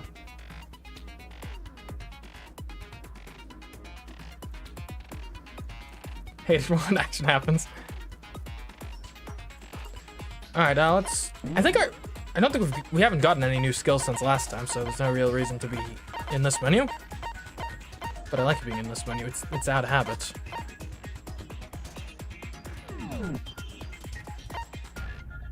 Okay. Let's take a look at the handbook.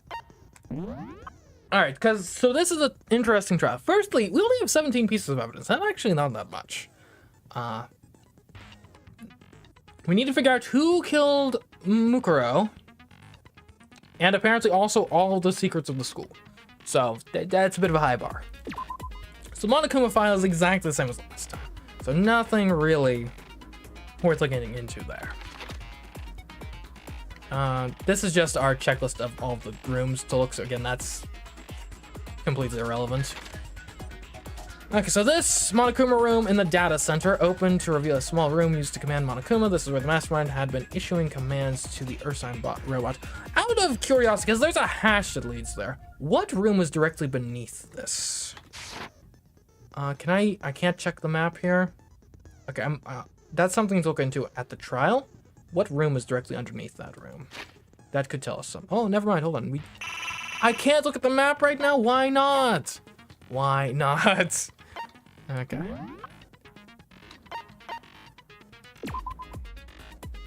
Anyways, at the very least, this means it could very well be the case that one of the living people is the Ultimate Despair. But there must then be another person who is also the Ultimate Despair. Because if Monokuma can only be controlled from this room, then that stands to reason the person must be in this room whenever we're, like in a trial, for example, where all of the living people are present. So, which means second Monokuma, or second Ultimate Despair, there's only 3 people it conceivably could be, right? It would have to be, well,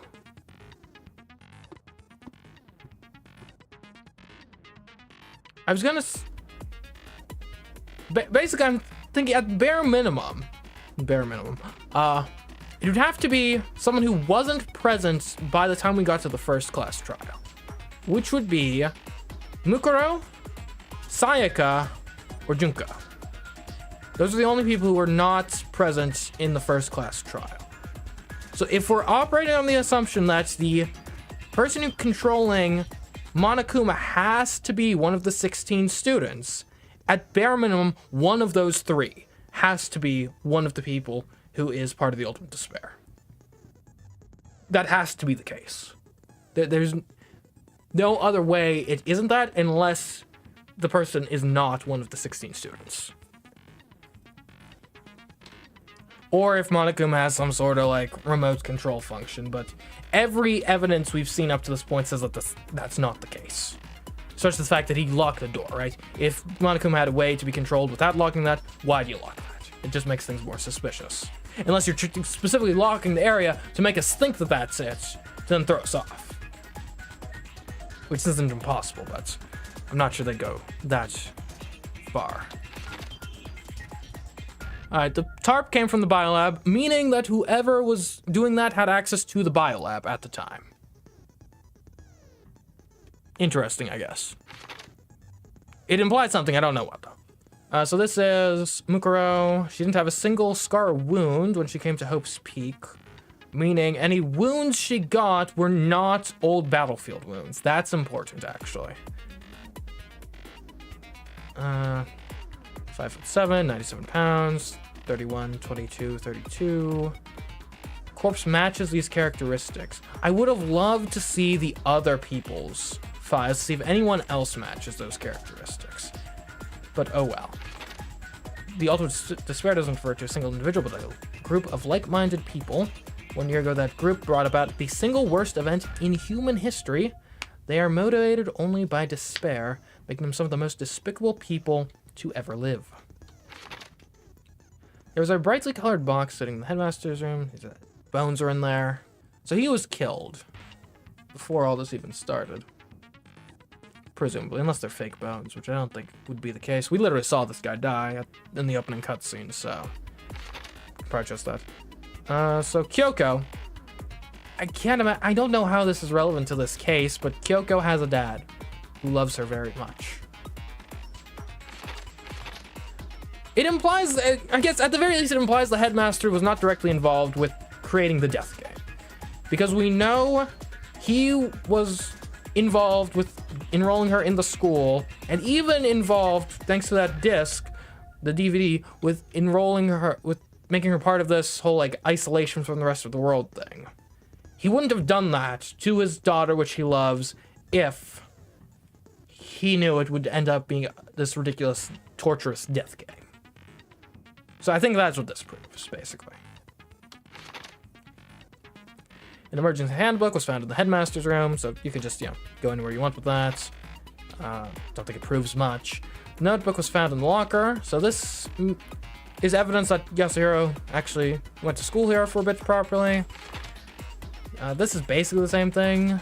Despair walks among us, and so we survive. There's a second despair. Interesting. Biolab has a morgue.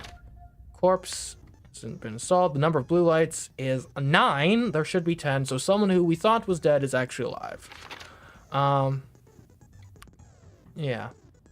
The photo, my bet right now is Mukuro is still alive. It would make the most narrative sense too, to actually have her, be a character at some point in this, and not just be like a whisper into shadow and then a corpse. Photo depicts all the Hope Speak students wearing matching uniforms. Worth noting is that Mukuro is pictured while Makoto is not. Could that mean all the others are working together somehow? I don't know. This implies something. We're going to get the implication of this pretty early into the trial, because this is likely why everyone hates me all of a sudden. They realize I'm not part of their country club. It seems that while Soko and Genocide Jack share certain fundamental knowledge, their individual memories are separate. Meaning, one of the two, I'm fairly certain, probably didn't get affected by the same amnesia the rest of us have been affected by, so we're going to need to mine them for info. Kyoko attests that both the stab wound and the blow to the head were inflicted after death, meaning it was the multiple things, which is what makes me lean towards that might actually have been Junko's corpse. Because the description of the way the corpse, of the other injuries on the corpse, matches the way Junko died, I think, better than anyone else. The DVD Kyoko found contained interviews between the headmaster and all the Hope's Peak students. Makoto, however, had no memory of such an interview. Thanks to Monokuma's interference, Makoto wasn't able to watch the DVD all the way through. Okay, well then. I don't have a complete picture in my head, but I think, in general, we all, no, it must have been we all, because I was in the DVD. Okay, so we all attended Hope's Peak. Normally. At some point into our terms, something along the lines of like a World War III breaks out. For the safety of the students, we get isolated in like a bunker or something to ride out the calamity until the world is safe. Then, because there's one or possibly two, probably two students on the inside who are working for the despair thing, the ultimate despair group, which likely were even responsible for the breakout of basically World War III. They're on the inside. They sabotage this whole thing, built the Monokumas, which is where you get suspicious of Chihiro, potentially. Because who else would have had the know-how to do that?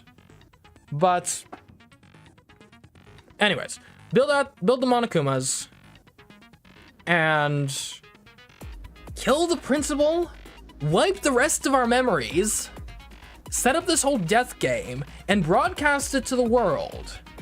Perhaps there had been propaganda spread of like, things are rough, but don't worry, our nation's best and brightest are safe.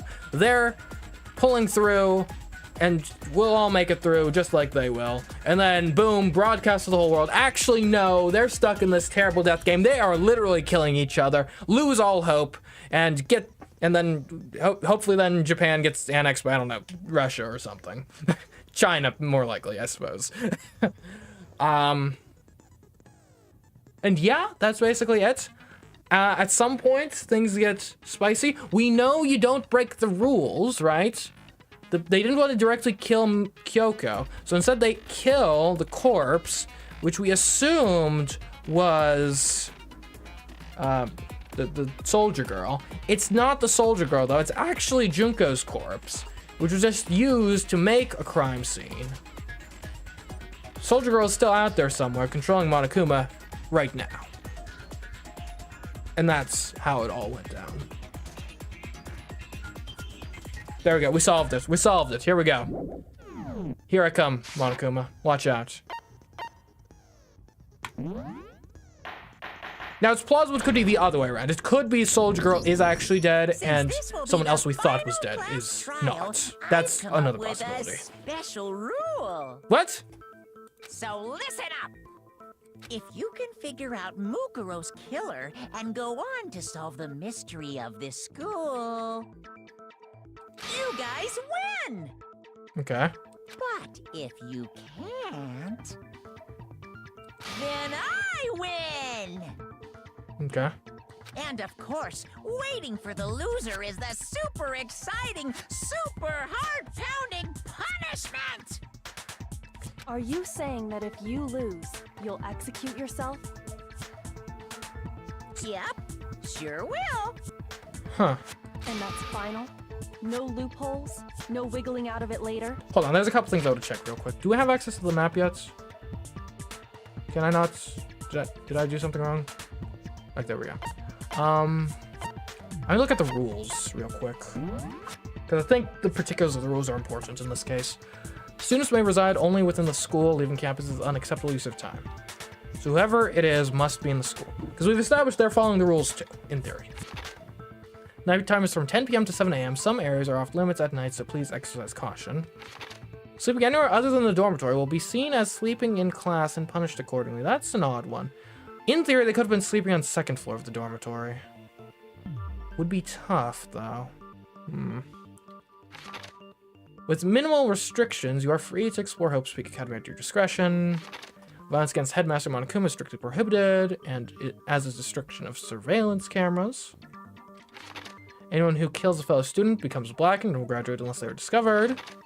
Once a murder takes place, a class trial will begin shortly thereafter. Participation is mandatory for all surviving students. I guess that's how...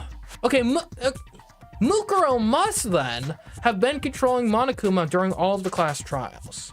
Because if Mukuro was alive, or whoever was alive, I guess, would have been controlling Monokuma.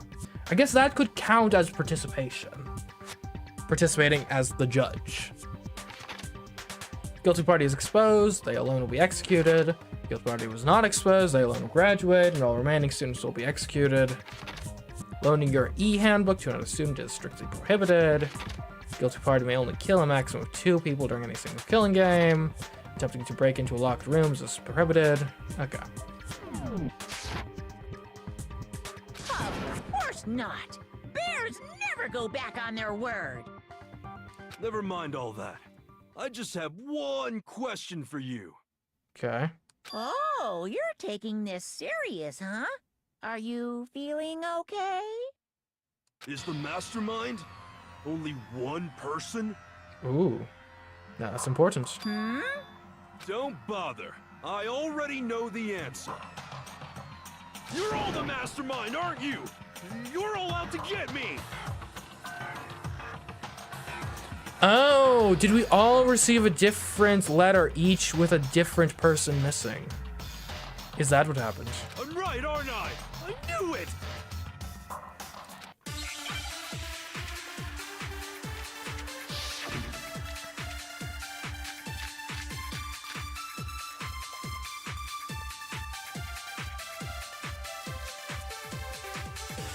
You guys have all been working together, haven't you? I have evidence, so I know I'm right. Hey, you stole my line. Okay, okay. You're all out to get me. I'm sure. That's exactly what happened here. I have evidence of my own. What a coincidence. I too have evidence to present. Evidence that proves everyone other than me has been working together. What? Wait, hold on. This doesn't make any sense. How can the three of us each have that kind of evidence? Look, here, group photo. I have it too. No, it's wrong.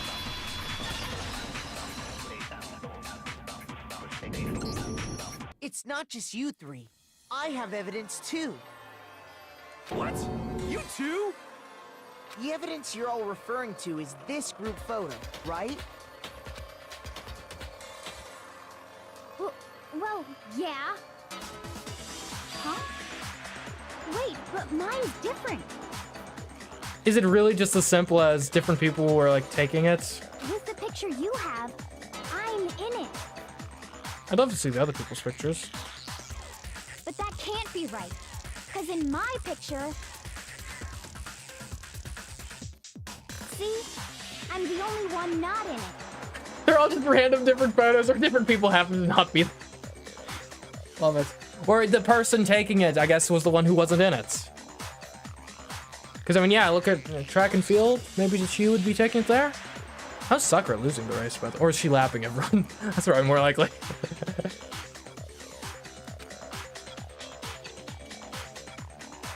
I figured as much. In which case... Hiro, you have a picture too, right? Let's see it. Okay, but be careful with it. It's pretty important evidence.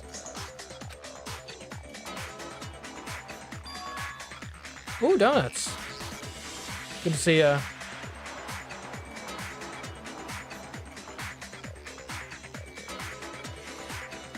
Interesting. Why? That's weird. Can I go back and see Hina's picture again? I'm sure it'll be updated in truth So the books. secret in these pictures has been revealed. There's something odd about the pictures. Secret or whatever, I don't care. You guys are all in on this together. That's why I'm the only one missing. Oh, what's this? Gonta, Goku, Harass folk? I probably completely butchered that. Thanks for the follow. Hello, welcome to the stream. We're playing Danganronpa on, I think, the last case, probably. At least it's framed that way in game. Who knows? There could be more after this. They do love their fake outs in this game. But yeah, what a time to join. But you're in my picture.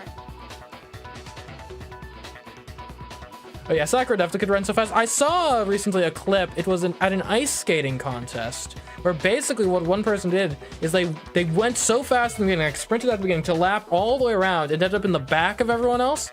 And then they were able to then, at that point, just kind of coast and like not drift. What's slipstream off the other people while technically being in first place. It was kind of ridiculous. You're the ones trying to trick me. So the whole purpose behind these photos was to get us questioning and fighting with each other. The mastermind laid a trap to make us each think everyone else was working against us. Huh? I laid a trap? A trap? How rude! What grounds do you have for such audacious accusations? The proof I need to reveal Monokuma's trap. Each photo has a certain something in common. There's a connection regarding what person isn't shown in the group photos. And that person is the one who got the photos. I got it! In each case, the only one not in the picture is the person who received it. So, in the picture I got, I'm the only one missing. In the picture Hina got, she's the only one missing. Okay, here's a question I have real quick. Maybe I'm being super paranoid for noticing it. Why is Junko in all of these obscured somehow? She's either looking away from the camera, or in my picture, the guy's arm. Taka's arm is in front of her head. Now, granted, it could just be a coincidence. It's kind of weird, though, because that applies to literally no one else. And nothing in this game is a coincidence. See, again, In the her... picture Hero got, he's the only She's one facing away. She's the only one facing away in all of the pictures. She's the only one obscured in every single picture. Why? Presume there was a lot of pictures he could have chosen from, maybe. It could tie into the theory that Junko is a corpse. You don't want us to, like, remember what she looks like in case we could identify her as the corpse. Possibly. Or again, it could be a coincidence, but it's a weird one. It's a weird one for sure. As long as we're talking about it, I suppose I should show you my photo as well. Again, she's getting splashed in the face. There is something going on here. Each of us a group photo in which that person wasn't included. I'm not sure. And the only thing that makes sense to me right now, the reason you do this, you get a bunch of pictures that Junko is obscured in, is because Junko is the corpse. Her face comes with royalties. Whatever that could be. And when we each saw our picture, we just assumed everyone else was the enemy? Figured it out, huh? Yeah, I thought that must be it. But how was that a hint?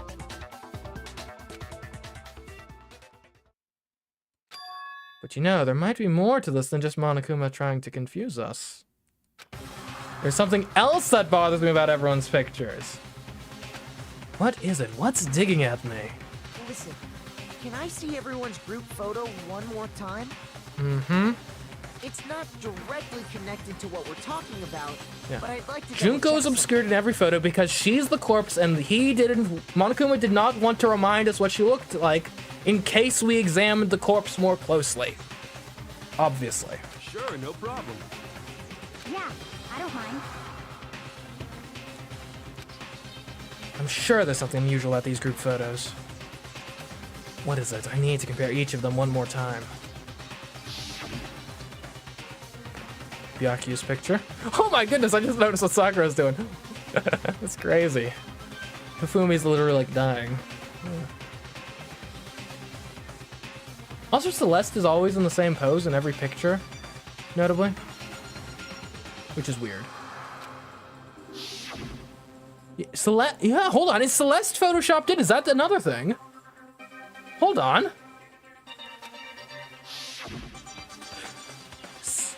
Yeah, Celeste is never in uniform. She's always in the same pose in the background, so she's not all that noticeable.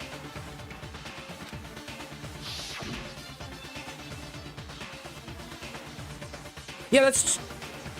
Huh, that's weird, too.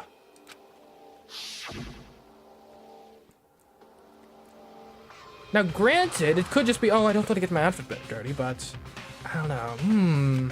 There's something strange about all of them, something I can't quite pin down. Something. Group photos been updated. Now, the question is, am I supposed to notice the Junko thing or the Celeste thing? Can you just forget about the photo already?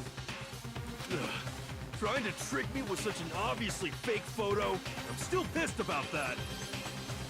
And on top of that, they went to all that trouble to make it look like we were wearing matching uniforms. So you think they're fake? No, I assure you, they're quite real. What are you talking about? There's no way. Yeah! I don't remember ever taking a picture like that. Who was in the other pictures we found earlier? First one was Leon, Mondo, and Chihiro, right? Second one had some girls in it, right? I want to say Sayaka. And who were the others that were in it? I don't remember. I think that might be relevant, though. So it's gotta be a fake. I'm sure of it. Sayaka, Celeste, and Hifumi. Okay. Interesting. But you know, can we really be so sure? Huh? Don't get me wrong, I don't remember taking this picture either. But is that really enough to be absolutely positive they're fake? What do you mean? The reason I don't remember this picture isn't necessarily because it's fake. There might be some other reason. Some terrible reason. An unbelievable but entirely horrifying reason. Hangman's Gambit, alright. It's Wordle time. Amnesia. Where's, hey, Em, quick. Hey. Amnesia. It's funny, I think the first one of these was actually the hardest.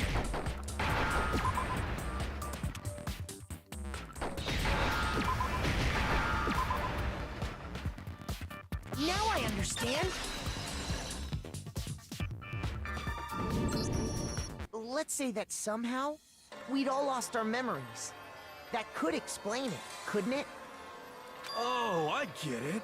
So we all just lost our memories at the same time and forgot about the photo. Makes sense.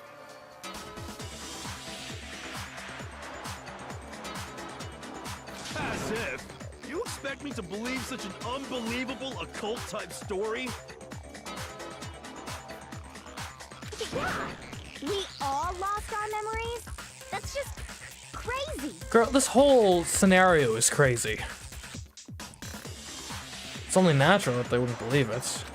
But no matter how much they refuse, if that's the absolute truth, they have no choice. We can't move forward until they accept it. Is this where the DVD comes in, perhaps? Group photo. Oh my goodness, there's so many. Profile, hidden mute room, Kyoko. I'm assuming the interview You're DVD. saying we all got spontaneous amnesia? Since when did this turn into some kind of sci-fi fantasy? I promise you, I haven't lost my memory. Ever since I got to this school, I remember everything that's happened. So the idea that we all lost our memories. It's totally stupid, obviously. Alright, so I think we used interview DVD on Hina's statements. Because she doesn't remember the interview, You're saying presumably. we all What got else do we have here? spontaneous amnesia? Since when did this turn into some kind of I wish I could just sci-fi hold this open without fantasy? scrolling. I promise you, I haven't lost my memory. Ever since I got to this school, I remember everything that's happened. Do you though? Do you? No, that's wrong.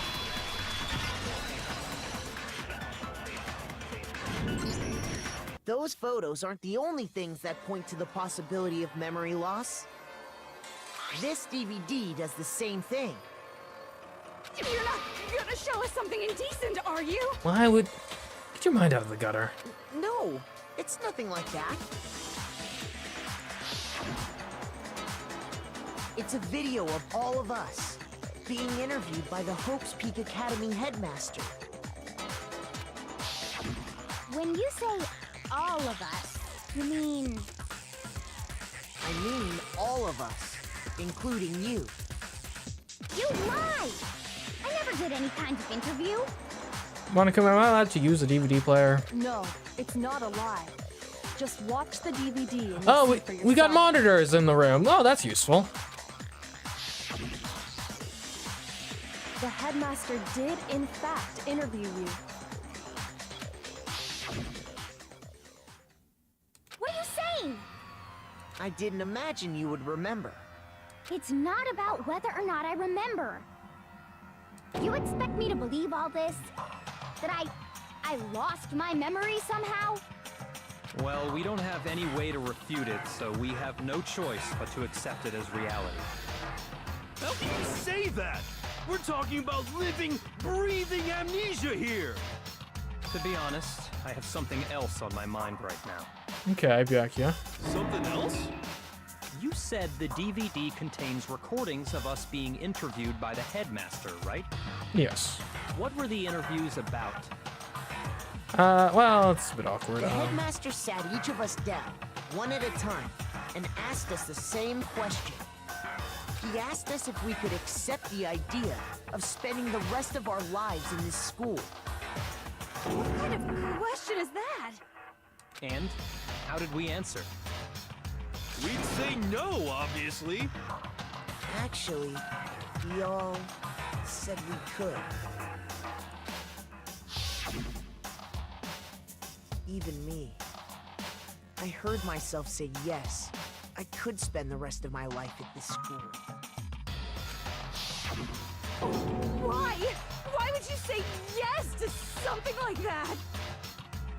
So have to be pretty bad outside, I guess. I don't know. I don't remember a thing. But Jill does. The same I goes bet. for everyone else. Nobody remembers.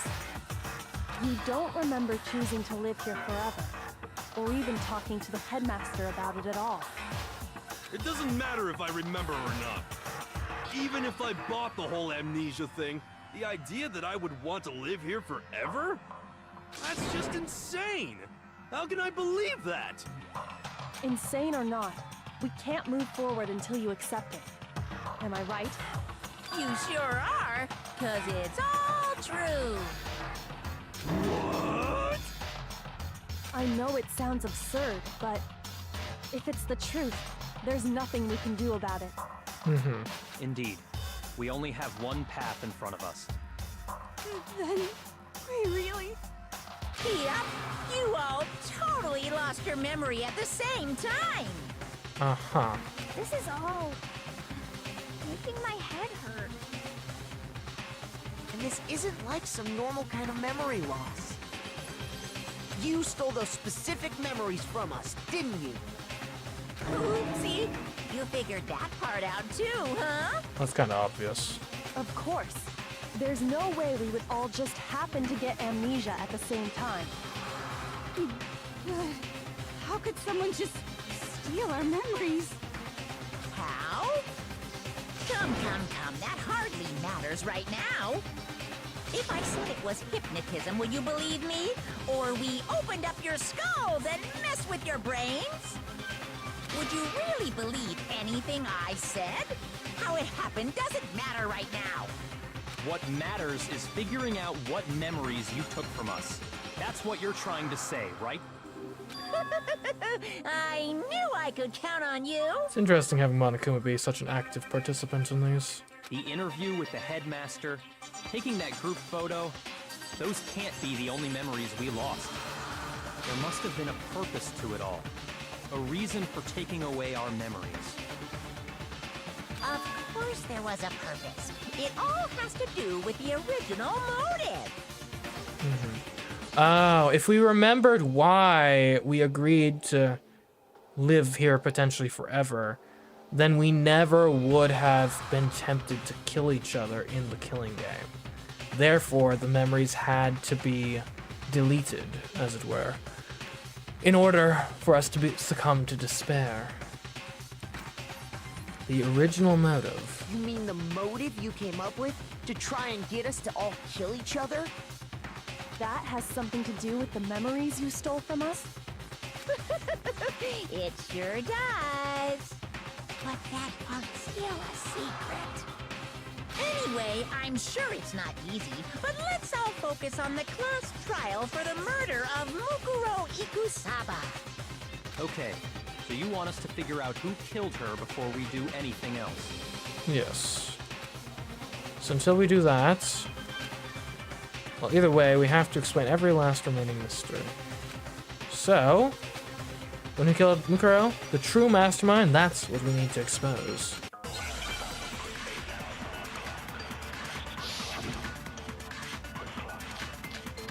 Handbook, control room.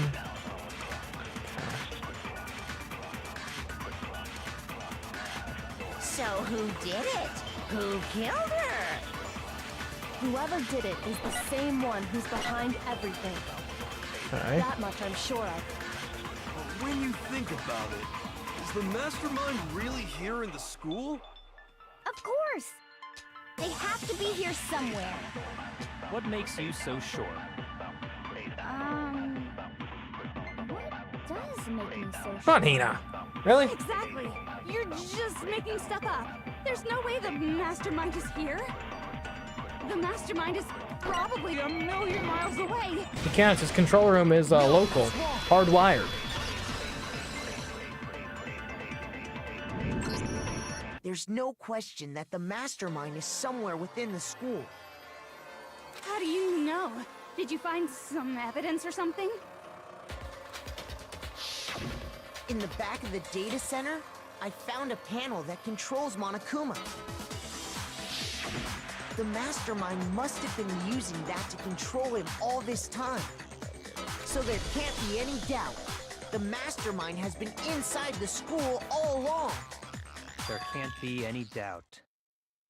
Are you gonna put some doubt on that, Byakuya? In which case, there also can be no doubt that the mastermind is one of us. Well, no. There can't actually be doubt about that. What? Why? Actually, literally, there has to be doubt about that, because who's controlling Monokuma if it's one of us? Right? It literally cannot be one of us. At the very least, it can't be just one of us. Recall what Makoto told us Monokuma said to him earlier. I'm sure I told you this already, but this killing game began with 16 participants, all of them high school students.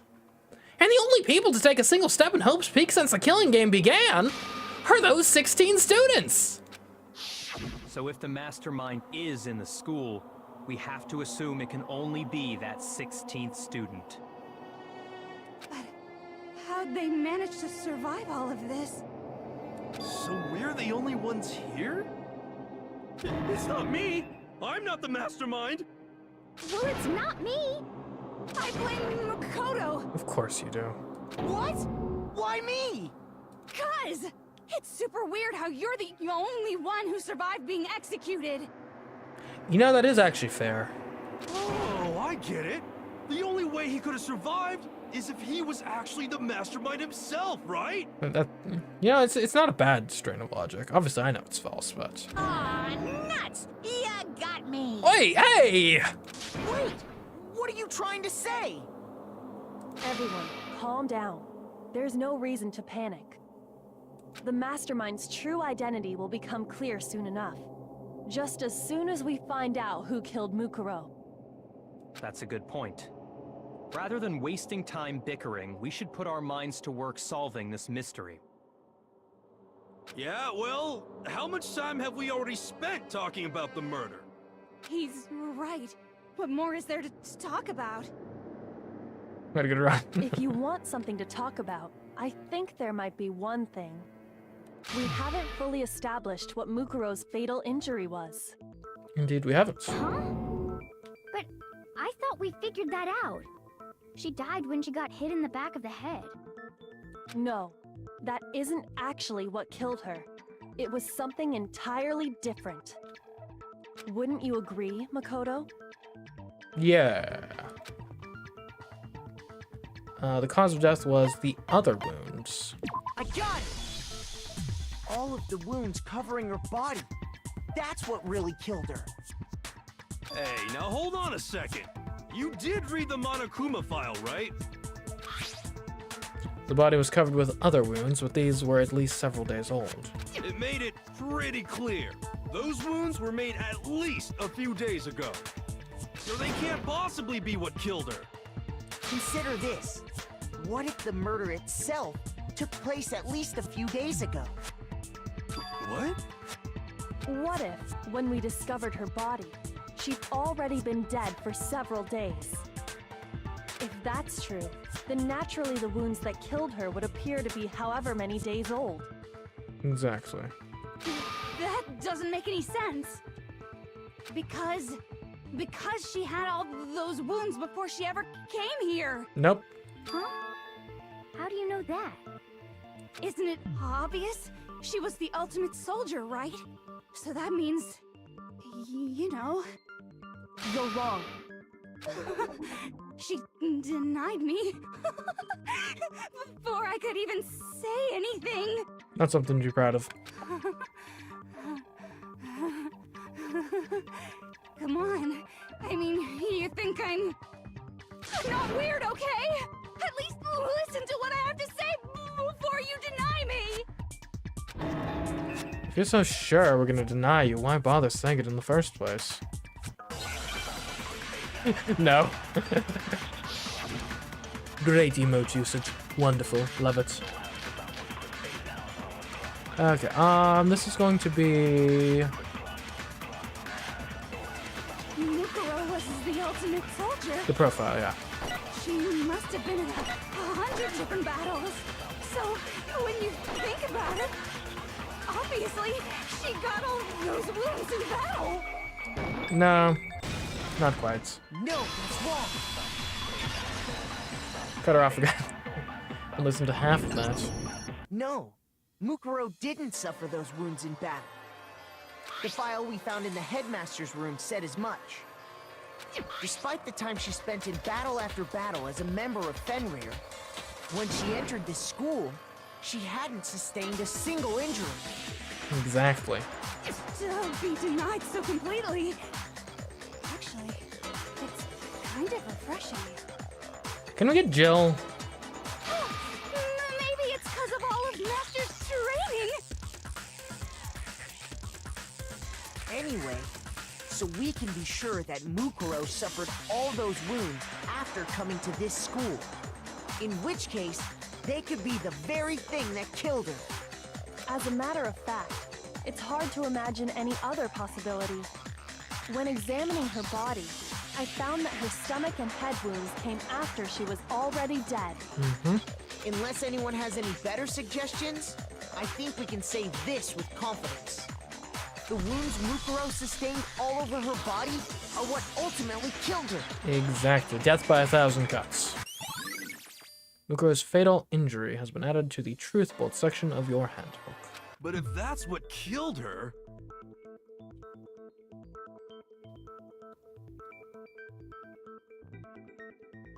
Hold on.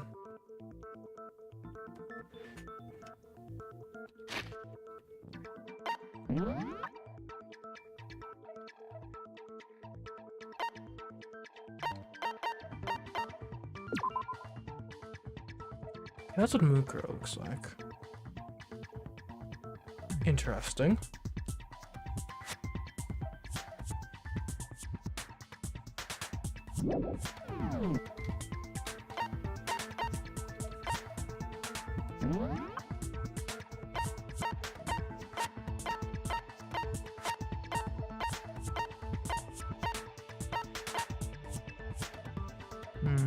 I don't know.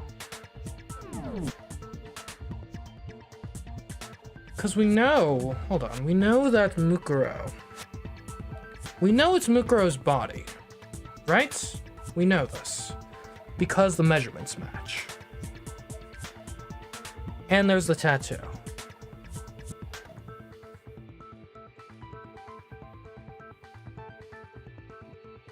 The wounds match the way Junko died. I don't know. We don't see Junko's face in the pictures. So is it conceivable that Mukuro was actually disguised as Junko? Meaning Junko would still be alive somewhere. And that doesn't make much sense, but... there's a reason we don't see Junko's face in any of the pictures. There's a reason for that. And that's how you square the circle of... That's a way to square the circle of it has to be Mukuro's body, but it's old and stuff. I don't know. I mean, it's probably not the case, but maybe. Then does that mean she's really been dead for who knows how long? Another reason why, potentially, I mean, Junko would be probably made up a lot, because what even was Junko, actually? Like, I can't even remember. I think she was like a model or something. Right. 5'7", 97 pounds. 31 centimeter chest. Fashionista, so yeah. Actually, hold on. We have measurements on these people. Hold on. 410, 5'3", 6 foot. How tall was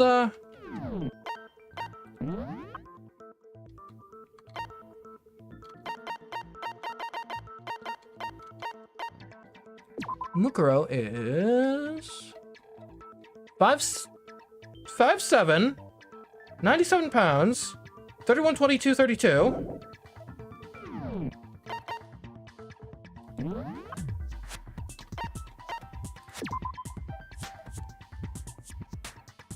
Five 7, 97 pounds, 31-inch chest. Which means, okay, it means one of two things. Either Junko could have been a corpse that could have been passed off as the soldier, or it alternatively means we never knew Junko, we just knew the soldier, potentially.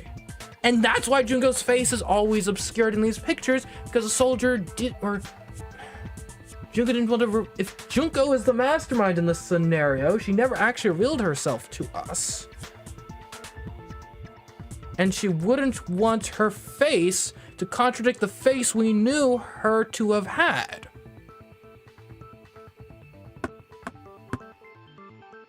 Interesting. Interesting idea.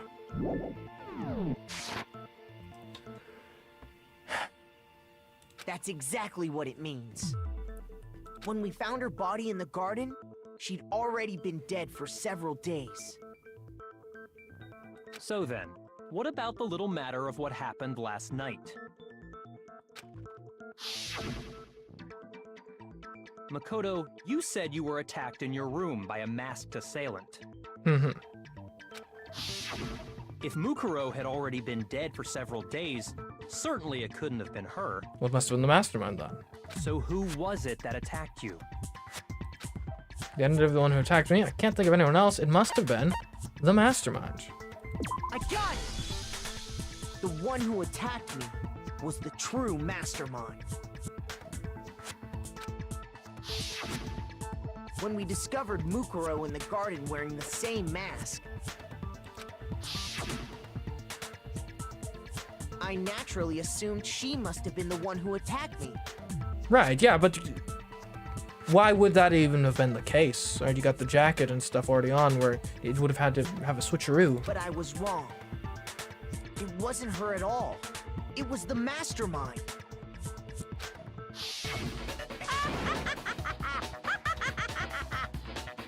What are you laughing at? Oh, don't mind me. I'm just getting a little impatient sitting here listening. I think I'm gonna jump in. Okay. Let's start off with a nice, easy question. Your assumption that I attacked Makoto is just that, right? An assumption. Well, I mean, I know. You can't really know who was under that mask, can you? I mean, that's the whole point of a mask. Yeah, I suppose. The true identity of the masked attacker is Mukuro Ikusaba. At least, that's what I think. Do you have any evidence that might convince me otherwise? There's no way. Nah, there's no way Mukuro is the one that attacked me. Even if I didn't see their face. If you compare what we know about Mukuro to the masked attacker,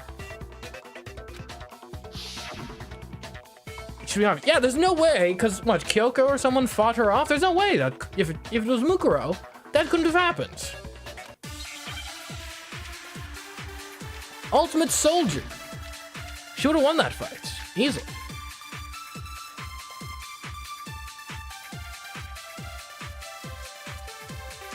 You never saw their face, right? So you can't have any idea who was under that mask. I'm telling you now, it was Mukuro Ikusaba. You're wrong. Even without seeing their face, there is another part of the attacker we can use to prove it wasn't her. Oh? Maybe the tattoo? And what is this other part? Is it the right hand? Or the left hand? Maybe the right foot? Or perhaps the left foot? Or could it be the hips? Okay. Whoever attacked you, they didn't have something Mukuro definitely had. It should be the tattoo, right? What's evidence? You never saw their face, right? So hold on. So which truth bolts do we have available? We got the file, the profile, and the injury. Okay, so I don't think file makes mention of the tattoo. Empty death, got a pipe. Okay, old. Okay. A single. She did not have a single scar when she came. 5797. Okay.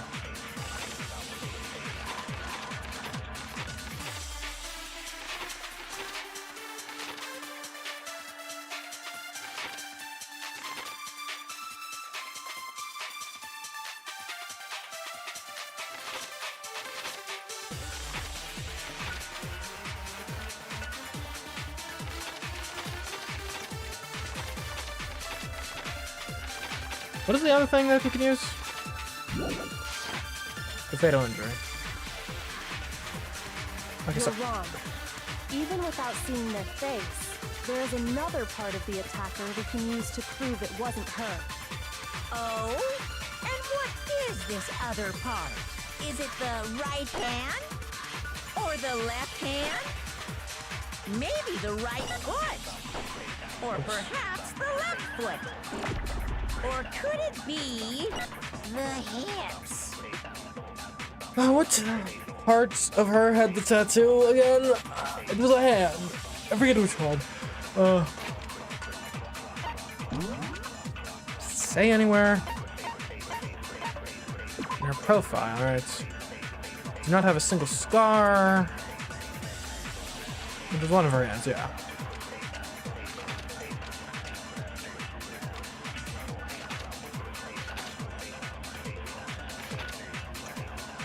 Left hand.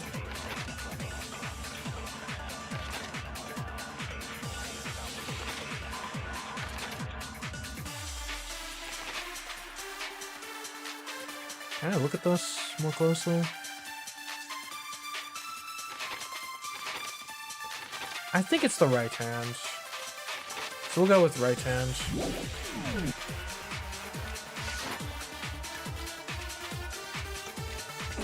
You never saw their face, right? So you can't have any idea who was under that mask. I'm telling you now, it was Mukuro Ikusaba. Hold on, do I do it here or was there another You're place? wrong. For Even Kyoko without says, seeing their face, there's another part of the attacker we can use to prove it wasn't her. so we contradict Mukuro And Ikusaba what then. is this Yeah, other that's- part? Is it the right hand? Why am I? Why have Or right the foot? left hand? There Maybe we go, the right hand. right There we go. foot. That's Or better. perhaps the left foot. Or could it be the hips?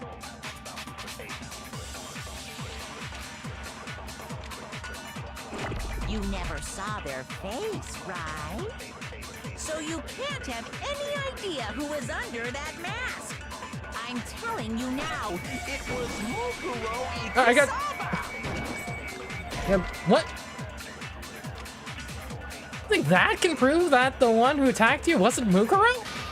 Well, it can't. I won't let it because I'm totally right. Shoot. You never Okay, maybe saw just left their hand? face, right? So you can't have It's not the any hips, idea surely. who was under that mask. I'm telling you now, it was Mukuro Ikusaba. It also could be the other way around. It could be Mukuro Ikusaba right hand. Even without seeing their face, there's another part of the attacker we can use to prove it wasn't her. That's one of the annoying things about the mechanic, where it's like, you use a thing in the text to contradict another thing in the text, but which way do you do it? Or the left hand? Like, you lost right hand? Oh, I lost right hand! Thanks for letting me know. Gotcha. Or could it be the hips?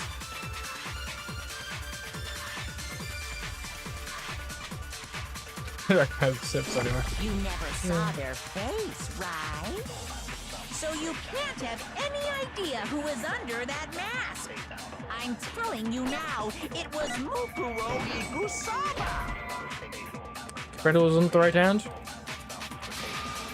I have the right foot again? Shoot! What? But I... You never saw their face, right? So you can't have any idea who was under that. How do I keep selecting the right foot? I'm telling you now, it was Mukuro Ikusaba. You're wrong. Even without seeing their face, there's another part of the attacker we can use to prove it wasn't her. Oh? Okay, come on. What is this other part? Is it the right hand? Right hand. Or the left hand? There, right hand. Got it. Maybe the right foot. Or perhaps the left foot. It's a Or hand. could it I've got my eyes on this hand. The hips. It's all in the hands. You never Right saw hand. their face, right? So you can't have any idea who was under that mask. I'm telling you now, it was Mukuro Ikusaba. No, it's wrong. I was right 3 times in a row, but only right once. Ugh.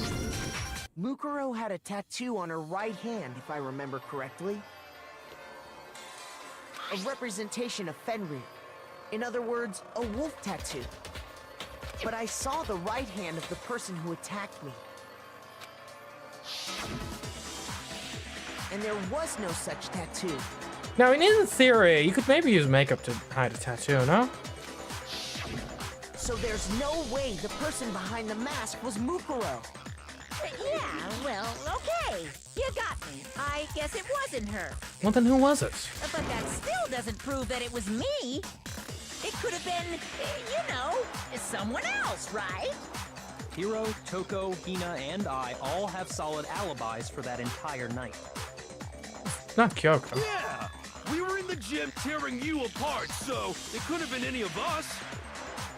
Oh, okay, sure. It couldn't have been any of you.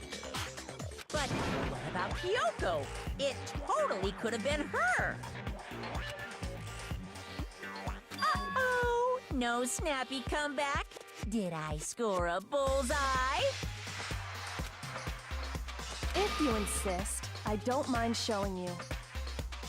Oh, her hands? Huh? Show me what? What do you think? I'll show you the one thing that proves beyond a shadow of a doubt it wasn't me. Before anyone could say anything.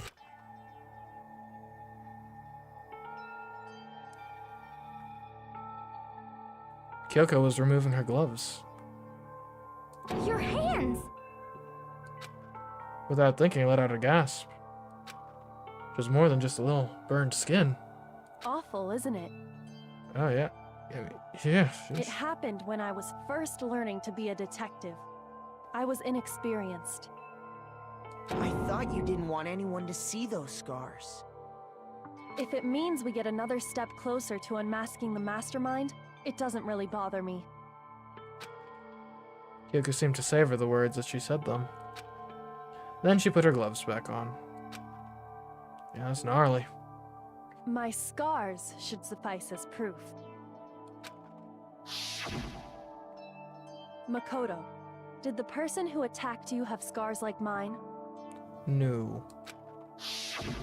No, not at all. I'm positive. Then this much has been made clear. There can be no doubt that the one who attacked Makoto is the true mastermind. This is just awful. On top of my secret being revealed, I had to look at those positively grotesque scars of yours. Uh-huh. Sorry, did I say that out loud? I do hope I didn't hurt your feelings.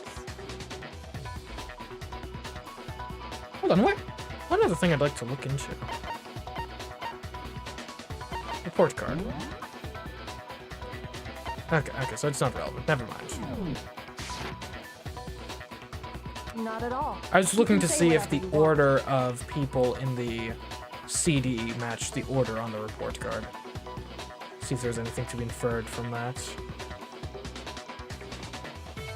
Sure, as long as it means pushing me farther into the corner, right? But I'm not cornered just yet. Also, cornering a bear isn't generally a great idea. Because if you haven't noticed, The circumstances surrounding Mukuro's death are totally unknown. That's true. All we know right now is she was killed a good while before this morning. On the contrary, we don't know anything other than that. You're not going to tell us she was already dead before we arrived here or something, are you? Well, no, but I'm gonna tell you she died before the first trial even occurred. In that regard, you have nothing to worry about. I promise you, without a doubt, she died after our little killing game began here.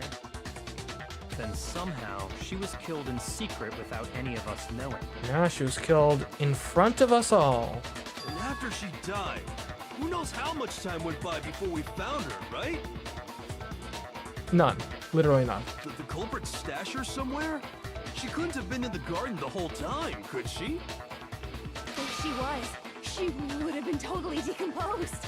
Just like your brain. Not if you had a climate-controlled environment. Then she was being stored somewhere? But to hide a body here, to just store it somewhere? There's only one place. I can't think of anyone else the body could have been stored other than the biolab. I got it! Whoa. Mukuro's body was probably kept hidden in the biolab. Biolab? You mean on the 5th floor? That's right. It's actually set up for use as a morgue. So it's the perfect place to hide a body, and it'd keep the body preserved at the same time.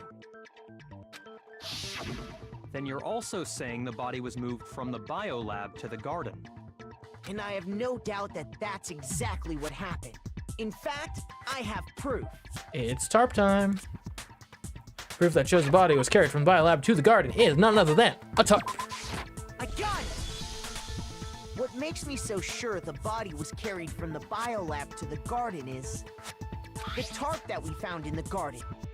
When I was checking it over again, I noticed something. I noticed that some text had been stamped on one corner of the tarp. Oh, it says Biolab. Holy cow! How'd you notice that tiny little thing? Attention to detail. Makoto's nitpicky nature seems to have surfaced with perfect timing. Hey, what's nitpicky? This proves that the tarp originally came from the biolab. In fact, there's a whole stack of tarps just like it in there. So when the killer moved the body to the garden, they must have grabbed a tarp to wrap it in. Then they simply left it as it was to protect against the sprinklers, and put the coat on it afterwards. Wow, you made everything sound so amazingly consistent. That's just a wild guess. Where's your evidence? Prove that the body was wrapped in a tarp and moved. Haven't we already done enough on that front? There is no evidence. I was simply explaining what I think happened. But you seem to be getting pretty worked up about it, wouldn't you say? Mm-hmm. Worked up? Now that the conversation has turned to the topic of the biolab, you must be getting pretty nervous. Indeed. Because the key to uncovering your secret identity is hidden within that room, isn't it? Are you talking about unmasking the mastermind? You see, the biolab contained an inconsistency. One so major it can't be overlooked. An inconsistency in the biolab. Could you be talking about?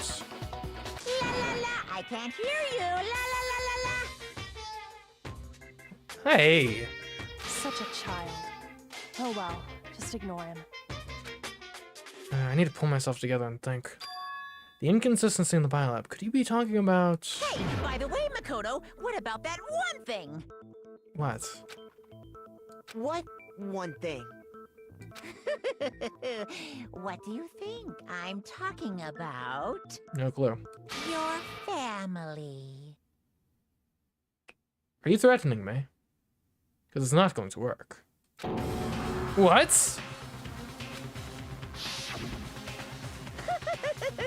Don't tell me you forgot about that video message.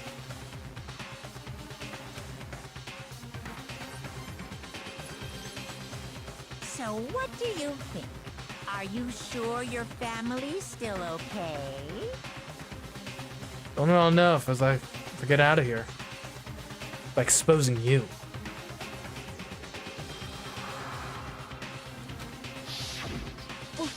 Why are you bringing that up now? Your mom, your dad, your little sister. What do you think has happened to your family? Are they really as safe as you might have assumed? Stop talking about that! Calm down, Makoto. He wants you to get upset. Yeah, I need to calm down. Can't let him get to me. He's just saying that because he knows we're getting close to the truth of the biolab. If I want to shut him up, I need to expose the inconsistency and slam him with it.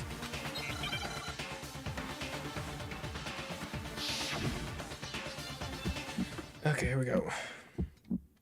Are you sure about this?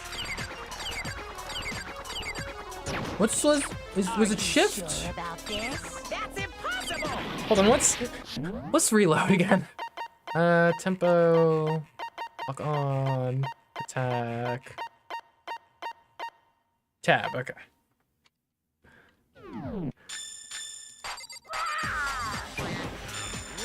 What do you want? Are you sure about this? That's impossible! He's doing a lot? Are you sure about this? Proof! Can I just, like... Are you sure about this? Are you sure about this? My final strike is going to be I'm not listening! the, hold on, what is Biolab's secret technically? This? Dang it, okay, it wasn't... I mean, I know it's the 9 corpses, but what's that labeled as? What do you want? Okay, Biolab's secret, Biolab... The lights? Yeah, the lights. That's what it is, specifically. This should prove it.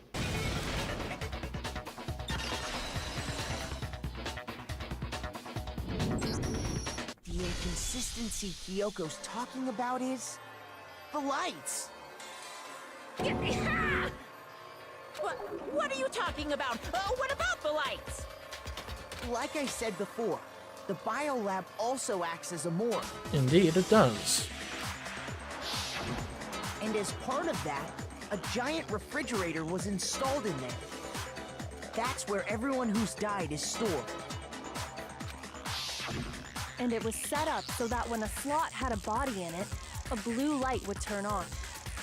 In other words, if the blue light is on, that means there's a body in that slot. Yeah. But I counted up the number of blue lights that were on, including the one Mukuro was in. And there were only 9. Why does that matter? You gotta give me the bite-sized version here, man. 9 lights doesn't make sense. The number of lights that should be on is 10. I got it! 10 of the lights should have been on. Any other number is incredibly suspicious. Suspicious? Why? Because 10 people have died, supposedly. That's simple. Just recall who's died here so far, and it should become clear. That's right. And that's the key to solving this mystery. Saika died first. Junko was second. Leon was third. Chihiro was fourth. Mondo was fifth. Taka was sixth, and Hifumi was seventh.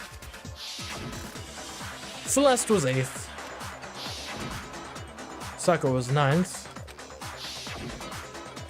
And victim number 10 was Mukuro. So 10 people in all? Yes. That's right. Any other number should make you immediately suspicious. But according to the lights in the biolab, only 9 people were being stored there. Indeed. You're saying a dead body just up and disappeared? No, I'm saying one death was reused, reduced, recycled even. I got it! The mastermind destroyed one of the bodies to get rid of evidence. I don't know, like that seems weird to just change your modus operandi out of the blue like that. But if they wanted to do that, they would have destroyed Mukuro's body, since they actually killed her. Mm-hmm. And yet, her body was left alone. Then, whose body disappeared? It may very well be that none of them disappeared. Exactly. But if that's true, then why doesn't the body count match? Including Monokuma's executions, there have apparently been 10 deaths, but there were only 9 bodies. That's the point I'm trying to make. I'm completely lost. How can the number of victims be less than the number of murders? If someone was murdered twice. The reason there are less bodies than murders. The explanation for more murders than victims. Why is that? What would it take for that to make sense? The same person was killed twice. Only 9 murders actually took place, as it turns out. There weren't actually 10 murders, but 9. That's why there are 9 bodies. That's patently untrue. Counting Monokuma's executions have indeed been 10 murders. I think we can all agree on. Okay.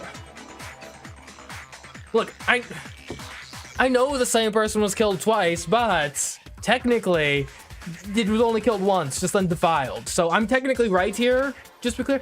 Actually, you're completely right, so it's like I just embarrassed myself. Okay, you can't give two technically correct answers here, all right? Only 9 murders took place is technically correct. Because the same person can't be killed twice. Like, I'm going BS on this one. If the same person was killed twice is correct, then only 9 murders took place is also technically correct. This is ridiculous. I got it. What about it? If anything, only 9 murders took place is more precise.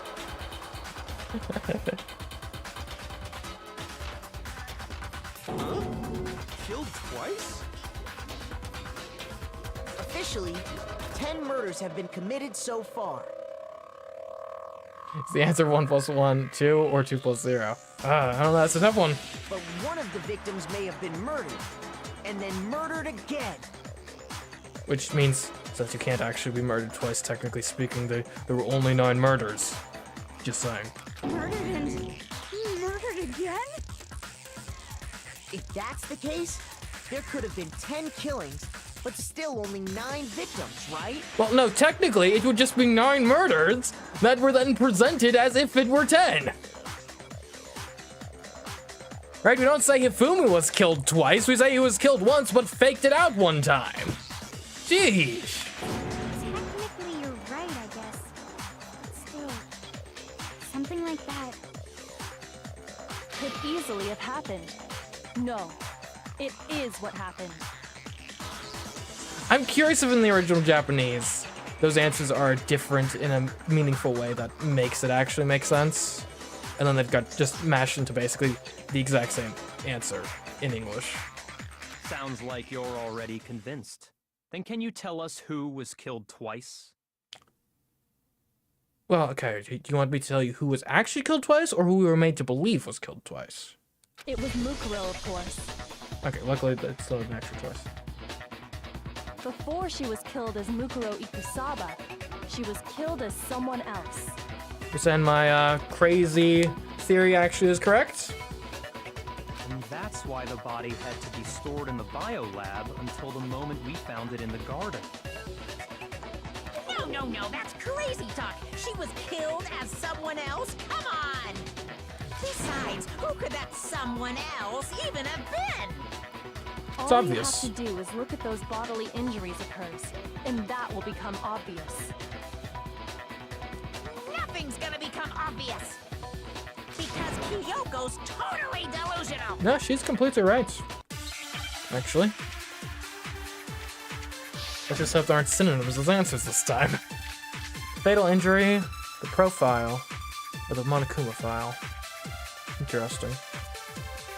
Who is this someone else that Mukuro was killed as? Was it Sayaka Maizono?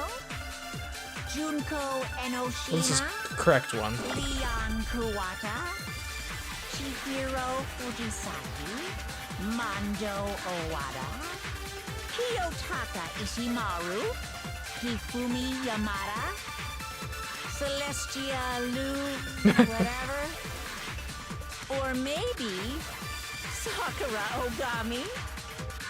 No. There's no way anyone was murdered twice! It was Junko. No, that's wrong.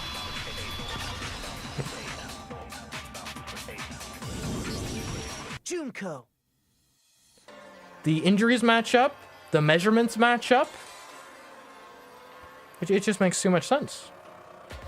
Not to mention, we never see Junko's face in the pictures, because you didn't want to reveal what she actually looked like, because we never knew the real Junko.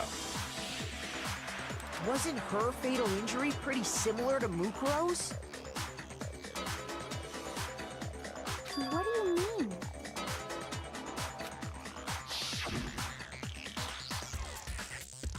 Well, remember what happened to her? She was impaled by a bunch of spears, all over her body. Thank you, Josh. And Mukuro died from a number of wounds across her body. When you compare that to the stab wounds Junko suffered... Similarities match? Yes, and those are the only fatal injuries that match up. That explains why those two bodies are actually one and the same. So let me see if I have this straight.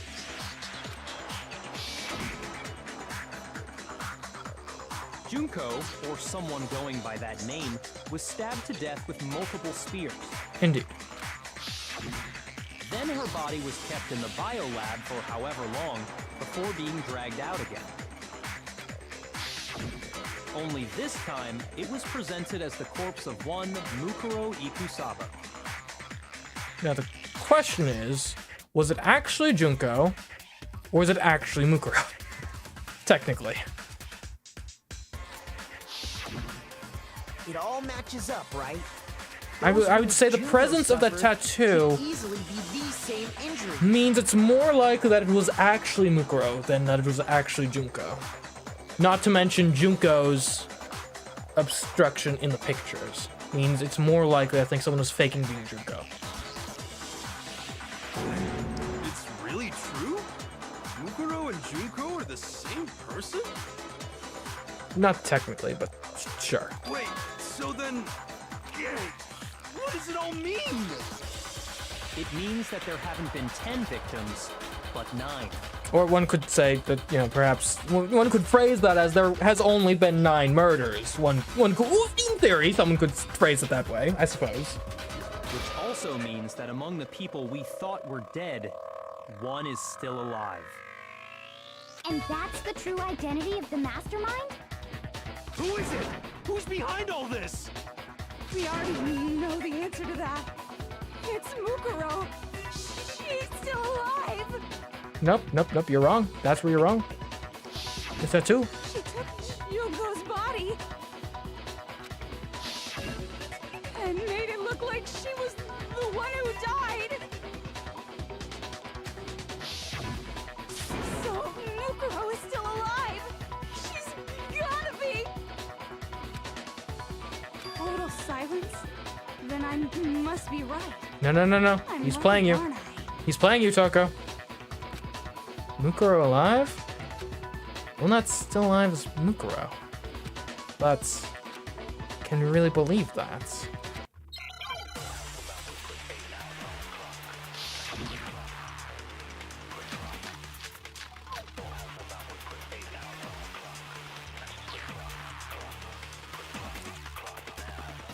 The body we found in the garden.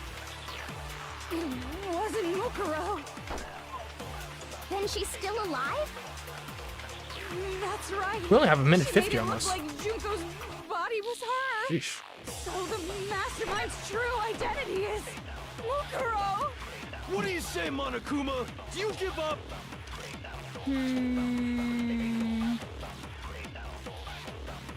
Okay, so it's not Mukuro. The body we found in the garden. I think it's her profile, right? We point out that the body... Then she's still alive? Hold on, That's right. She made it look like Junko's. we point out that the body has Mukuro because it matches her measurements. Mastermind's true identity is Mukuro. What do you say, Monokuma? Do you give up? Okay.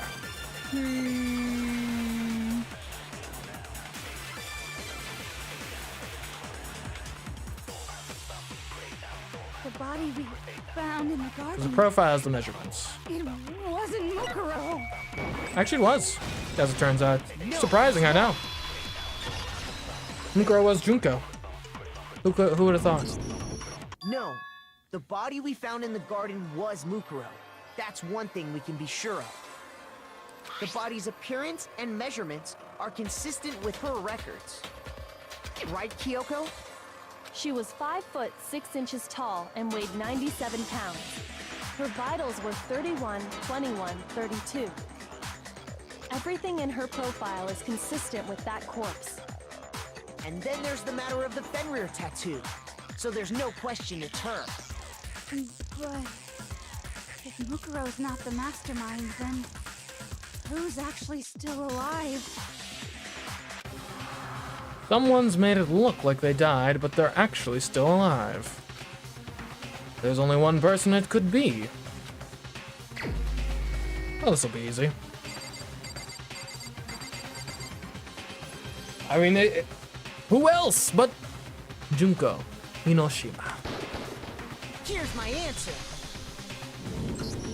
Junko is still alive. It's the only possibility.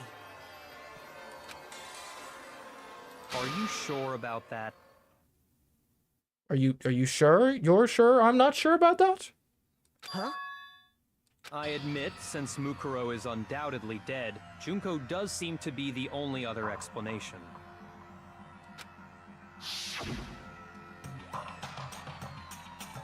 But we saw her get impaled.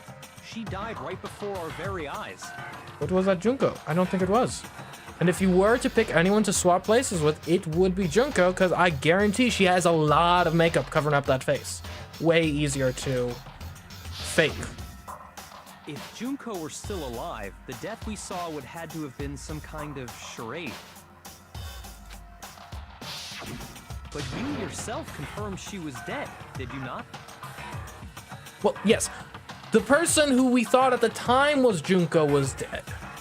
But that person was actually the other girl in disguise. Now that you mention it. I gently placed my hand on Junko's lifeless body. I touched her wrist to check for pulse, like they do in movies and stuff, but she really is dead. There wasn't anything else to say. She was gone. I did check, absolutely, and I can't say for sure. She was dead. There's no question. Junko was dead. But it wasn't Junko. That was like the whole premise of how we got here. The idea that she's still alive. It must be wrong. Am I the mad one here? Did everyone forget the entire train of logic that brought us to this point?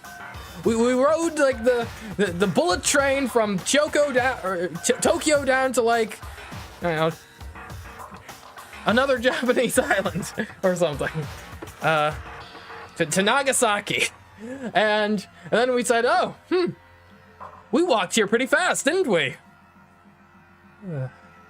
Then you're withdrawing your previous statement?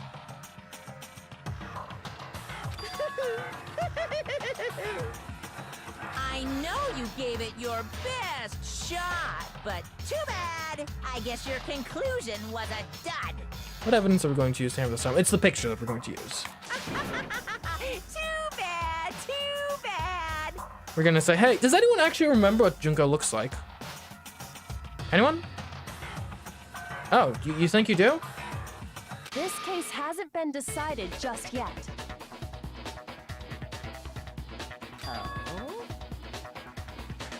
The team lacks object permanence. You haven't given up already, have you, Makoto? Huh? No, of course not. There's no way I'd give up that easy. That's all well and good, but how do you intend to solve the problem standing in your way? Junko absolutely died. Mukuro absolutely died. Then both of them are dead, right? There can't be any kind of survivor story. I think we need to look at this from the opposite direction. Huh? The opposite direction? Let's assume Junko is still alive. If so, how could she have survived?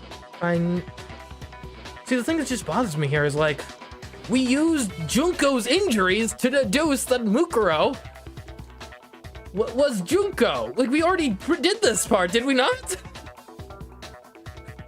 Like, we got here because the injuries that Junko suffered matches the one found on Mukuro's corpse.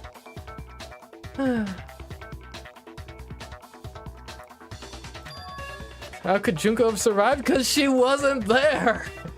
She wasn't there, dog.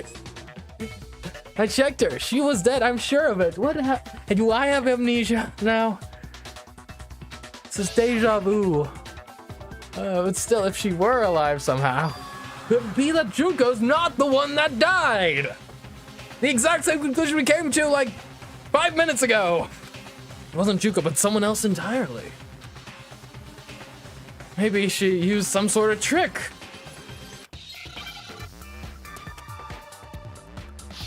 Oh, Hangman's Gambit. Okay, here we go.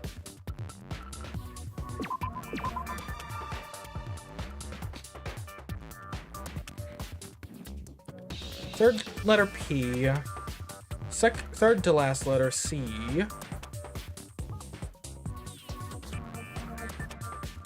Can't be disappear. No.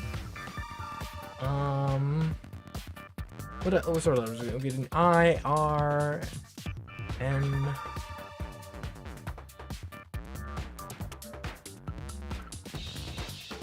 It can't be disguise.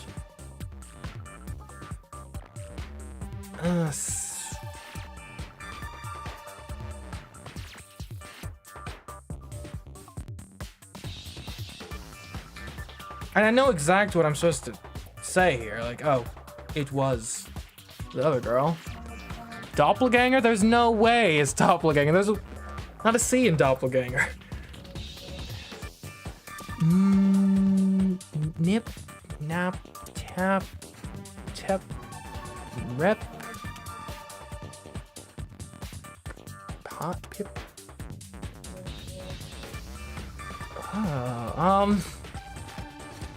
What could this say? It's, come on, guys. Should be. Here.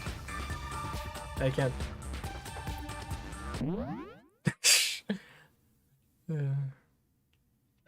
I shouldn't do that, that's cheating. I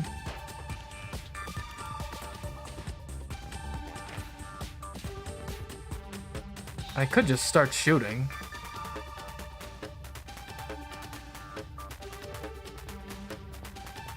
Replaces? Eh, that could be it. Replace.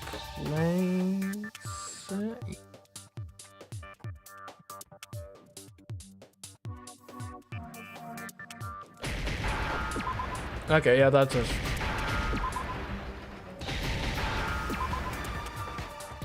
That's not even how I would describe it.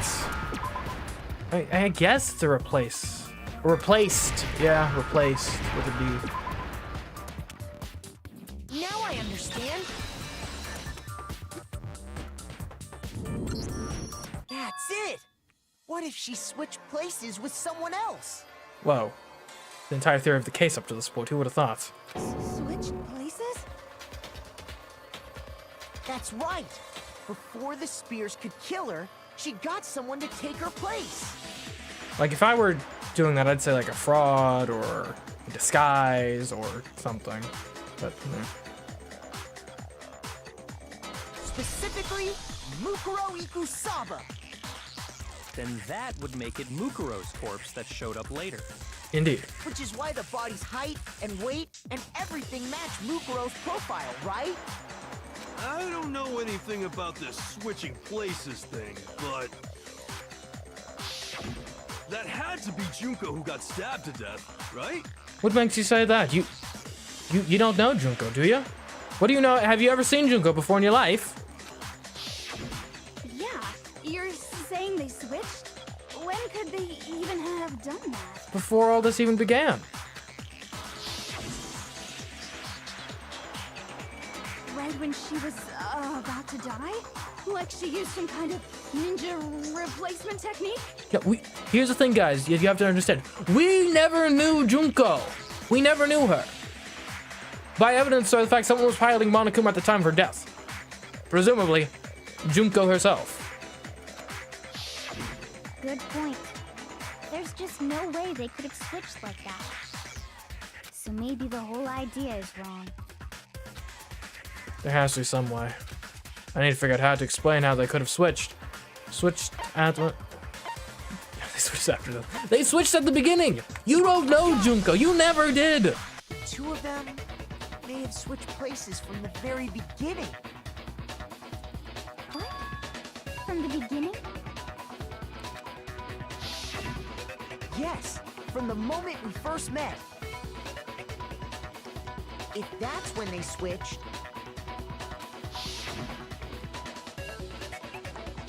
then they wouldn't have had to switch at the moment of death, right? After all, the one we saw at that point would have already been Mukuro. Hold on. So, you're saying the Junko we first met Was Mukuro. is actually Mukuro all along? Then we'd already met her? I had like a normal conversation with her. When we first met, none of us knew who anyone else was. So Mukuro could have simply told us her name was Junko, And we'd be none the wiser. and we never would have known the difference. That would easily allow the two of them to switch places from the very beginning. Wait, but Mukuro had a tattoo on the back of her hand, right? Could have been covered up with makeup. Junko never had any tattoo like that, did she? She could have hidden it with foundation or something like Exactly, yeah. that. If she did, it likely melted away in the explosion, exposing the tattoo after the body was extinguished. Or heck, you could have even, like, intentionally took it off. To further make it seem like two murders. Plus, there were the fake nails found on the hands. I told you those nails were suspicious. They were the same fake red nails she was wearing when we all met for the first time. But if she really did use foundation, Correct. Even if there was no tattoo on her hand, I couldn't say for certain it wasn't Mukuro. So I'm glad nobody noticed that glaring hole when we were trying to figure out who attacked Makoto. But too bad for you, Monokuma. You can't deny it anymore. Wait, so this whole thing was a setup from the very beginning? Yep. If that's true, it was quite an elaborate plan to be sure, making it look like Mukuro was Junko. The reason such an elaborate plan was possible is because the two of them were working together. Indeed. Well, I will say, I think Mukuro really got the short end of the stick there. so Mukuro, the ultimate despair, teamed up with someone like her.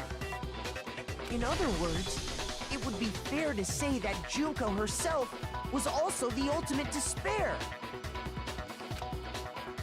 What's wrong? Lost the will to fight back? I think he's just afraid. Afraid? What's that mean, afraid? Fear is only possible where hope is possible. I only have despair, so fear is an alien concept to me. Then why haven't you been saying anything? Because it's a bunch of nonsense. Junko's my secret identity? As if. What do you mean, as if? Then why did you try and protect Junko's real identity? True. I tried to protect her identity? When did I do that? So he still refuses to admit it, but he can try to save us all he wants. It doesn't matter, because I've already figured it out. He tried to hide Junko's identity, and not just once, but twice. Not just twice, but thrice. Not just thrice, but quatrice. First time was during our latest investigation.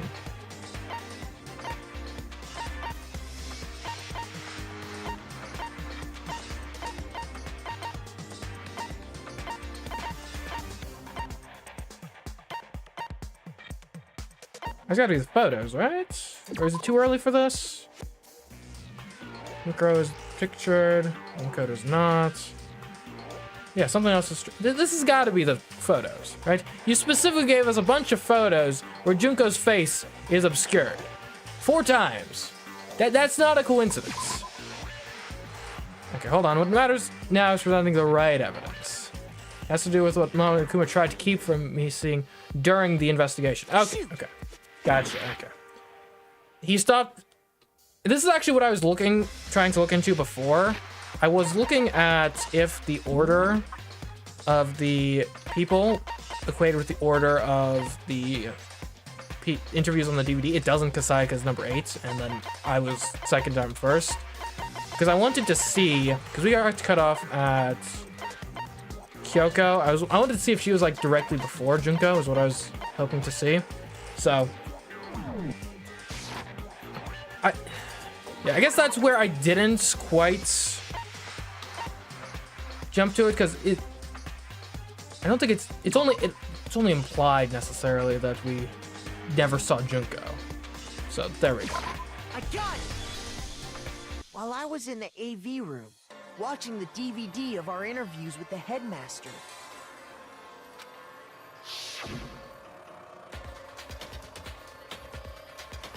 It wasn't just the monitor, the DVD player itself had apparently turned off. Which of course meant that the DVD wasn't playing anymore. What the heck just happened? Oopsie, looks like it broke, out of service. What, it just so happened to break just now? Now then, when doesn't matter, failure can strike anywhere, anytime. That's what failure is, right? You made sure I couldn't finish watching the video. And the reason you did that is because you didn't want me to see the real Junko, did you? Oh, yeah! If everyone was in that video, of course Junko would have had to show up. And if Makoto saw the real Junko, it would have been totally obvious that the Junko we met was an imposter. That whole power outage thing was just a fluke! Really? No, it wasn't a fluke. The Mastermind definitely orchestrated the power outage. That's not the only time they tried to hide Junko's identity. He tried to cover up another piece of evidence. The photos. Now it's photo time. Oh, it's this again? No! Okay. Hold on.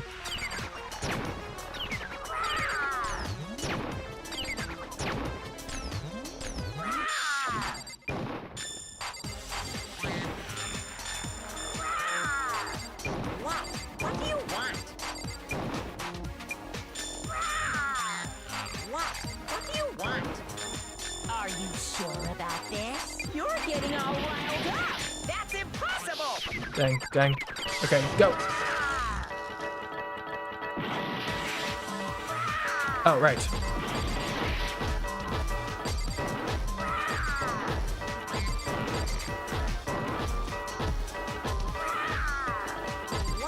What do you want?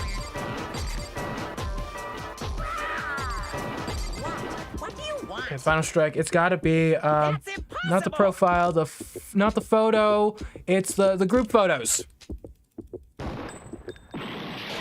What?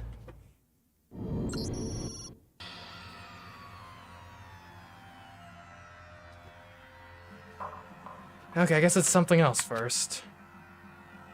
Oh, have we come to the end of the debate? Well, it seems we're able to unearth the mystery of the school, or Mukuro's death. You know what that means? It's everyone's favorite punishment time, ha ha ha. Is this really the end for all of us? refuse to give up yet. This is one of the biggest issues with these sorts of games. I'm not saying I've got the solution to it, but when you're clearly on the right track, but you're like a step ahead of it, of where they think you're supposed to be logically.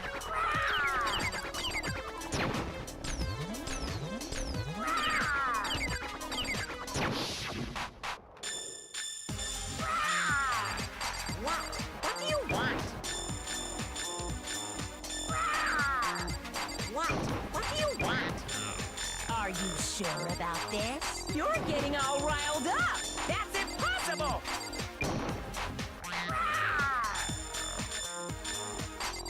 What could it be, though, that I'm supposed to present, if not the photo at this point? What else did he try to cover up? Okay, what are my options? A profile? Can't be the interview again. It's not the handbook. What do you want? I mean, what's the other option? The photo of Kyoko? What do you want? Are you sure about this? You're getting all riled up! Just you're saying I ran out of time. I mean, I'll try group photo again then, I guess. This should prove it. Oh, come on! You're freaking kidding me! I had the right thing. Oh. The video wasn't the only thing you tried to cover up. You did the same thing with this group photo. Well, it was the group photo. I guess shot like half a second too late. I noticed it just a little while ago, when we were all comparing the photos we got. In all the photos, there's a certain similarity, an unusual circumstance. What's so unusual about them? The unusual circumstance common to all these pictures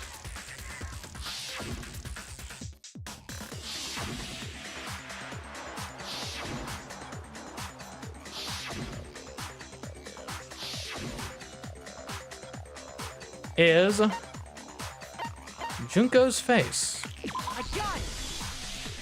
Junko's face. The one thing common to every First, single now photo this, seriously. is that you can't see her face.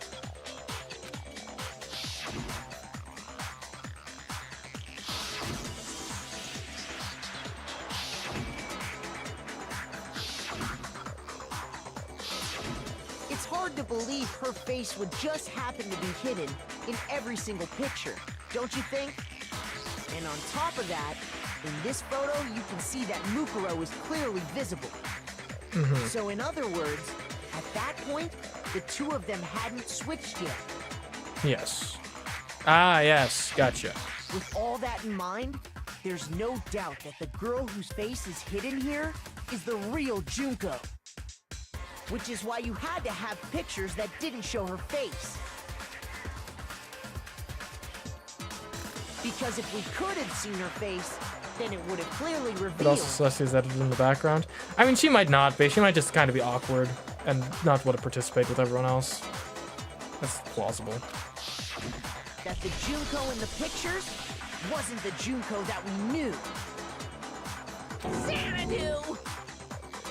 I believe everything Makoto said is true. Junko and Mukuro switched places before we met either of them. So she killed Mukuro, who had taken her place, making it look like she'd died. And the real Junko is still alive. And she's the one behind this whole murderous situation. This killing game. She's the true mastermind and the ultimate despair.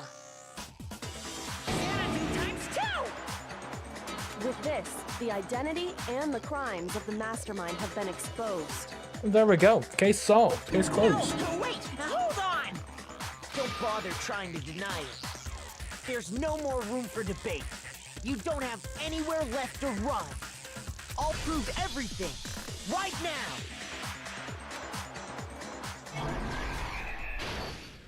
Here we go. Alright, so we all show up. Here, we meet each other. Junko exists. Kinda. but is actually secretly Mukuro. She stomps on Monokuma, gets killed. It's like, oh, what? Was this part of the plan all along? You kill me? Dang it. Act 3. Real Junko comes, and I guess, hold on. What part are we at? Is this? This is the, this has to be the initial cleanup. You put her in the morgue, right? Or maybe you wrap her.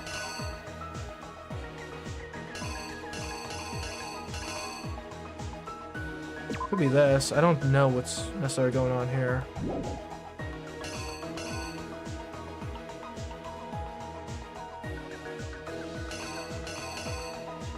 It must be this. Like, you put her in the morgue, right? It's gotta be what happens here. Now this might actually be you put her in the garden. Now you put on the mask. You try to kill me, but... Oh, hold on. I think at this point is Kyoko sees it happen. It's like, what? No, I help you. What could that be? Oh, that's what that is.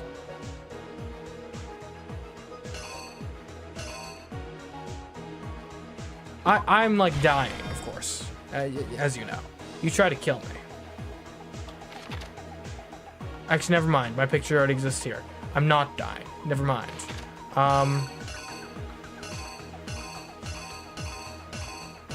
Maybe it's just the knife, like, you know, psycho.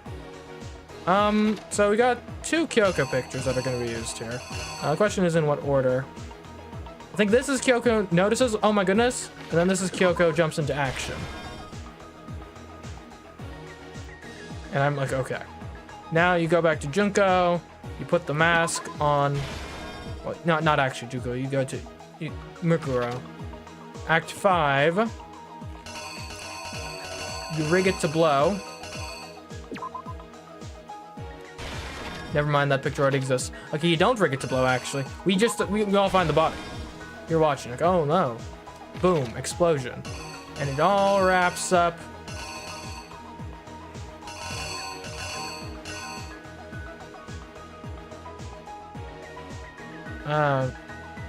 Body's destroyed. No way you're going to figure out who it actually was. That's why you had to blow up the body. Here we go. The killer is you!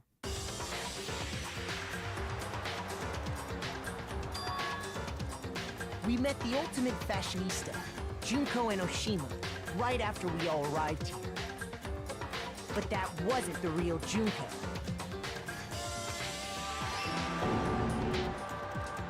The girl we saw before us was actually the 16th student who had taken Junko's place. And that girl's name was Mukuro Ikusaba.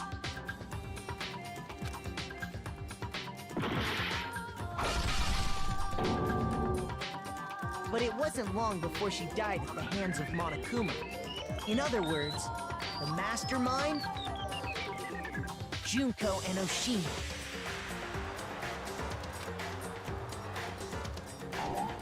What? That was wrong? Okay. So it's clear to do with the morgue. Oh, you put her in the morgue. There we go. That's what that was. Her body was kept in a biolab, which had been converted into a morgue. Until Junko decided to put her body to use.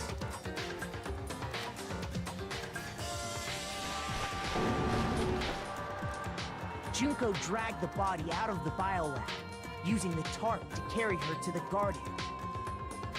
She fabricated the murder to try and frame Kyoko, who'd proven to be one big thorn in her side. Yep. Meanwhile, she wanted us all to think Mukuro was still alive and hiding somewhere inside the school. I don't have the Kyoko. I don't have the Kyokas in the right order. Dang it. And I'm dead. Oh, I'm not dead somehow. Okay, I guess the Kyokos are in the opposite order. Kyoko opens the door. She's like, oh my goodness. Into action we go. Here's exactly what happened. Meanwhile, she wanted us all to think Mukuro was still alive and hiding somewhere inside the school.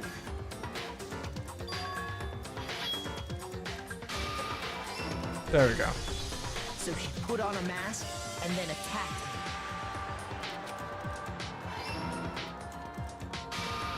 After making sure I'd gotten a good look at the mask, she left the room. So the goal was never actually to kill me. Then she put the same mask on Mukuro's body. This was all to make us think the person who attacked me and the corpse were one and the same. She wanted us to believe the murder had only recently taken place.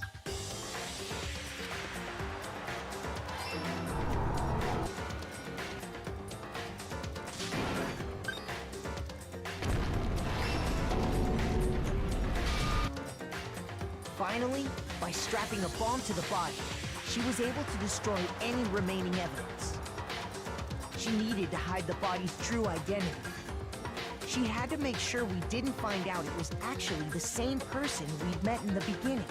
Indeed. This is the truth behind Mukuro's murder. And the one who carried it all out is the true mastermind. The one controlling Monokuma.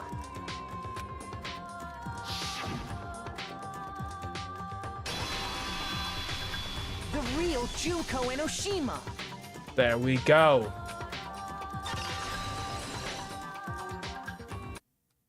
That's the whole story behind this incident. Well, what do you have to say to that?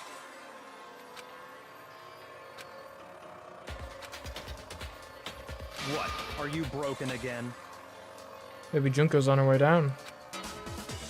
You can't get out of this, so don't even try. Come on! It's time you finally revealed yourself! It's not like you're an endangered species or something. How long do you plan to keep hiding? Give it up, Junko. The game's over. Over?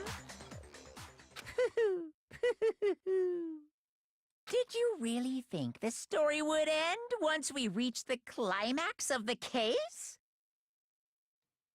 What? Wrong! There's still plenty more to go! What could remain? What could possibly remain to be done?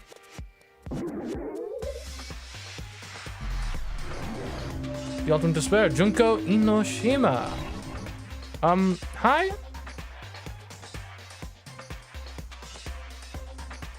We have been waiting so very long for peasants like you to appear. I don't know what I was expecting, but it wasn't that. If you swear your fealty to us, we will reward you with half of the entire world. We've even drawn up the deed already. We will grant you honor, status, in some of our home cooking. She's crazy. Have you made your choice? Will you serve under us? What? No! Why? We have you dead to rights!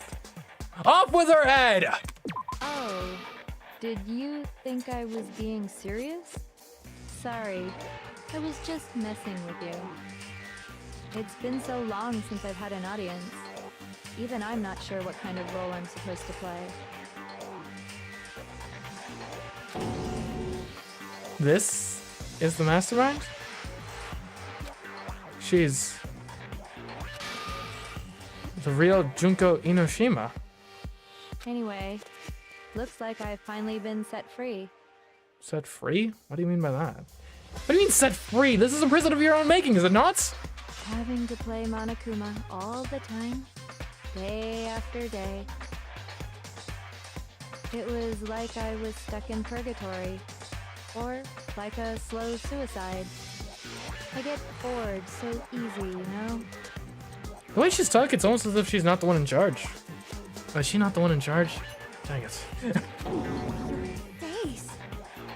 Huh? not my face.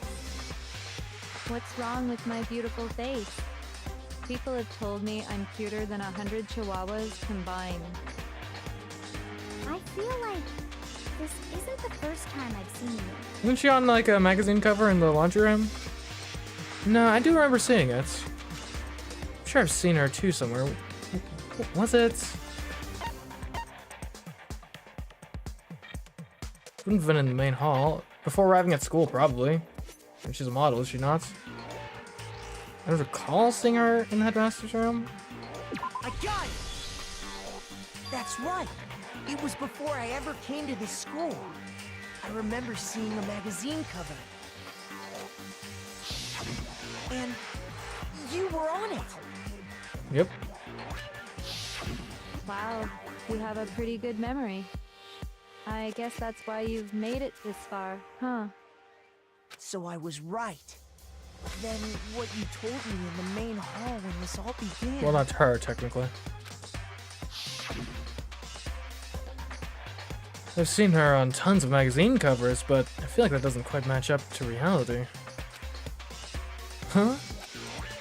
Oh, are you talking about, like, cover photos and junk? Well, of course, those are totally photoshopped.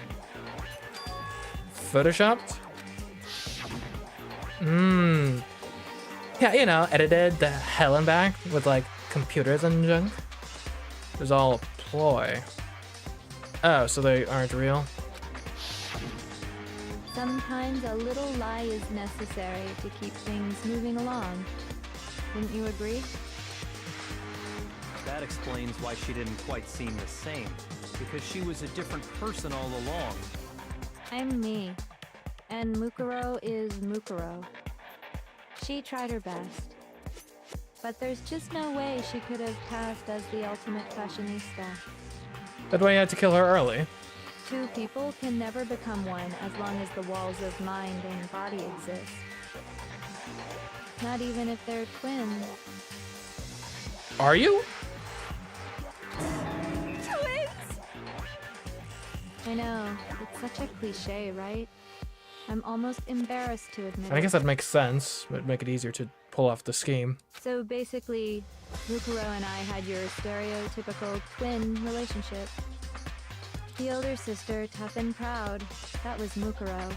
The younger sister, smart and cute. That was... Me! Junko fucking Enoshima! And I can feel... The voice actress here is definitely having fun with this. They're all...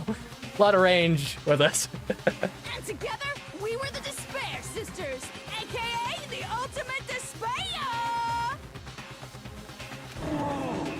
She's a totally different person now! Like I said, I get bored easy as hell! I even get fucking bored with myself! But if you're twins, why do you have different last names? Oh, that again? You have any idea how many times people ask me that shit? Maybe it's new to your dumb ass, but it bores me to tears. Answering the same questions over and over? I'm not even sure. It's been a while, right? Just make up whatever answer you want. I don't give a shit. The truth's fucking lame anyway. But if she was your twin, that means you killed your own sister? And for reasons deeper and darker than the ocean. As if. Well, I suppose I'd better explain. For my plan to work, someone had to be able to control the killing game from behind the scenes. Okay. The so-called mastermind had to operate Monokuma, keep an eye on everyone, things like that. But after looking at the situation, I determined it would be impossible for Mukuro to perform such duties. Okay. Because naturally, she turned out to be the letdown of the family. Leaving me behind to run off and join some band of mercenaries. Such a disappointment. So, I decided to play the role of director and have her join the rest of you in your school life. I could have let her work alongside me, but she would have been useless to me that way. Oh, cold. Besides, 15 students seemed like a solid number to start with. Of course, the fact that she was the ultimate soldier posed something of a problem. She had what I call the 3 atrocities. Atrociously rank, atrociously filthy, atrociously repulsive. Uh-huh. It was atrociously clear just how out of touch she was with the rest of society. Meanwhile, my ultimate fashionista status has an undeniable appeal that I didn't want to go to waste. And that's why you switched identities? I still don't understand it completely. Sadly, her inability to match my personality was even greater than I'd calculated. It was a lost cause. She was nothing more than a bit player, an extra unworthy of lines. Being the utter disappointment that she was, anyone would have expected her to get killed off right away. Which is precisely why I killed her, to meet everyone's expectations. Huh. That can't be your only reason, can it? Well, no, of course not. I also did it to avoid becoming bored. I've never been a stickler for following a plan to the letter, you know? If I planned everything out and knew just what was gonna happen, that'd be so boring. So, I changed things just a bit and decided to use Mukuro to make a little point. In other words, Mukuro's death was a one-sided, premeditated act of betrayal. Just as I suspected. When Mukuro was killed, she must have been as surprised as anybody else.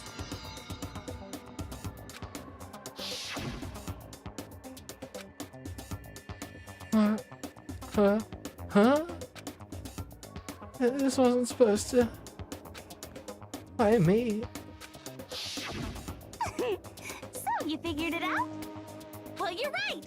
There's no way Mukuro could have pulled off such a convincing performance. But she did teach you all a very valuable lesson, don't you think? Look, I just hope that this is like the end of the game and I'm not going to have to, and we're not going to get into a point without voice acting that Junko is present in. I can't live up to this. How can you talk like that? You sacrificed your own sister. How does that not even bother you? What? I sacrificed her? That's what's got you so hot under the collar? Jeez, misunderstandings sure are scary. We were the ultimate despair, you know? So we never had any kind of hope or expectations. Nope, I felt despair as long as I can remember. Like I never should have been born at all.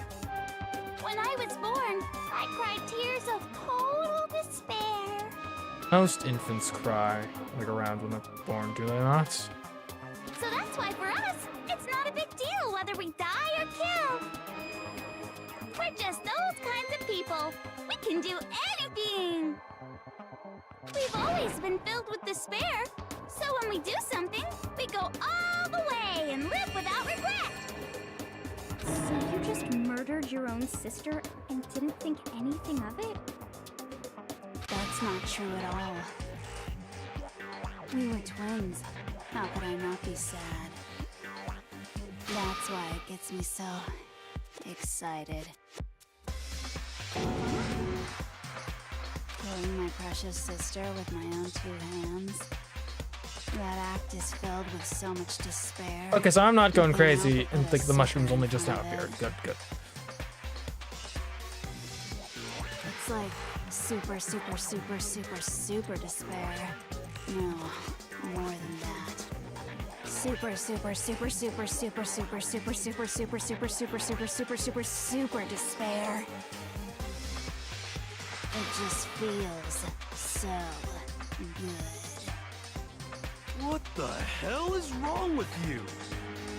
And my sister too. In that moment of death, I think she must have felt that despair. After all, to be murdered by your own sister, and only as an example to someone else. She must have died feeling such excruciating hopelessness. I'm so jealous of her. Super jealous. I knew you couldn't be just some ordinary person. You're some kind of abnormality. Aren't we all, to one extent or another? Here at the school, specifically? Turning your own despair into some kind of fetish. abnormality doesn't even begin to describe it. Just called nihilism, guys. Look it up. Like, Genocide Jill is crazy for sure, but this is a whole nother level of nuts. You're saying I don't compare to some lowly beast that can only kill the weak, right? So I'm hopelessly attractive, hopelessly brilliant, hopelessly athletic. I'm the hopelessly perfect ultimate human. No, I don't think there's anything perfect about anything you just said. Yeah, Master's way more perfect. Because on top of everything else, he's got that noble blood. Don't you mean had that noble blood? Is this where we're gonna get our references to the event? What did you just say? What do you mean by that?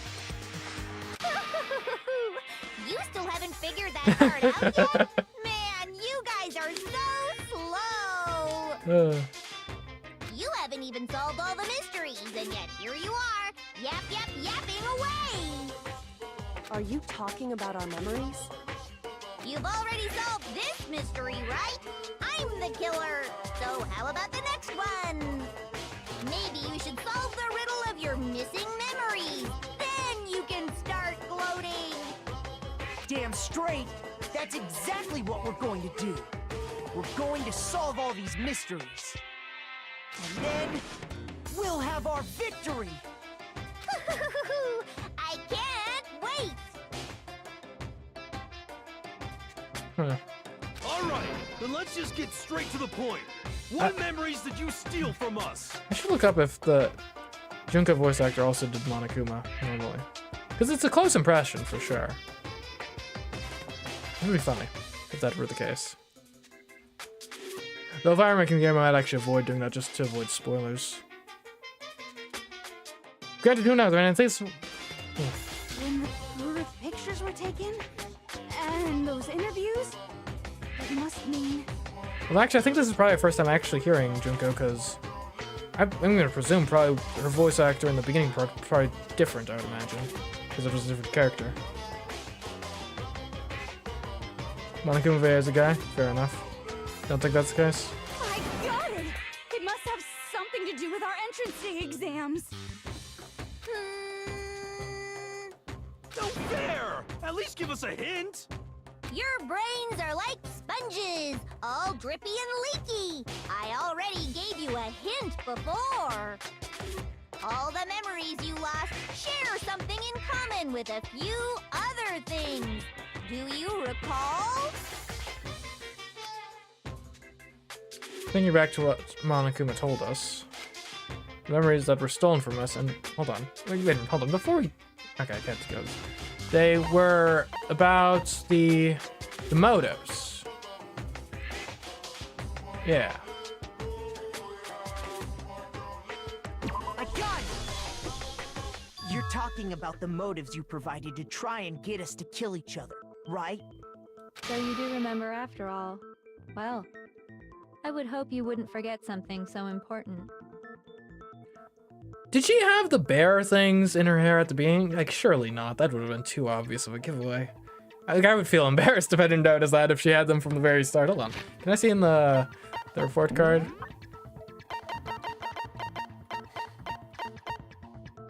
Okay, it was a rabbit. Okay.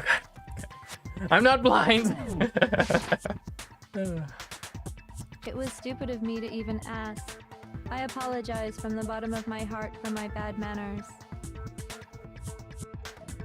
So then, let me ask you another question. Did you notice that each motive I presented you had a specific theme to it? I mean, what do you mean by that? Theme? Yep, you got it. So that's my question to you all. Theme. Hold on. Okay, so what were the motives? We had the videos first. Second was the secrets. Third was money. Fourth would have been Sakura, right? Fourth was the traitor. And it could be like deadly sins or something, right? And you got greed. Well, betrayal isn't, but like if you read like Dante or something, like betrayal is like lowest circle of hell. I don't know. When Sayaka was murdered, what was the theme of the motive I presented?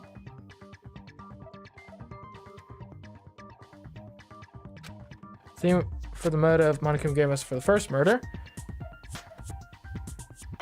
Human connections, international relations, love triangles. Human connections, it must be. Yeah. I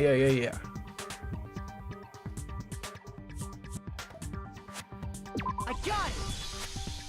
The driving force behind the motive you presented us with at that point was human connections. Ding, ding, ding. You got it. Remember those DVDs I gave you guys? Each video showed the total destruction of your most important relationships. For example, your family. For example, your friends.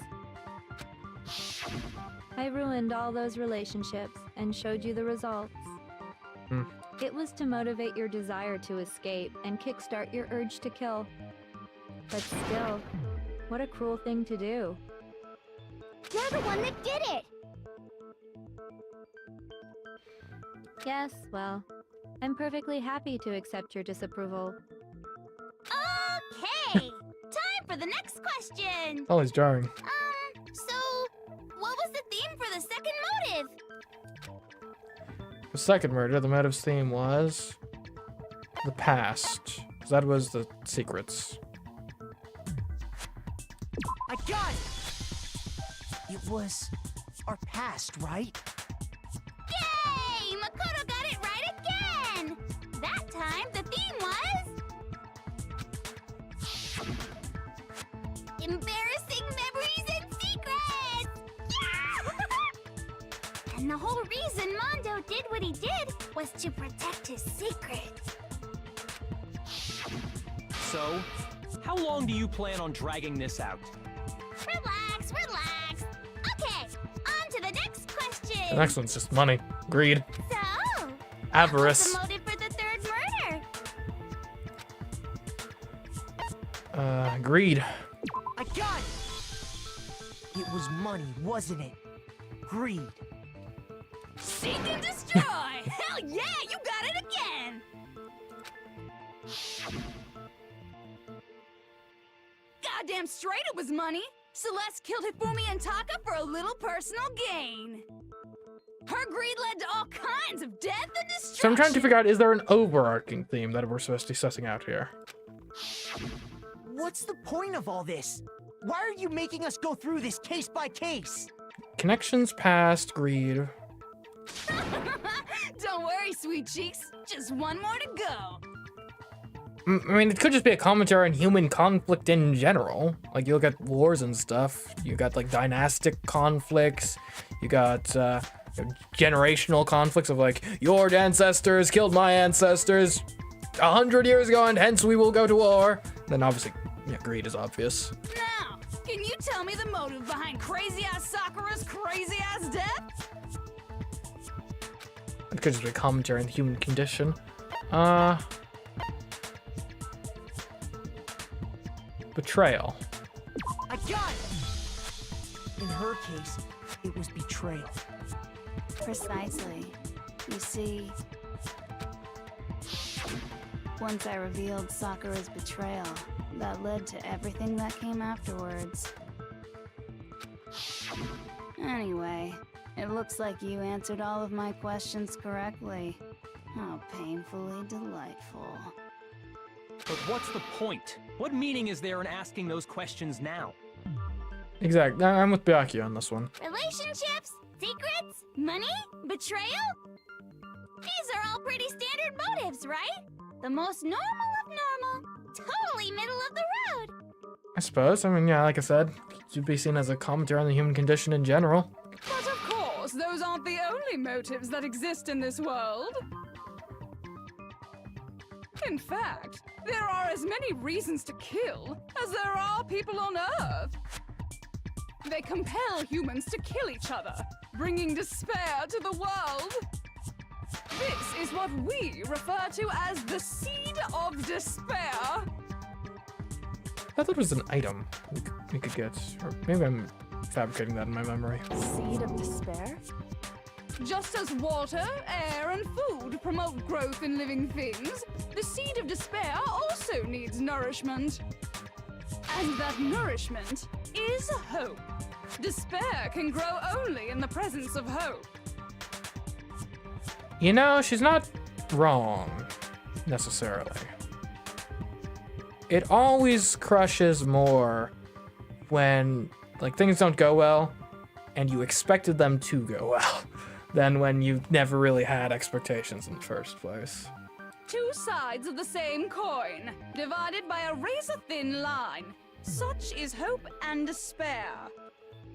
How much longer is this stupid speech of yours? Weren't we discussing our missing memories? Why are you trying to change the subject? If you would listen, you would see I'm not changing the subject. We are discussing your memories. What I'm trying to say is, the Seed of Despair is closely tied to your own memories. Uh-huh. How so? You see, by taking away your memories, I gave you hope. Of course, that hope merely existed to be consumed by despair. How could taking away someone's memories give them hope? If we just saw the apocalypse. And plus, you haven't given us any hope anyway. Is that so? All you've been able to think about during your time here is how to escape, right? The mere fact that that's what you want proves I gave you hope. What are you talking about? If none of you wanted to escape this school, the killings never would have taken place. Yeah. That is why we took your memories, so that you would have the desire to leave. The only reason we want to leave is because you took our memories. Is that what you're saying? Correctamundo! Which means if we did have our memories, then we wouldn't want to leave. Do I understand that right? What? Why the hell would having our memories make us not want to leave?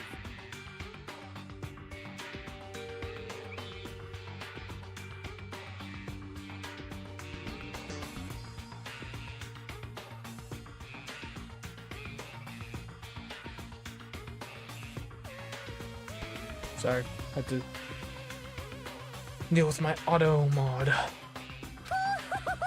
Which apparently I A have. most troubling thought, News to me. isn't it? But it's not enough. I want more distress, more despair. I put so much effort into creating hope in order to feed your despair and make it grow. So, just like Crazy Eddie slashing his prices and passing the savings on to you, let me give you a hint. Huh? Really? Then hurry up and tell us. Okie dokie. Like they say, seeing is believing. Oh, is this... Is monitor's about to turn on? I'd like for you to see the outside world. The outside world? You mean the world beyond the school walls?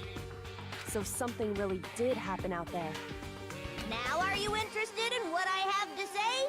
You wanna see what's out there? Hoo-hoo-hoo-hoo! I wanna see too. See your faces sink into despair. Now then, open sesame! Behold, the world beyond the school walls! This is the outside world you've all been so anxious to claw your way back into.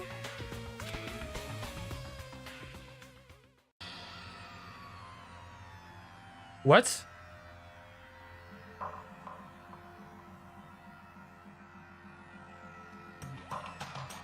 What? A Monokuma apocalypse?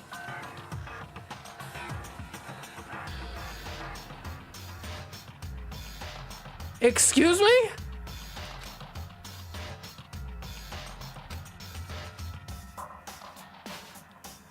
What What happened? Is it like an alien invasion? Dangerous. The world is grown so very dangerous. That's what this means. What are you talking about? None of this makes any sense. World War III not to be fought with guns or nukes with months. What am I looking at? This is a scene from a movie or something, right? What you just saw, all of you should recognize it. We should recognize it? What about it should we recognize? This whole thing is insane. That world is locked away within the memories that were taken from you. If you can't remember, please just try. Do your best to try and recall. Better kick your brain in the ass, because it's up to that gray lump whether you live or die. I don't remember ain't a fucking excuse no more, because now it's time for the final class trial. What? I thought we were already in the final class trial. Okay. This is where Genocide Jack's memory comes into play, for certain. Come on, bitches! Remember or die! What the fuck happened outside? You want us to You know, since we remember had some sort of whatever, crash in but the group. when it comes to that crazy, confusing video you showed us, I don't understand a damn thing. What's the meaning of the footage we saw?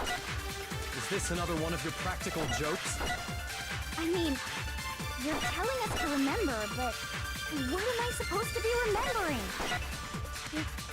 Nobody can remember anything. I wouldn't be so sure about that. Sneeze! Toko, sneeze! Or someone, get some blood flowing. She might remember. Who might remember? The other Toko. Genocide Jack. The two of them share certain kinds of knowledge, but their memories aren't linked, right? I see. If their memories are separate, then even if one personality's forgotten, there's a chance the other may still have those memories. I can't believe Jill's been holding out on us this whole time. What do you say, Toko? Are you telling me to swap places with her? Yes. No! Absolutely not! That'd be like forfeiting my entire identity! Oh, come on, don't act as all high and mighty as if this isn't a routine thing at this point. Toko, you're the only one we can rely on. Okay, she's gonna do it. No hesitation. Da, da, da, da! It's me, your friendly neighborhood serial killer! Boy, she just gave in like it was nothing. I'm going to ask you a question, and I want to have it answered immediately. Do you know anything about this video? Huh? What video? The video that's playing right now. Who the hell are you? Oh, I'm the mastermind. Oh, nice to meet you! Fellow genocidal maniacs. Nice to meet you too. See, Junko's a higher class of criminal than Jill. You can feel the disdain in her voice, which is probably an act. Like, I'm not even sure which act is real Junko act at this point. That's enough. Just look at the stupid screen. Aye, aye, Roger, you got it, Captain! Big fan of your work.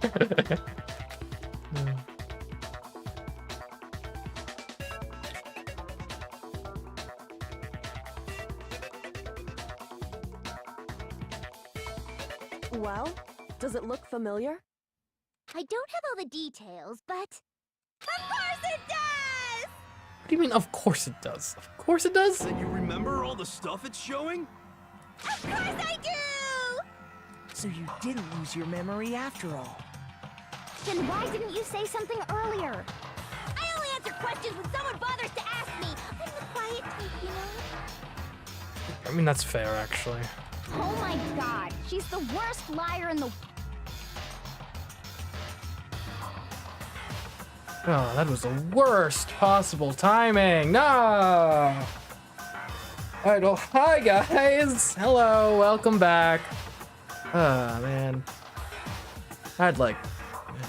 Hopefully all the viewers find their way back. The despair got to the stream. So I'm not sure how much you guys missed. We're back now though, right? Confirmed back, so back. Yeah. And hopefully the Twitch... Luckily, one of the positive things on YouTube is this whole... They don't, like, the stream thing doesn't immediately end if it loses signal, so hopefully... I don't know. Looks like we lost, like, half the viewers. That's sad. We're just getting to the fun part. Anyways, hopefully the viewers find their way back.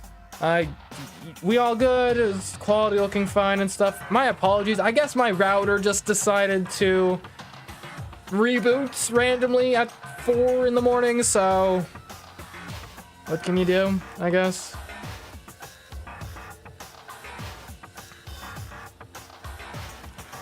Alright, to recap... Yeah, Junko wants to stop us. To recap, I don't think much happened. I think I noticed that it went out pretty quick.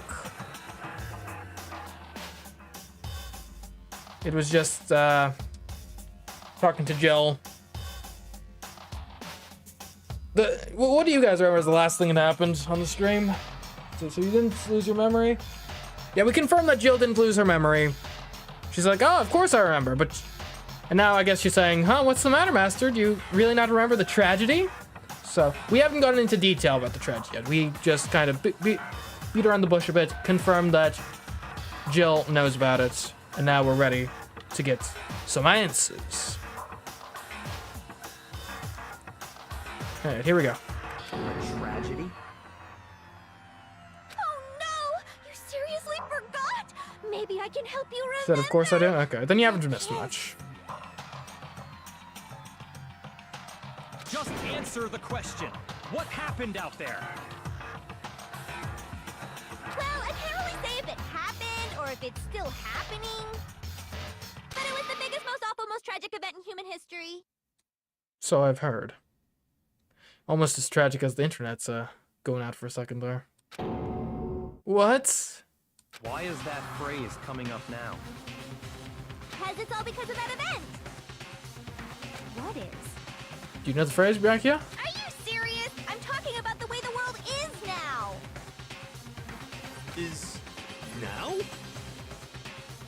The world's been destroyed, get it? So my wild theory from like several chapters back about, oh, maybe this is like a seed bank type thing, and we're just all in like a bunker, you know, riding out the end of humanity. That was actually right? Jeez. This is... They've constructed the narrative in such a way that all the twists are right. The TV show, she wasn't really dead, it's an apocalypse and we're supposed to restart humanity. Oh, welcome back, Kathy.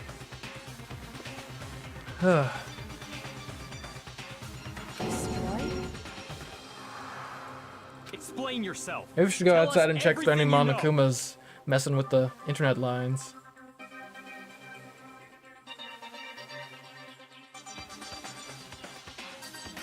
Copy that, darling. Okay, so this big, awful, tragic event, they started just calling it the tragedy, happened about a year ago. It was so big and so bad that even this murderous fiend went pale at the sight of it. I guess you could say what happened was man-made. Oh, it's an AI apocalypse? Is that what happened? But it was more on the level of a worldwide natural disaster. Either way, there's no doubt that it was the biggest, most awful, most tragic event in human history. And as a result, in basically no time flat.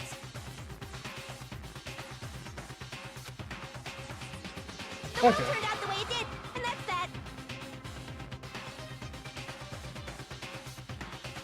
That's all there is to it? Come on! There wasn't a single concrete description in there! Well, it just so happens I don't know any of the specifics.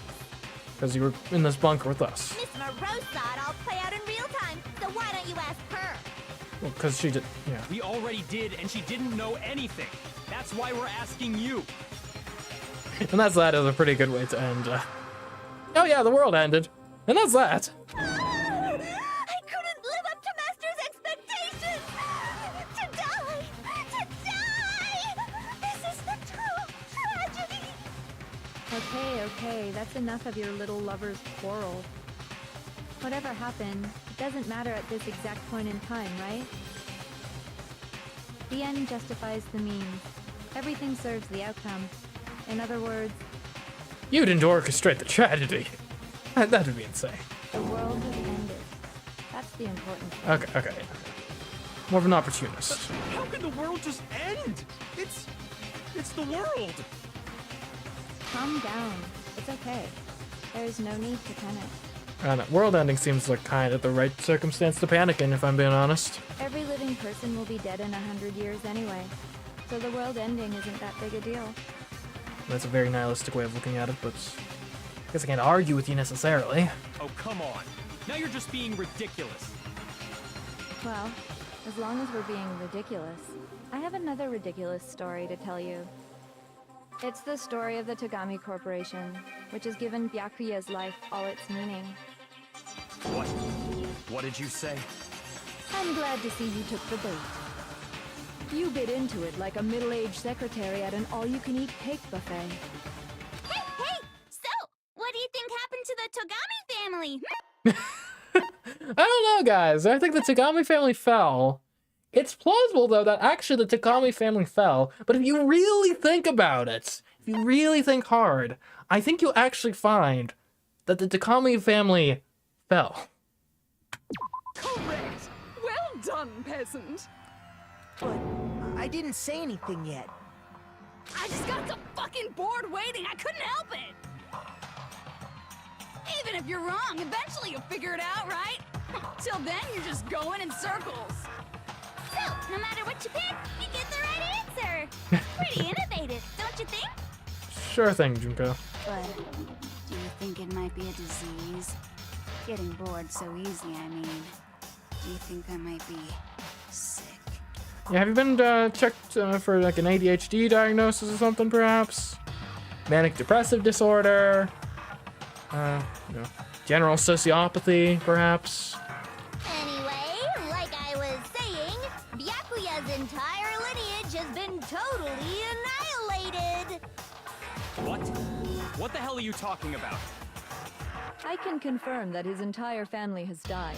Even the distant relatives. The Tagami name has perished. Well, good. Tagami's still here at least. Byakuya. Stop with these idiotic jokes! Stop! And said with such authority. A peasant would dare challenge us? The avatar of divine punishment? You must learn your place, peasant. You are no longer the ultimate affluent progeny. They couldn't possibly be gone. The Togami family is destined to guide the world. Well, I mean, the world did end, so... Hell, there is no world anymore, remember? It got fucked a full year ago. But hold on. That doesn't make any sense. Huh? I don't make sense. There's no way that happened a year ago. I mean, we only came to this school a few weeks ago. I'm so sorry about ever complaining about the Some whiplash kind window. of world-ending event happened a year ago. Thinking an awful lot. It's like Junko. I plead the fifth. Then how do you explain the totally normal world we were living in up till then? Amnesia, fool. Have you considered the possibility that you're mistaken about that? Mistaken? Well, if I'm understanding you right, it sounds like you think the tragedy happened a year before you arrived here.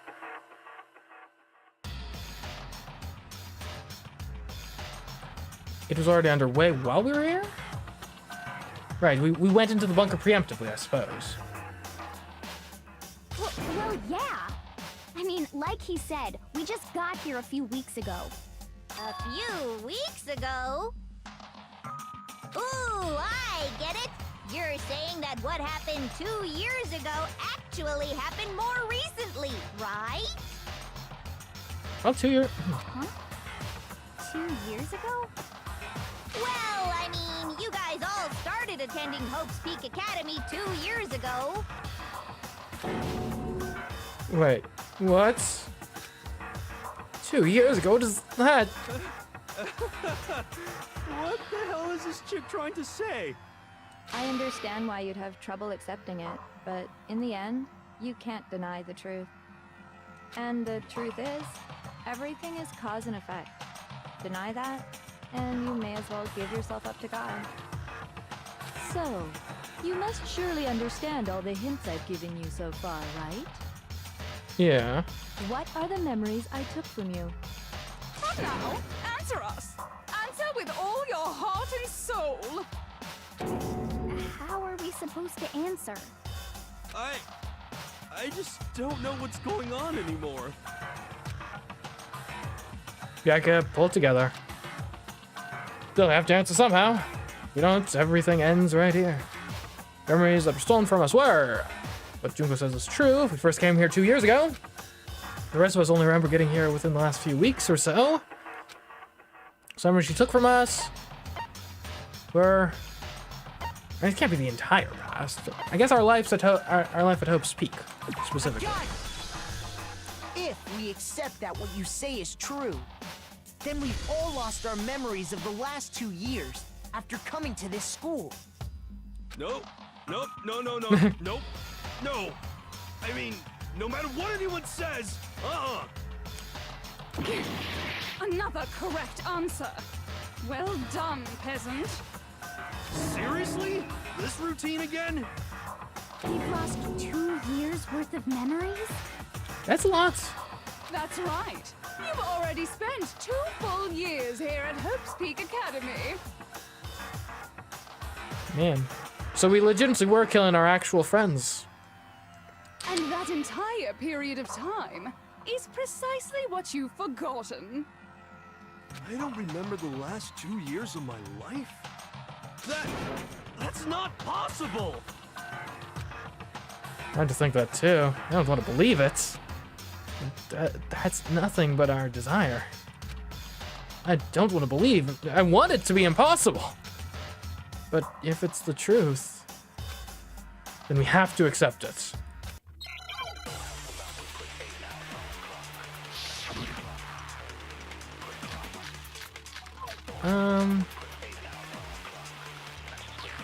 Pocketbook could be useful. The notebook. That's what it's gonna be. 2 years worth of memories. I could never lose something like that. We've been living here for 2 years? Hell no! That's impossible!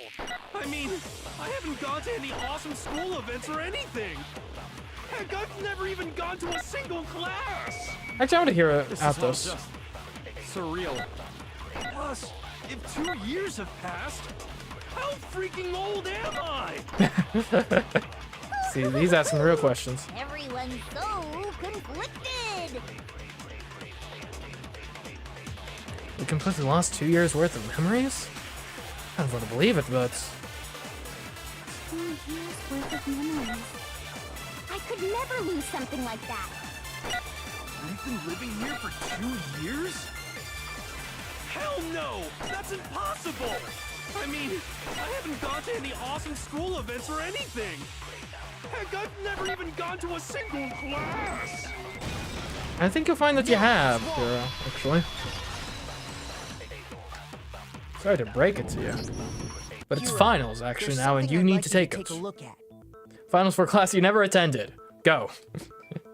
This notebook right here. Huh? Hey, why's my name written on it? I found it in the locker room on the 2nd floor. If you don't mind, could you take a look inside? Sure, whatever you want. But I've never seen this notebook before in my life. What's Is something wrong? It's kinda similar. No, even more than that. This is absolutely my handwriting, without a doubt! But how is this? I don't remember ever writing in this thing! No way! It looks like you actually did attend class here at Hope's Peak. But somehow, you forgot all about it. Lies! It's all one big lie! Sorry, it ain't. I don't want to believe it either. But there's also no explanation for this pocketbook. And whose pocketbook is that? It's mine. And the handwriting inside is also mine. There's no doubt about it. But just like Hiro, I have no memory of ever writing in it. And the reason for that is the 2 years of missing memories? After seeing all the evidence, do you have any choice but to acknowledge the truth? Isn't it just so desperately dark? The mystery's solved, but it's like a goddamn funeral in here! Yeah. Shit, man! I've never been to a funeral! Hell yes! 2 years of school life. How many moments of blossoming youth have you missed out on? How many fun classes? How many school events? This was your chance to build lasting friendships, right? And on top of that, something tragically sad happened 1 year ago. The biggest, most awful, most tragic event in human history. Right before everyone's eyes, the world came crashing down. You absorbed all that despair, but then you forgot it all. And once you've forgotten, you made the choice to subject yourselves to this killing game. Wait, the choice? Oh, you're not well, no, you're not. What do you mean we made the choice? Oh, and there's one other thing. To be even more precise, the memories you all lost were... Actually, never mind. I'm bored. Explaining stuff is boring. Come on, no. What? We are bored of this world. Everyone always talks big, declaring all the great things they'll do. But then they always fizzle out. This world is just so desperately fucking boring! What are you talking about? In a way, I'm jealous of all of you. To give yourself over so completely to such stimulating despair. Yeah, so figure out the rest for yourselves. I'm sick of expositioning all this shit. What the? I want your exposition. Figure out what? Figure out where your memories come apart. That's at the heart of all of this. Where they come apart. Check out the moment where we must have lost our memories? I guess when I fainted is when it all stops. Maybe? Unless that was like a fabricated memory.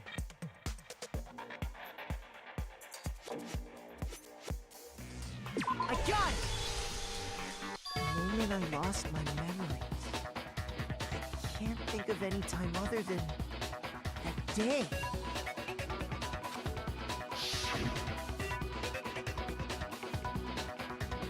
When I first came to the gates of this school and stepped foot in the main hall. When I passed out, I was overcome with a strange sensation.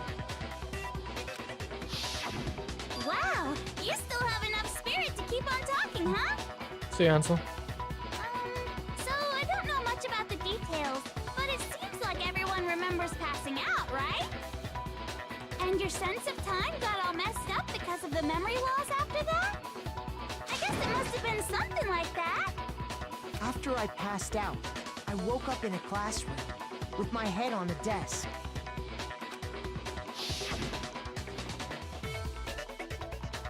I assumed not much time had passed since I'd collapsed in the main hall. An incorrect assumption, apparently. But instead, 2 whole years had gone by. The reason it felt so short was because our memories of the time in between had been completely removed. You got it, honey. 2 years of memories? Poof, gone. What Which means, of course, When everyone met for the first time, it wasn't actually for the first time. Unaware of this fact, you took the time to introduce yourselves to each other, But by that point, we'd already spent 2 years together at the school. That's what those photos reveal, isn't it? Yep. Yep, that's what they reveal. You were all such close friends. You spent 2 years together, and then you started killing each other. And it was all so you could escape into a world that's already been annihilated. Yeah, pretty pathetic when you put it that way. What a terribly tragic tale. Even if you left now, there's nothing you could do to fix it. You're the one who set things up to be like this! I love you all so much. Forgive me for not quite believing that. What? Once your school life here began, I thought about you constantly. It's only natural that I would fall in love. So, since I love you guys so much, I'll tell you all about it. About what? All about the idea we came up with as the ultimate despair. Our plan to bring despair to all mankind. To be clear, who's the we here? Is it you and your sister, I suppose? Not to despair. All mankind. Let's go back in time 2 years, okay? Back to when everyone first came to this school. School life during that first year overflowed with hope and happiness. Oh boy, it was just the worst. The worst. Everyone was enjoying themselves so much. You were all having the time of your lives. but that couldn't last forever, of course. The peacefulness only made it through that first year. Because after that, an event unfolded that hammered a soul-crushing despair into all of humanity. The biggest, most awful, most tragic event in human history. The tragedy. All too soon, the world's days of peace came to a bloody end. And as you can imagine, the school was no exception. The tragedy even made its way here, leading to the extermination of most of the students. What are you? What do you mean? The most tragic event in human history, and the ultimate despair that caused it. Saying she's responsible for the whole thing? I can't believe it's all because of just you and Mukuro. Was it some kind of organization? An angry mob? An incredibly motivated family? You have a point. If I had to describe it, I'd say it was none of those. How can I put it? It was more of an ideological thing. What, nihilism? Despair is contagious, you know. It's almost like a natural phenomenon. Everyone is capable of it. And now the entire world has fallen into despair. In other words, if you see despair as the enemy, then your enemy is the world itself. I just don't understand why. We didn't ask you to try to understand. This was a tangent anyway, unrelated to the matter at hand. Okay, so let's get back to the story. Hope's Peak had taken so much damage. You guys were the only survivors. The members of the 78th class of Hope's Peak Academy were the only ones left. And then, something super neat happened! Now pay attention, because this is important, and I'm only gonna say it once! So guess what? To protect everyone who had survived, Hope's Peak was transformed into a shelter! Okay, makes sense. That's right! It was transformed into a shelter! Ah, I said it twice! Now, someone was responsible for that transformation, for creating what would eventually become your prison. It was the principal. Do any of you know who that might have been? The one who turned Hope Speak into a shelter and isolated us here was the headmaster. I got it! It could only have been the headmaster of Hope Peak Academy. He wanted to turn the school into a shelter to try and protect us. To protect us from the despair and tragedy taking place outside. What a guy. That's why he asked us to make that promise. To say that we were willing to live in this school forever.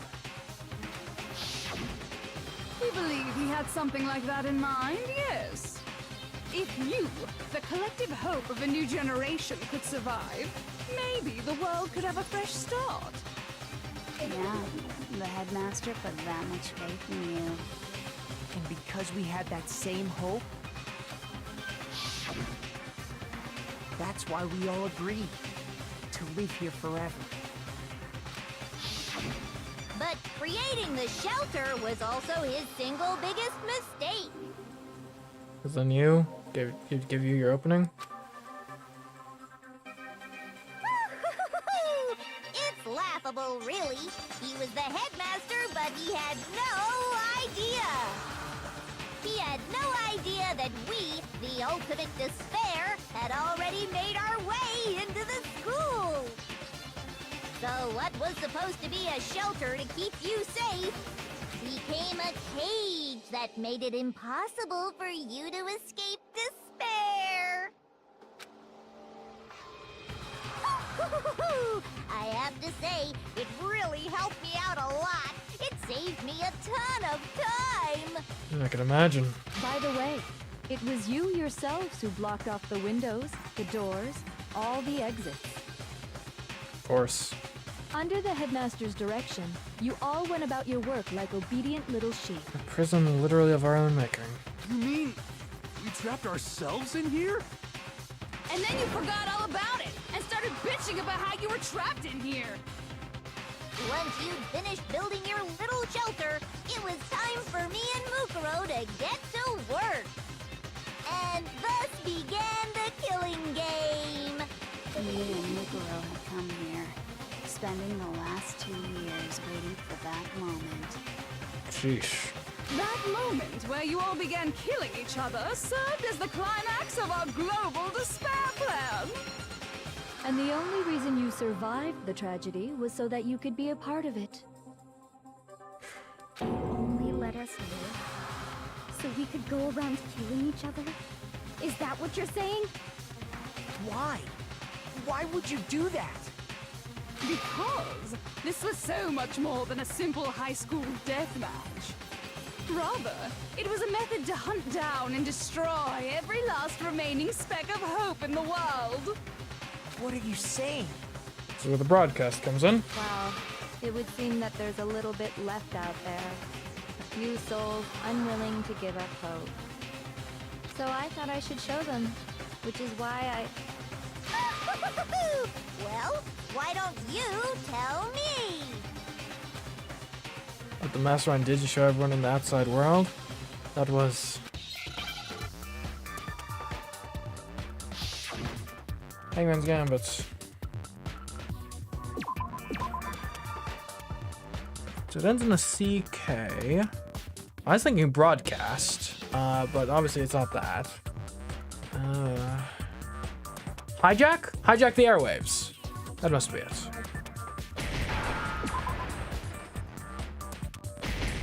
Aye. Give me an eye.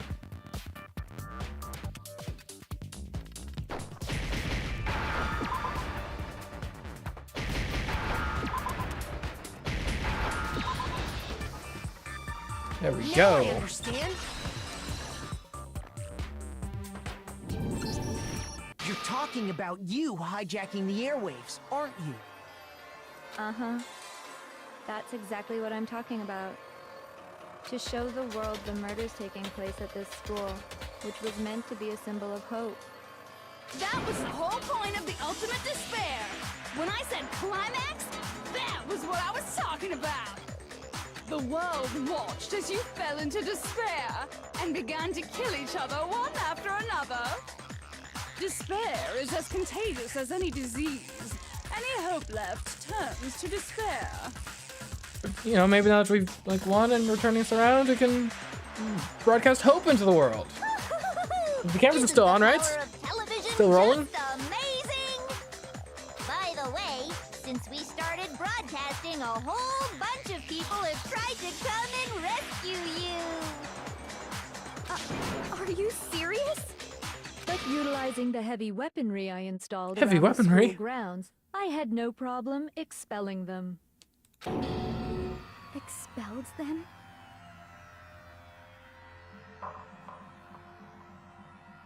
See you, Alex. I have to thank you all. They were a relentless bunch, refusing to give up on hope and trying to force their beliefs on the world. But in the end, I was able to give them the final despair. Death. So you just used us?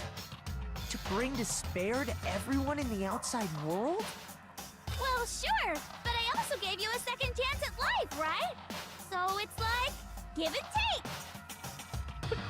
Don't be absurd. Give and take? You're so full of shit! And there's a reason I chose No, it's you seriously, guys Dakota to starts survive swearing. when all the other students were dropping like flies. Huh? I mean, we built up 2 years of memories together. You were all my treasured classmates. Sorry, that's a lie. I just figured you'd despair even more when you found out a friend had betrayed you. That's harsh. And that's the truth, which is what you wanted, right?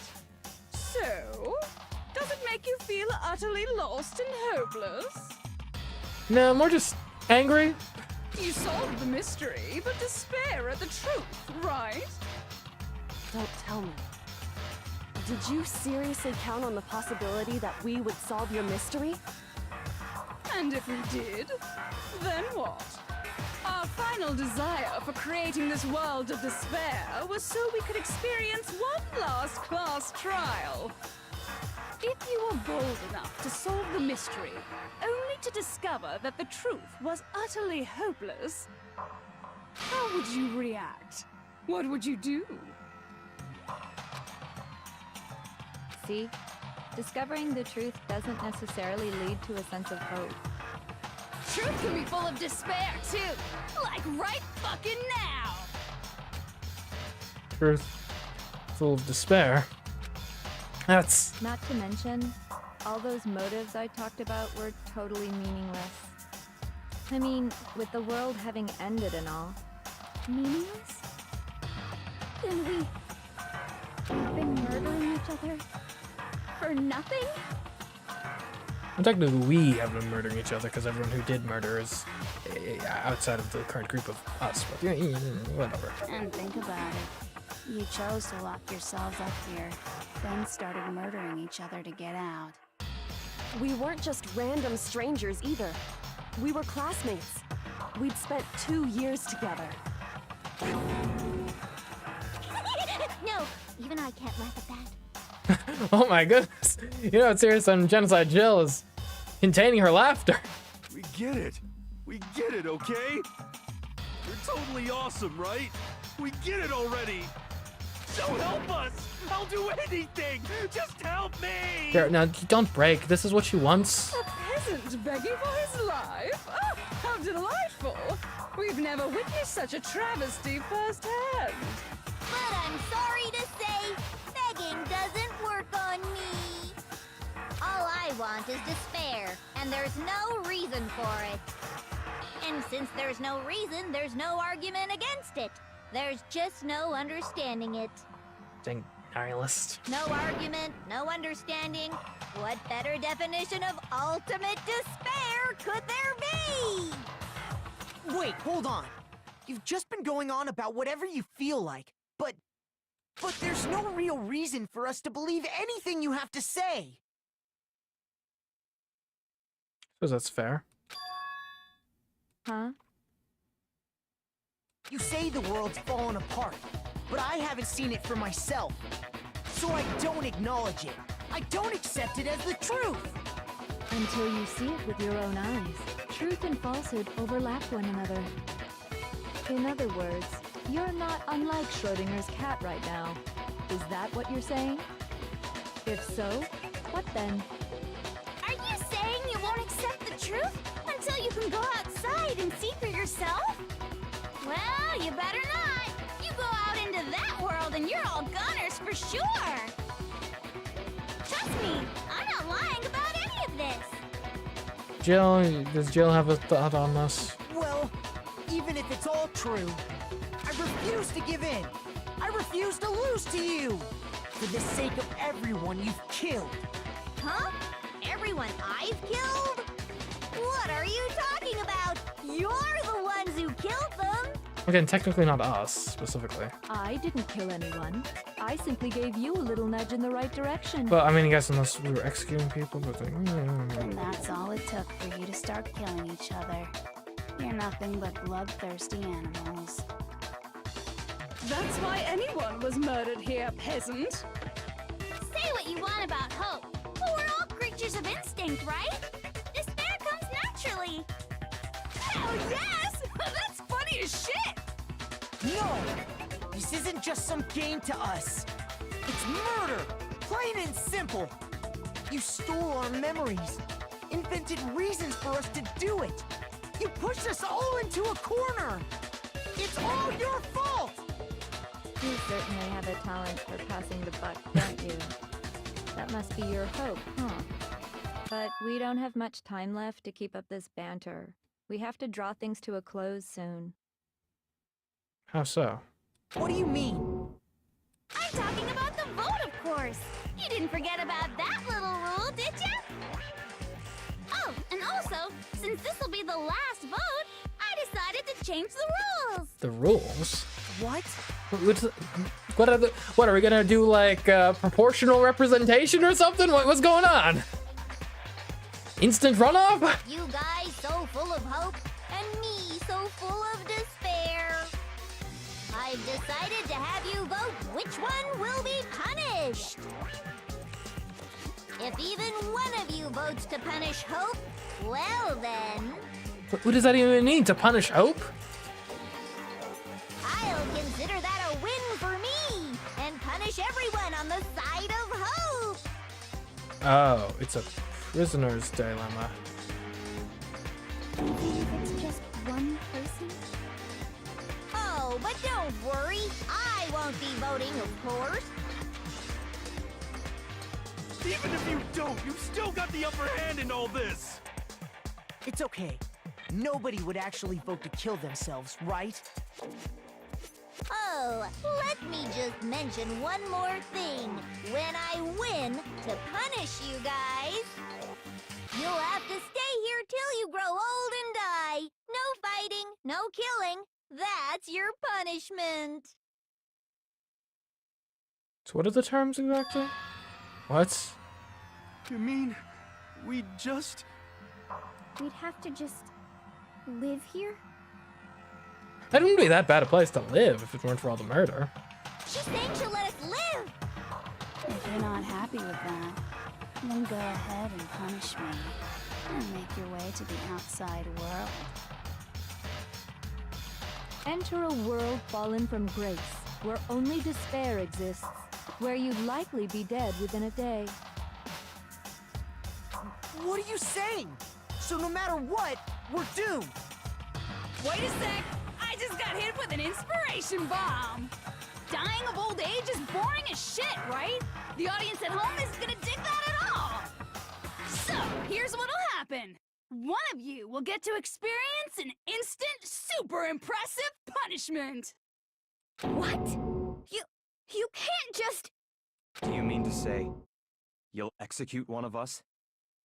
And I get to decide who's gonna have to suck it down! Makoto, you're up! What? Me? Yeah, you've been acting up, causing all kinds of trouble. I hate you! So let me make this clear. Everyone has two choices in front of them. If a single person votes for Hope to be punished, So for Hope to... Okay. then only Makoto will receive a harsh punishment, and the rest of you will live here in peace. If, on the other hand, you desire to see us punished, then you must all leave this place. I will force you out, ensuring you all die horrible deaths in the outside world.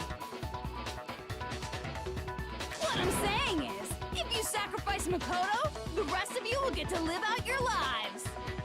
I mean, could you not, guys? I mean, you guys wouldn't. You wouldn't.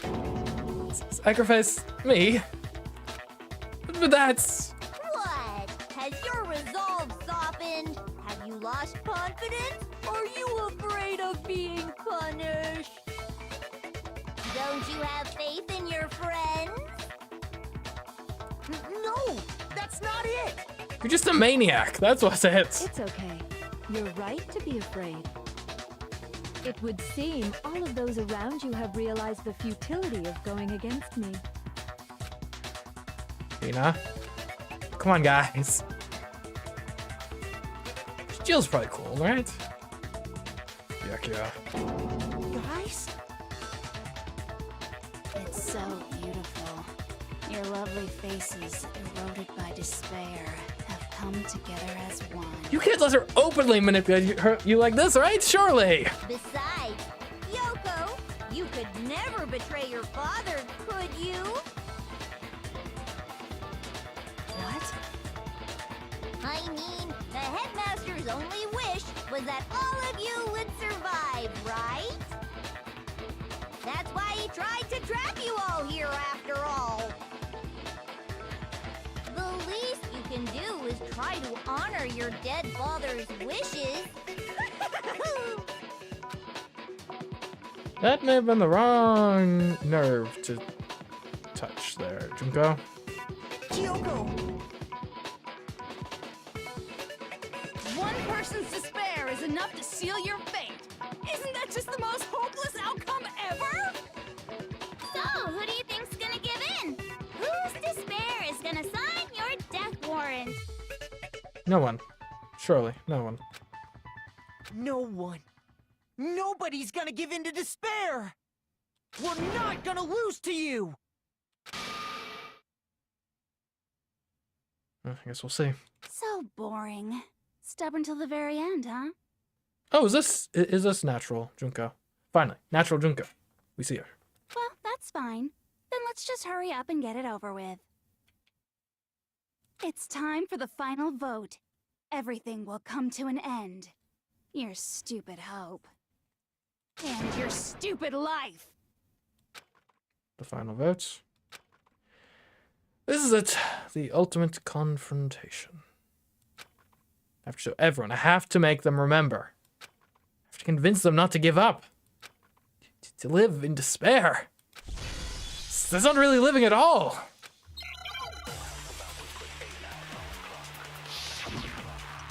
We haven't used Kyoko's picture yet.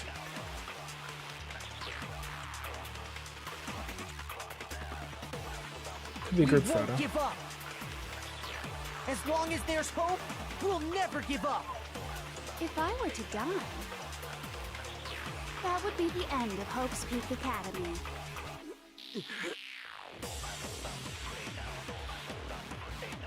By the way, the air outside is totally polluted, you know. The only reason we're okay in here is thanks to the air purifiers in the physics lab. Nah. If I die, the purifiers will screech to a halt. In other words, as soon as I die, the communal life you've all been living will come to an end. Meh. All of you will have to leave. You'll have to go into the world outside, where only death and despair are waiting.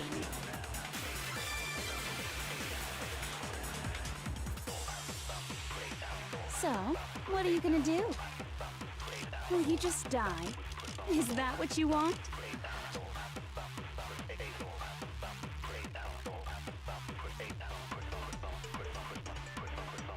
There is no hope left in the world. When you sleep, it's on a bed of despair. The world is in despair. You are in despair. If I don't do something, I'm just gonna be consumed by despair. Okay. Then there's a hope left in the world, but if despair is contagious, like you say, then so is hope. I'll use my own hope to plant seeds of hope inside everyone else. So did I just literally use hope as my bullets here? As long as there's hope, we'll never give up. If I were to die, that would be the end of Hope's Peak Academy. Hero! Hope! Don't lose hope now. All my fortune-telling senses are telling me not to leave this place.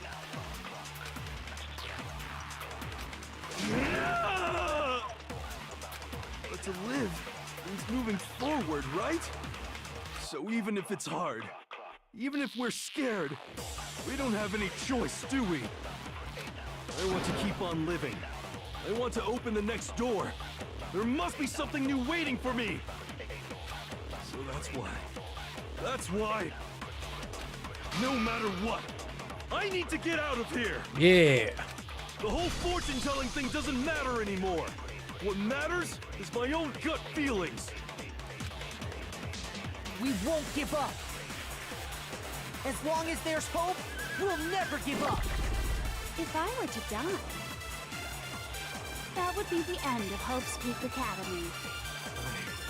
I decided to have faith in myself. By the way, the air outside is totally polluted, you know. The only reason we're okay in here is thanks to the air purifiers in the physics lab. You know? Don't worry. There is air. She couldn't have taken away all the air. I've been thinking about all this. And I was thinking, at a time like this, what would Sakura do? Exactly. You only get stronger by taking adversity by the horns. Confront that thorny path with enthusiasm. That sounds like something she'd say, right? No. I think that's definitely what she'd say. Which is why yeah! I've made up my mind! Very nice. We won't give up. As long as there's hope, we'll never give up.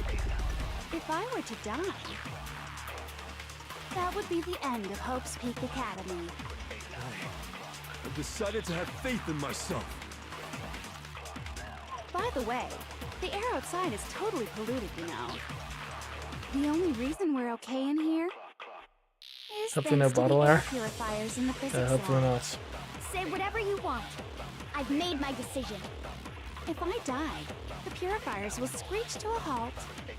In other words, as soon as I die, the communal life you've all been living will come to an end. Hey, Joe. And you're on board, right? I don't care either way. I'm fine with whichever one is more interesting. It's not exactly encouraging. Actually, I may not look like it, but I always hated school. Hell, no matter how I look, still hate it.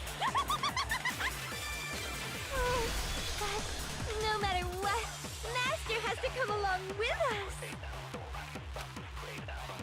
We won't give up. As long as there's hope, we'll never give up. If I were to die, that would be the end of Hope's Peak Academy. I've decided to have faith Oh, in dang it, myself. Axel. By Can we the wait to way, fast forward this? The air outside is totally polluted, you know. The only reason is thanks to the air pure. Say whatever you want if I die. In other words, the communal life you've all... I can keep on living! All of you will have to go into the world outside. So, maybe just die. Okay, look. Okay, we got hope. We got hope. We're swimming in hope. Don't scroll. Won't give up. As long as there's hope, we'll never give up. If I were to die, that would be the end. By the way, the only reason is thanks to the air. Say whatever you want if I die. In other words, The communal life you've all been living will come to an end. I can keep on living as long as I have my master's love. Byakuya, please give her your love. You'll have to go into the world outside, where only death and despair are waiting. Byakuya. What does Tagami give up now? What's the matter? You're not actually trying to encourage me, are you? Ridiculous. It never even crossed my mind that I might give in to despair. But don't misunderstand me. I couldn't care in the slightest what happens to you. Good old Byakuya. I just have to keep my word. I swore I would end the life of the mastermind. Yeah. Besides, the Togami family isn't dead, because I'm still alive. So until I can restore the Togami family and bring it greater glory than it's ever known, We won't give up. As long as there's hope, we'll never give up.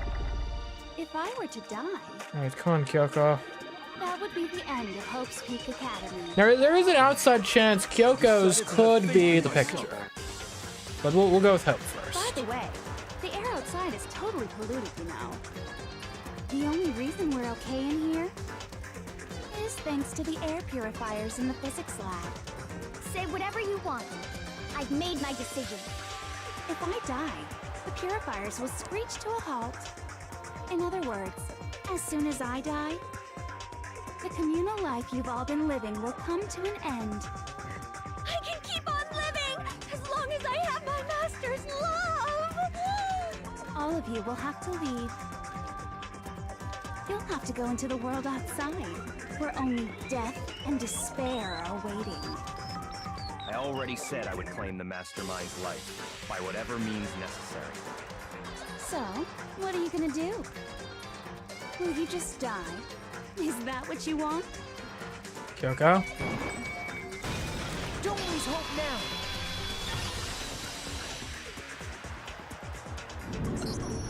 I didn't really know my father, so I can't pretend to know what he was thinking.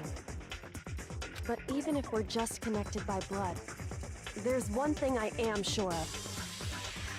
He would never want us to abandon Makoto and choose to stay here. I can't explain why exactly. But if I'm sure of anything, I'm sure of that. Just because we don't actually know anything, does that mean we can't understand? Could it be that... No, never mind. So, Makoto, I don't think you wound up at this school because you had good luck or bad luck. Okay, why am I here then? I think you came here for a different reason entirely. What, was I the ultimate hope? You came here to bring down the ultimate despair. You came here to confront despair without ever giving up. And if that's true, I think we could call you the ultimate hope. What do you think? Sure, why not? What the hell are you?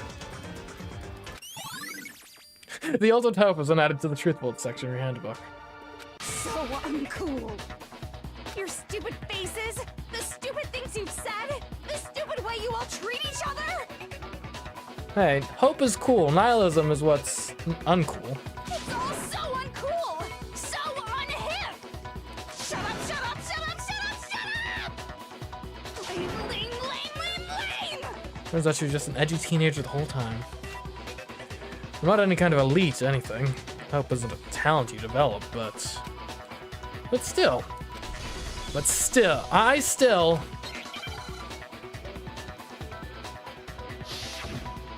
Out of truth. This. We're ending with this? Okay. You suck! Okay, What do you tab, want? get that. So uncool! You dare to stand against us? Hope is a joke. Who are you? Your idiocy ends here. You're gross. Suffer from despair. I just love despair. You suck. What do you want? So uncool. He's pretty strong. You're Oh, unbearable. Hope is a joke. Who are you? Would you like to die? You're gross. Suffer from despair. Everything is pointless.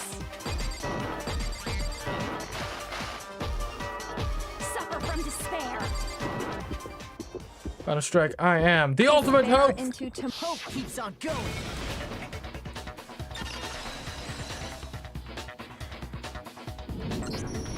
I refuse to give up. I refuse to get bored. I refuse to throw it all away. I refuse to despair. Because all I have going for me is the desire to keep moving forward. What's going on?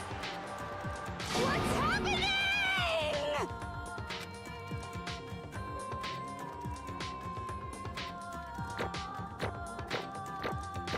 Get it.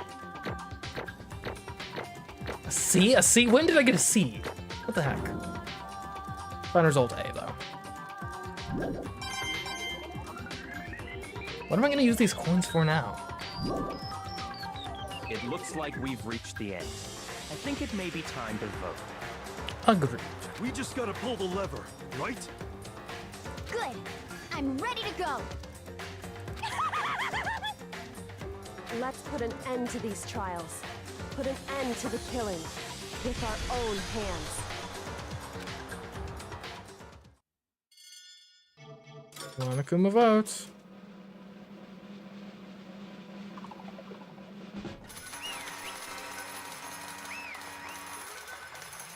Guilty as charged. The hell? So now, though, we don't have like any crazy contraptions to execute her with necessarily. Indeed. You've lost, Junko. I lost? I lost? Me? No way! Well, that's just... It can't be! You still don't accept it? Even the ultimate despair herself is vulnerable to the onslaught of despair, it would seem. What the heck? But there's no use trying to fight it now. Well, that's just... totally the best! Huh? Yeah. So this is despair. We came to the school 2 years ago, created our incredibly detailed plan. I even killed my own sister for it. And now To come this far and pile at the very end. True despair. It's the most ultimate despair. What are you talking about? And now Don't you see? I was so hopelessly desperate. I was bored of the world the moment I was born. That's why I've been looking forward to this so desperately. The once-in-a-lifetime experience. It is my first and last colossal despair. Here, the moment of death. To have the chance to taste of the highest great despair, the utter failure of my dreams. True despair. I am so hopelessly happy right now. Huh? Wait, is she enjoying this? Anyway, so are you prepared to admit defeat? You think I care whether I won or lost? Either way, it doesn't change a thing. Totally the best! Outside is only despair, inside is only despair. No matter where you go, despair awaits you. That's not true! Not possible. You're wrong. Huh? Don't make me repeat Let me myself. tell you this right now. We no longer fear despair. Okay. Because we've decided to enter the outside world with hope. Yeah, Makoto totally seduced us over to his side.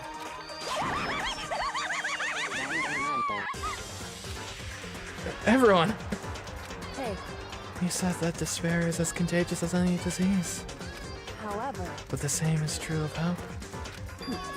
All you have to do is look at us to see how true that is. Oh, and by the way, what's your thought about being broadcasted worldwide, and what impact that's gonna have? Kyoko! No. Stop it! I hate those faces you're making. To see those awful looks causes me nothing but pain. There's one last thing. Fine, let me just say one last thing. If you guys want to get all hung up on the word hope, that's no skin off my nose. But just to be warned, From this point on, one despair after another will stand in your way. No matter where you run, no matter where you hide, maybe you'll find some hope. But there's a very fine line dividing that hope from bitter despair. Knowing that, you still plan to cling to your hope? Of course, because we... Shut up, shut up. That was a rhetorical question. You dropped my monologue. I'm almost done though, so whatever. Because it's almost punishment time, right? It can't be. Do you really intend to go through with this? That was the agreement, right? Oh, hold on. It's not like I want you to die. You don't have to. Stop it! Stop it! Stop it! Stop it! What?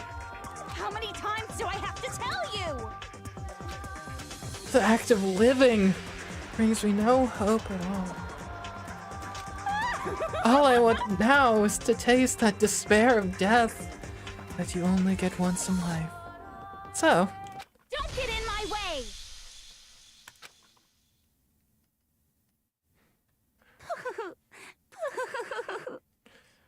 way! she's really messed up. So this is how the despair of death feels.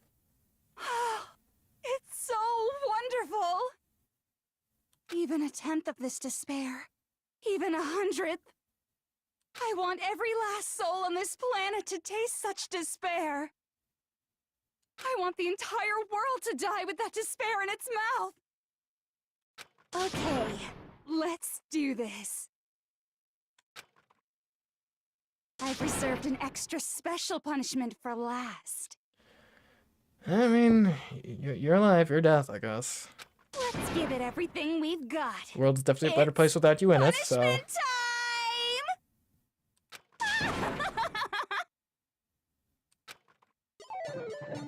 Congratulations. Junko has been found guilty. Time for the punishment. Okay, she's really just gonna straight up off herself, I guess. Huh.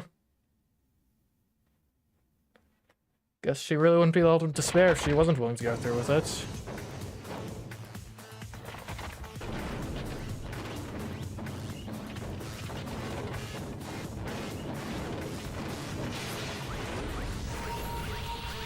It's almost like a... Is it a combination of like a bunch of them? The ultimate punishment. The 1,000 blows. The cage of death. Wait, is she going to survive all these? The burning of the Versailles wrap? Excavator destroyer? Blast off? After school lesson? Alright, I love them.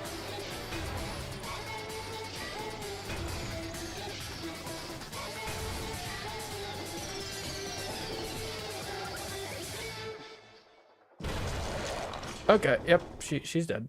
She's dead. Straight up dead. I'm amazed she survived the other ones, but she's dead.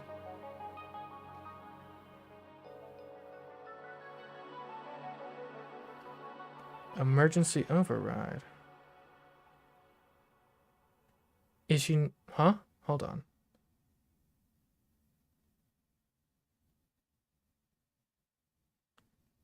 And that's how everything came to an end. Is there any way she could have faked that? The final class trial. Junko Inoshima. The ultimate despair. Life at Hope's Peak Academy. It was all over. Ultimate pain, ultimate suffering, ultimate despair, ultimate execution, ultimate death. The end.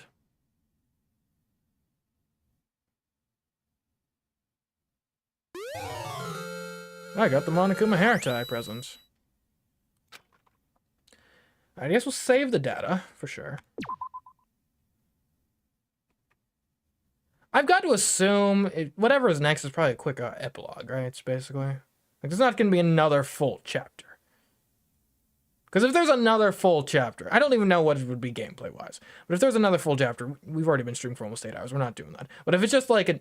So those of you who have played the game, tell me, next thing, is it just like a quick epilogue thing? Okay, this is the end? Okay, good. But even after saying it was all over, it's not like the building exploded or collapsed in on itself or anything. That wasn't the kind of ending waiting for us. Nothing changed.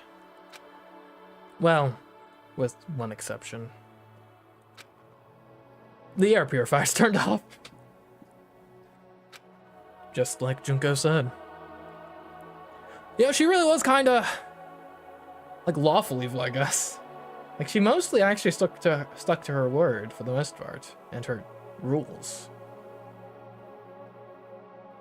Kind of. But it makes sense. I mean, if she was, you know, bored and despairing, right? A game stops being fun when you break all the rules. So it actually makes a lot of sense. They shut off immediately. That was the only difference. Maybe the emergency override was for the air purifier. Maybe that's what it was alluding to. Goodbye, Despair High School. Epilogue.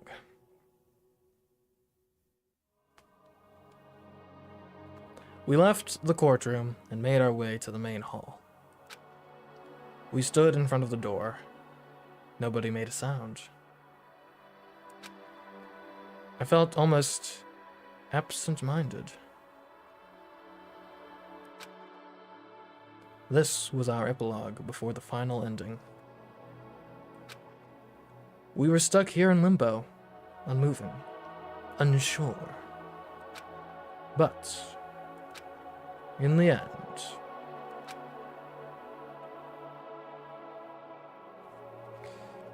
Hey, we can't just stand around like this forever. At some point we need to leave. To nobody's surprise, it was Kyoko who broke the silence. Makoto. Makoto, would you do the honors? Okay. As if awakened by Kyoko's words, I took out the object we'd gotten. Oh, that's what it is. Up until the moment of her death, it had belonged to Junko. And in the end, she dropped it before us. So, But is that really it? Who knows? It could like blow up the school or something. Is that really the key to this door? Indeed. You don't have to read into what she said too much to find the answer. If, on the other hand, you desire to see us punished, then you must all leave this place. I will force you out, ensuring you all die horrible deaths in the outside world. In other words, I will force you out. She said that just before dropping that. It makes sense that it would be our way out of here. But you never know. Maybe it's actually a switch that's gonna make the school self-destruct.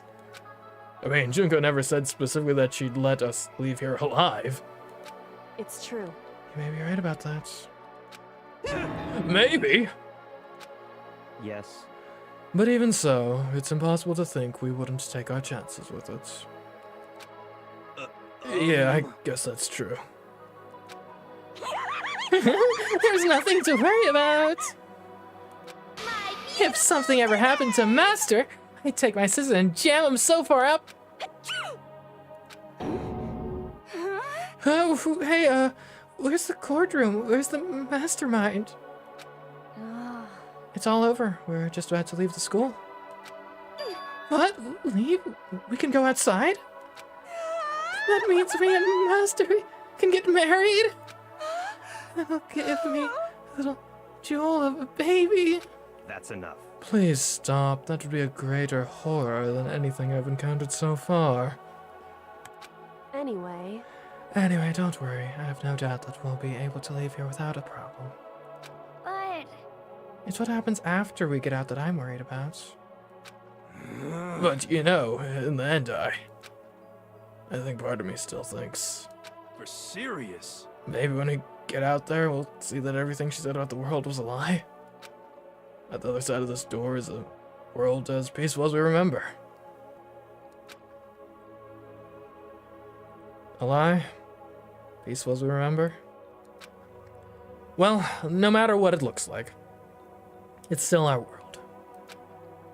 It's where we're meant to live. Yeah, I guess so. And how do I put this? Unlike this school, the world is really big, right? Since it's so big, I'm sure there must be some despair, no matter what. But there also has to be lots of hope, right? In other words, The act of searching for hope, to try and find it, that by itself is the true meaning of hope. As long as you have that hope, you can keep moving forward, no matter what trouble you may fall into. am I wrong? Is that what you mean, Makoto? Yeah, that's pretty much the gist of it. I don't need any of you to spell that out for me. You know, Junko mentioned that there were still others out there who hadn't cast away hope just yet. Maybe I should find them and make them work for me. To rebuild the world, we must first rebuild the Togami dynasty. I'll go with you. I'll follow you anywhere you want to go. You got it. Well, my first stop is going to be the closest donut shop. I can figure the rest out from there. Hey. And what are you going to do if there are no more donut shops? Or donuts? Okay. I'll just get some flour and make some myself. And if there's no flour, I'll just grow some wheat. I get it now. There's no road, you just gotta build one. Creation. Fate is telling me to remake the world. Could it be? That's my hope. How about that? I've reached the next stage, the next chapter of Yasuhiro Hagakuri's life story is about to begin. There's no donut shop, there's a whole narrative. Perhaps. Thanks, Sina. You've totally opened my eyes. Hey, personal space, buddy. You're seriously creeping me out. Makoto. Makoto. Even if everyone in the outside world is gone, even if the world is steeped in despair, as long as I have people like you around, I can face forward and keep moving. If we can get out of here and do something, have some sort of impact. But what can we do? There's so few of us, and we're so small. So what can we do? Me especially. No, we can probably do anything. Yeah, we can do anything. Well, I guess this is goodbye. And goodbye to Sakura. Yeah. But hey, if we gotta say goodbye, we may as well do it with a smile on our face. Hey guys! You guys want your fortunes told anywhere, anytime. You just let me know. I'll be there. So, take you up on that sometime. Sure. You know how much I hate being annoyed, but if something does come up, you may as well let me know. I can't guarantee I'll actually bother listening, but, you know. I don't know why, but I have a burning desire to start writing.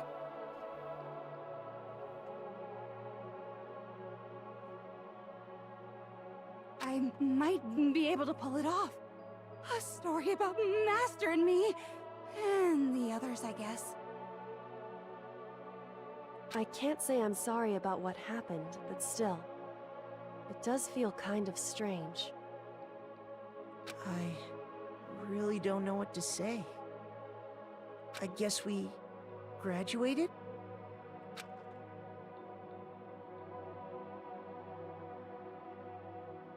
Looks like hope really is spreading. As long as I never give up. I have to push even harder. I'm going to keep moving forward with hope in my heart. Since I have hope, I can show courage. Since I have hope, I can move ahead. The world can move ahead.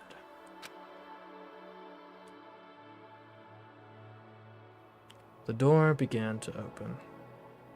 Well, let's see if this is actually a wasteland. With my hands, with our hands.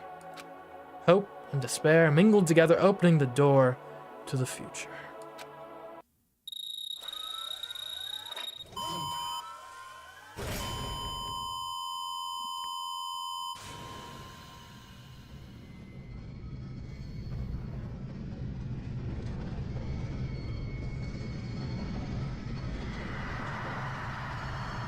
Oh, what is... It's just bright. Our eyes just readjusting to the light of the outside world, surely.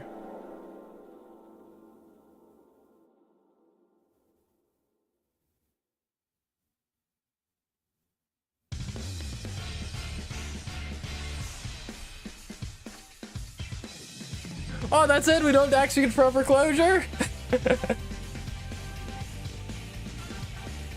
I don't know, maybe the credits will tell us. Well, anyways, hopefully they all made it out all right. This has been Danganronpa. Hope you guys all enjoyed watching it. It was definitely a joy to play. Very fun game. Very compelling, good story, fun characters. Really good, really good. There is a credit scene. Of course there's a credit scene. It's always a credit scene. As for future plans, I do think we are definitely going to play Danganronpa 2 at some point. It's probably not going to be immediately next week. I do want to space it out slightly for a couple reasons, right? Firstly, because the VODs are getting released on YouTube. You know, and they're a bit behind, so I want those to probably catch up before we start the second game. I might even, now that I've finished this game, do some sort of analysis video on the main channel before we dive into the second game. Or it's something adjacent to that.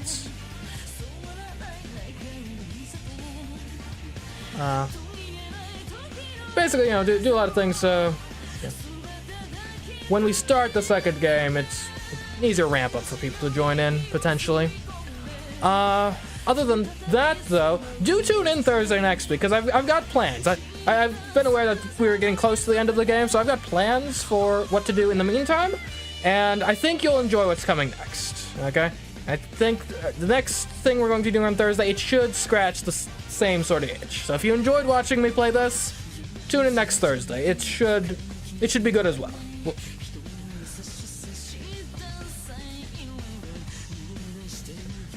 Ace Attorney? Not quite. Though I do need to finish that one Ace Attorney game I started at some point, but that's not quite what I have in mind in this particular instance. But it's, again, like I said, it should scratch the similar sort of itch.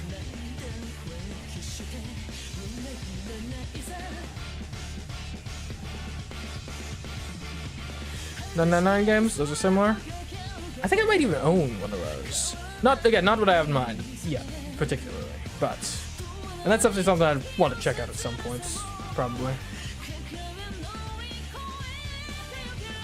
Because the thing is, I do want to get into the second one pretty quick. So I'm trying to find something that'll be like, you know, like a few weeks to a month sort of thing, not like a several months sort of gap. And I think I found a candidate that should be good for that purpose.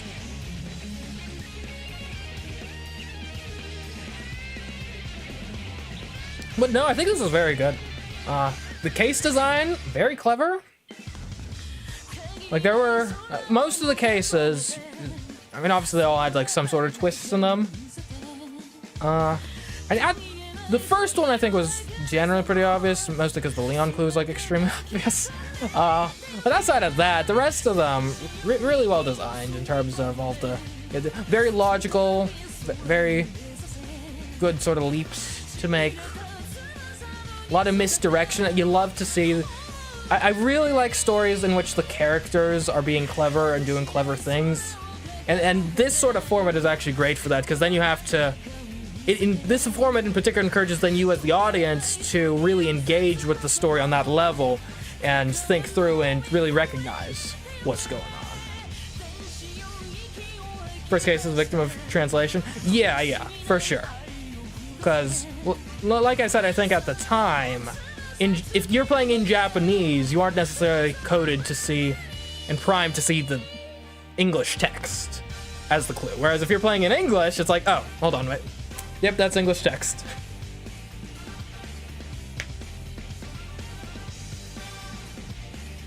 But yeah, as for this week, we've obviously got Jackbox coming up tomorrow, Friday, 10 p.m. And the week after that, like I said, tune in Thursday. Tune in any other day too. I mean, we do fun stuff. If you like watching me play this, you might like watching me play other stuff. But Thursday in particular, we should have something that should be right up y'all's alley if you enjoyed this.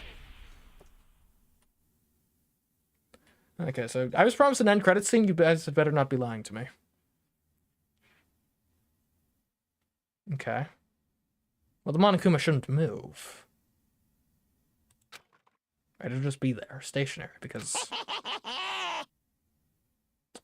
Well, darn. Interesting. But... Things are getting very interesting indeed.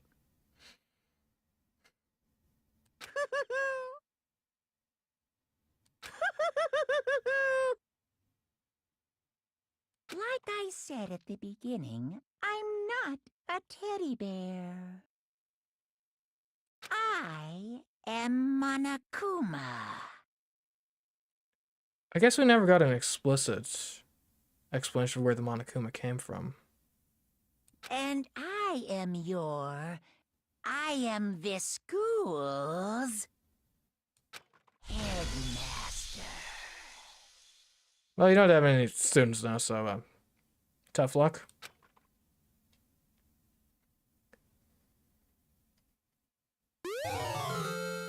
Oh, you received the Easter egg. Nice. Alright, I guess we'll save. Finished every chapter. I was gonna say, why is it getting paused there? Frozen? Alright, well then.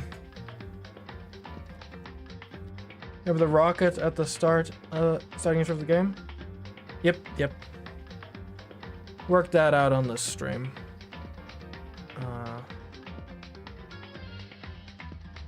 It's pretty obvious when you piece together the skeleton in the box. Not literally piece it together, but you know what I mean. Alright, well anyways guys, this stream was too long. I'm not sure I haven't streamed this long since like the Princess Peach Showtime streams. But it was fun. Glad to have you guys here with me. I'm not even gonna ask you guys to rate someone else. You guys have been here for like 8 hours. That's a job. That's labor at this point. So thanks for joining me. If you want to tune in for some fun Jackbox, 10 p.m. Friday, be there or be square. And like I said, we won't be playing Danganronpa again on Thursday. We'll play the second one at some point, but for right now, we've got a different game, but nevertheless one that I think you all will enjoy. So I hope to see you there. Goodbye.